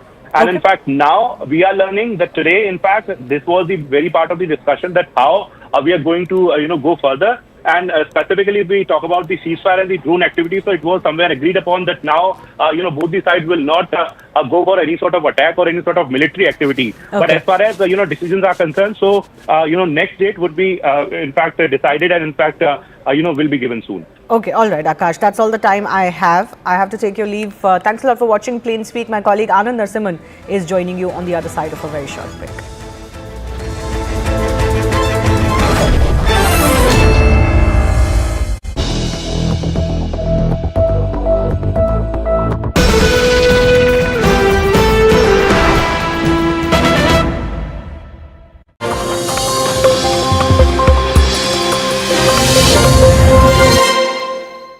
All right, as we count down in the next few minutes, Prime Minister Modi will be addressing the nation. It's the first time that he will be speaking directly to the nation after the Pahalgam attack, and certainly after Operation Sindur. Remember, 2 days after Pahalgam, he had gone to Bihar, where he had made a solemn promise that each one of these terrorists and their backers will be hunted down and they will be pursued to the ends of the earth. So he will tonight speak directly to the people of India and tell them how the account has been flattened between these terrorists who carried out that dastardly attack in which 26 civilians, Indians, were segregated on the basis of their religion and killed. And in response to that, 2 weeks later, India launched Operation Sindur, targeted 9 different terror locations, 21 strikes, killing over 100 terrorists, some of them high-value targets. So the Prime Minister will be speaking to the nation directly in his first comments after Operation Sindur. The Prime Minister will also outline to the people of the country what the objectives of Operation Sindur were and how those objectives were met by the combined strength of the 3 armed forces. He may also throw some light on the escalation that happened on the night of the 9th of May and the morning of the 10th of May when Pakistan tried to attack multiple Indian air bases but was unsuccessful. In reply, India attacked at least a dozen air bases of Pakistan and did significant damage to most of them. We'll queue up to the big address to the nation by Prime Minister Modi. Lots to expect. Clarifications maybe on third-party mediation. There's been a lot of chatter, a lot of misinformation about how the Americans forced India's hand, how the ceasefire was forced by the Trump administration. All of that will be clarified through the course of this next hour. But first, I want to bring you up to speed with what Prime Minister said exactly 2 days after Pahalgam in Bihar, where he said that these terrorists and their backers will be tracked, pursued, and be brought to justice, even if that means we have to go to the ends of the earth. Let's listen in. India will identify, track and punish every terrorist and their backers. We will pursue them to the ends of the earth. India's spirit will never be broken by terrorism. Terrorism will not go unpunished. Every effort will be made to ensure that justice is done. All right, I want to go across to Aman Sharma, our political editor. Pallavi Ghosh is also joining us live from 7 LKM. Aman, first things first, what do we expect the Prime Minister's speech to be about? Certainly it's going to be on Operation Sindur, but do we know any further on how he's expected to address this topic? I think, Zaka, what the Prime Minister is going to say here, that justice has been served. This is what he promised in Bihar, that we will pursue the attackers and the backers of the Pahalgam attack till the ends of the earth. आतंकियों की बची खुची जमीन को भी मिट्टी में मिलाने का समय आ गया है. India has done that by striking the terror headquarters of the Jaish, the LET and the Hizbul Mujahideen on as part of Operation Sindur. Not just that, India has drawn new lines. India has now said that neither will Pakistan's nuclear threat nor the LOC and the international boundary can save terrorists on Pakistani soil. India will cross the borders, India will hit them even if there is a nuclear threat from Pakistan. So I think the rules of the game have been totally changed, especially what happened on May 10th morning when India has attacked multiple air bases of Pakistan, shown the capacity and the caliber to fire from our side of the border and still do extensive damage at bases like Rawalpindi and Islamabad and others in Karachi and Lahore. I think Pakistan was pummeled into submission. They went to US seeking a ceasefire. India has made it very, very clear that if Pakistan responds again or if there is an act of terror against us, it will be treated as an act of war. I think people were very angry, very anguished of the Pahalgam attack, and they are now looking forward to what the Prime Minister has to tell them today on how ends of justice have been served after the Pahalgam attack. Pallavi, also, politically, the Congress and the other opposition parties have sort of made it out to be almost like, the Americans intervened and it was Trump who pressurized India into accepting the ceasefire. Will the Prime Minister clarify on that as well in his speech tonight? I don't think the Prime Minister is going to make a very political speech. I think it's going to be more high on emotion quotient and also reassuring the people that Pakistan has to be taught a lesson and has been taught a lesson, and that our war against Pakistan was not against the people of Pakistan as much it was against the terrorists, and on that war India is never ever going to compromise. But yes, somewhere down the line I think the need for the Prime Minister and the significance of the timing is very, very interesting. Why the Prime Minister wants to speak. See, for the last 4 days, we've been seeing daily routines and briefings being given to the media. They were the people who were involved in Operation Sindur, who are there on the ground, who are experts on the ground. They were doing the talking. The party and the government was remaining away from it. There was complete silence. I think only today, for the first time ever, you had a BJP spokesperson, Mr. Sambit Patra, doing a press conference. But even there, he refused to take any questions in responding to the Congress's campaign against the BJP. He said now is not the time for this. So I think that's the cue. I don't think the Prime Minister is going to be compromising on that gravitas. He's going to reach out to the people. But yes, one pressure I'm sure, and Mr. Kharge. नमस्कार. हम सभी ने बीते दिनों में देश का सामर्थ्य और उसका संयम दोनों देखा है. मैं सबसे पहले भारत की पराक्रमी सेनाओं को, सशस्त्र बलों को, हमारी खुफिया एजेंसियों को, हमारे वैज्ञानिकों को, हर भारतवासी की तरफ से सैल्यूट करता हूं. हमारे वीर सैनिकों ने ऑपरेशन सिंदूर के लक्ष्यों की प्राप्ति के लिए असीम शौर्य का प्रदर्शन किया. मैं उनकी वीरता को, उनके साहस को, उनके पराक्रम को आज समर्पित करता हूं हमारे देश की हर माता को, देश की हर बहन को और देश की हर बेटी को ये पराक्रम समर्पित करता हूं। साथियों, 22 अप्रैल को पहलगाम में आतंकवादियों ने जो बर्बरता दिखाई थी, उसने देश और दुनिया को झकझोर दिया था। छुट्टियां मना रहे निर्दोष मासूम नागरिकों को धर्म पूछकर उनके परिवार के सामने, उनके बच्चों के सामने बेरहमी से मार डालना, यह आतंक का बहुत विभत्स चेहरा था, क्रूरता थी। ये देश के सद्भाव को तोड़ने की घिनौनी कोशिश भी थी।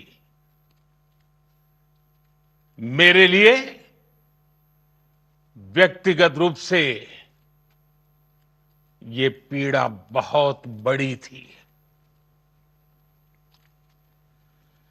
इस आतंकी हमले के बाद सारा राष्ट्र, हर नागरिक, हर समाज, हर वर्ग, हर राजनीतिक दल एक स्वर में आतंक के खिलाफ कड़ी कार्रवाई के लिए उठ खड़ा हुआ। हमने आतंकवादियों को मिट्टी में मिलाने के लिए भारत की सेनाओं को पूरी छूट दे दी और आज हर आतंकी, आतंक का हर संगठन जान चुका है कि हमारी बहनों बेटियों के माथे से सिंदूर हटाने का अंजाम क्या होता है। साथियों, ऑपरेशन सिंदूर ये सिर्फ नाम नहीं है, ये देश के कोटि कोटि लोगों की भावनाओं का प्रतिबिंब है। ऑपरेशन सिंदूर न्याय की अखंड प्रतिज्ञा है।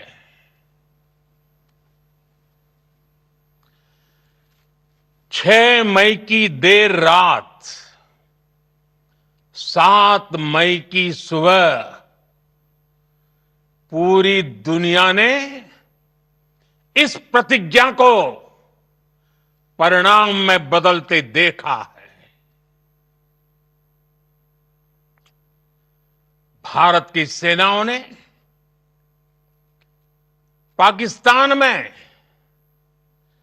आतंक के ठिकानों पर,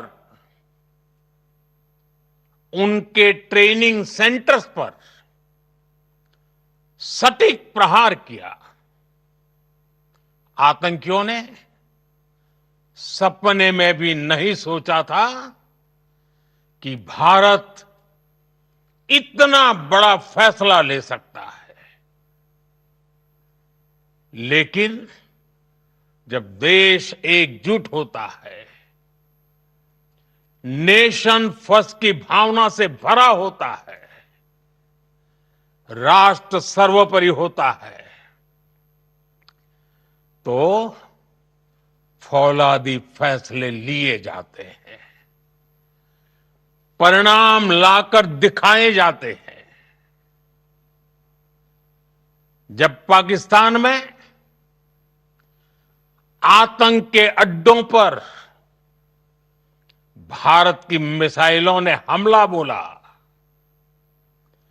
भारत के ड्रोन्स ने हमला बोला, तो आतंकी संगठनों की इमारतें नहीं, बल्कि उनका हौसला भी थर्रा गया। बहावलपुर और मुरिद के जैसे आतंकी ठिकाने एक प्रकार से ग्लोबल टेररिज्म की यूनिवर्सिटीज रही है। दुनिया में कहीं पर भी जो बड़े आतंकी हमले हुए हैं, चाहे 9/11 हो, चाहे लंदन ट्यूब बॉम्बिंग हो, या भारत में दशकों से जो बड़े बड़े आतंकी हमले हुए हैं, उन सब के तार कहीं ना कहीं आतंक के इन्हीं ठिकानों से जुड़ते रहे हैं। आतंकियों ने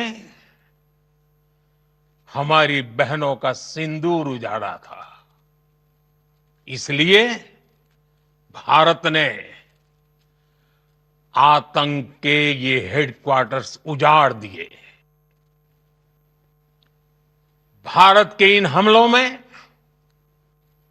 100 से अधिक खूंखार आतंकवादियों को मौत के घाट उतारा गया है। आतंक के बहुत सारे आका बीते 2.5-3 दशकों से खुलेआम पाकिस्तान में घूम रहे थे, जो भारत के खिलाफ साजिशें करते थे।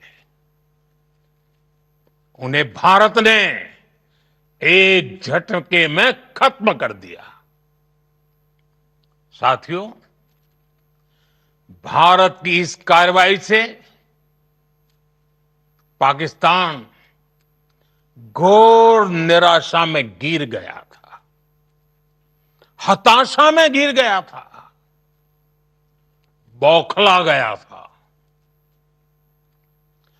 और इसी बौखलाहट में उसने एक और दुस्साहस किया। आतंक पर भारत की कार्रवाई का साथ देने के बजाय पाकिस्तान ने भारत पर ही हमला करना शुरू कर दिया। पाकिस्तान ने हमारे स्कूलों, कॉलेजों को, गुरुद्वारों को, मंदिरों को, सामान्य नागरिकों के घरों को निशाना बनाया। पाकिस्तान ने हमारे सैन्य ठिकानों को निशाना बनाया। लेकिन इसमें भी पाकिस्तान खुद बेनकाब हो गया। दुनिया ने देखा कि कैसे पाकिस्तान के ड्रोन्स, पाकिस्तान की मिसाइलें भारत के सामने तिनके की तरह बिखर गई। भारत के सशक्त एयर डिफेंस सिस्टम ने उन्हें आसमान में ही नष्ट कर दिया। पाकिस्तान की तैयारी सीमा पर वार की थी, लेकिन भारत ने पाकिस्तान के सीने पर वार कर दिया। भारत के ड्रोन्स, भारत की मिसाइलों ने सटीकता के साथ हमला किया। पाकिस्तानी वायुसेना के उन एयरबेस को नुकसान पहुंचाया, जिस पर पाकिस्तान को बहुत घमंड था। भारत ने पहले 3 दिनों में ही पाकिस्तान को इतना तबाह कर दिया, जिसका उसे अंदाजा भी नहीं था। इसलिए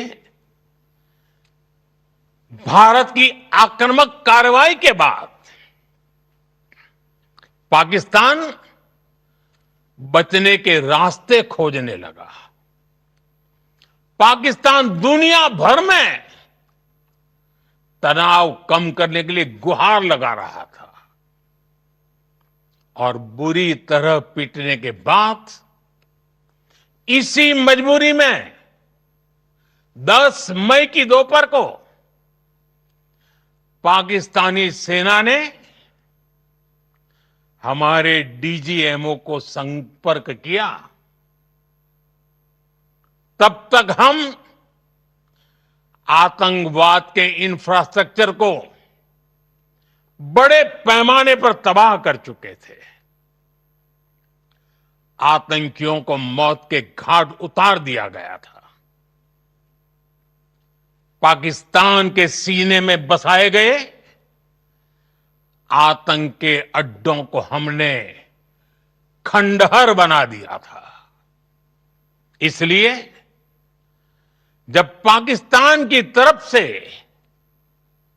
गुहार लगाई गई, पाकिस्तान की तरफ से जब ये कहा गया कि उसकी ओर से आगे कोई आतंकी गतिविधि और सैन्य दुस्साहस नहीं दिखाया जाएगा, तो भारत ने भी उस पर विचार किया। और मैं फिर दोहरा रहा हूं, हमने पाकिस्तान के आतंकी और सैन्य ठिकानों पर अपनी जवाबी कार्रवाई को अभी सिर्फ स्थगित किया है। आने वाले दिनों में हम पाकिस्तान के हर कदम को इस कसौटी पर मापेंगे कि वो क्या रवैया अपनाता है। साथियों, भारत की तीनों सेनाएं, हमारी एयरफोर्स, हमारी आर्मी और हमारी नेवी, हमारी border security force BSF, Bharat के अर्धसैनिक बल लगातार अलर्ट पर है। सर्जिकल स्ट्राइक और एयर स्ट्राइक के बाद अब ऑपरेशन सिंदूर आतंक के खिलाफ भारत की नीति है। ऑपरेशन सिंदूर ने आतंक के खिलाफ लड़ाई में एक नई लकीर खींच दी है, एक नया पैमाना, न्यू नॉर्मल तय कर दिया है। पहला, भारत पर आतंकी हमला हुआ तो मुंह तोड़ जवाब दिया जाएगा। हम अपने तरीके से, अपनी शर्तों पर जवाब देकर रहेंगे। हर उस जगह जाकर कठोर कार्रवाई करेंगे जहां से आतंक की जड़ें निकलती हैं। दूसरा, कोई भी न्यूक्लियर ब्लैकमेल भारत नहीं सहेगा। न्यूक्लियर ब्लैकमेल की आड़ में पनप रहे आतंकी ठिकानों पर भारत सटीक और निर्णायक प्रहार करेगा। तीसरा, हम आतंक की सरपरस्त सरकार और आतंक के आकाओं को अलग अलग नहीं देखेंगे। ऑपरेशन सिंदूर के दौरान दुनिया ने पाकिस्तान का वो घिनौना सच फिर देखा है, जब मारे गए आतंकियों को विदाई देने पाकिस्तानी सेना के बड़े बड़े अफसर उमड़ पड़े। स्टेट स्पॉन्सर्ड टेररिज्म का ये बहुत बड़ा सबूत है। हम भारत और अपने नागरिकों को किसी भी खतरे से बचाने के लिए लगातार निर्णायक कदम उठाते रहेंगे। साथियों, युद्ध के मैदान पर हमने हर बार पाकिस्तान को धूल चटाई है और इस बार ऑपरेशन सिंदूर ने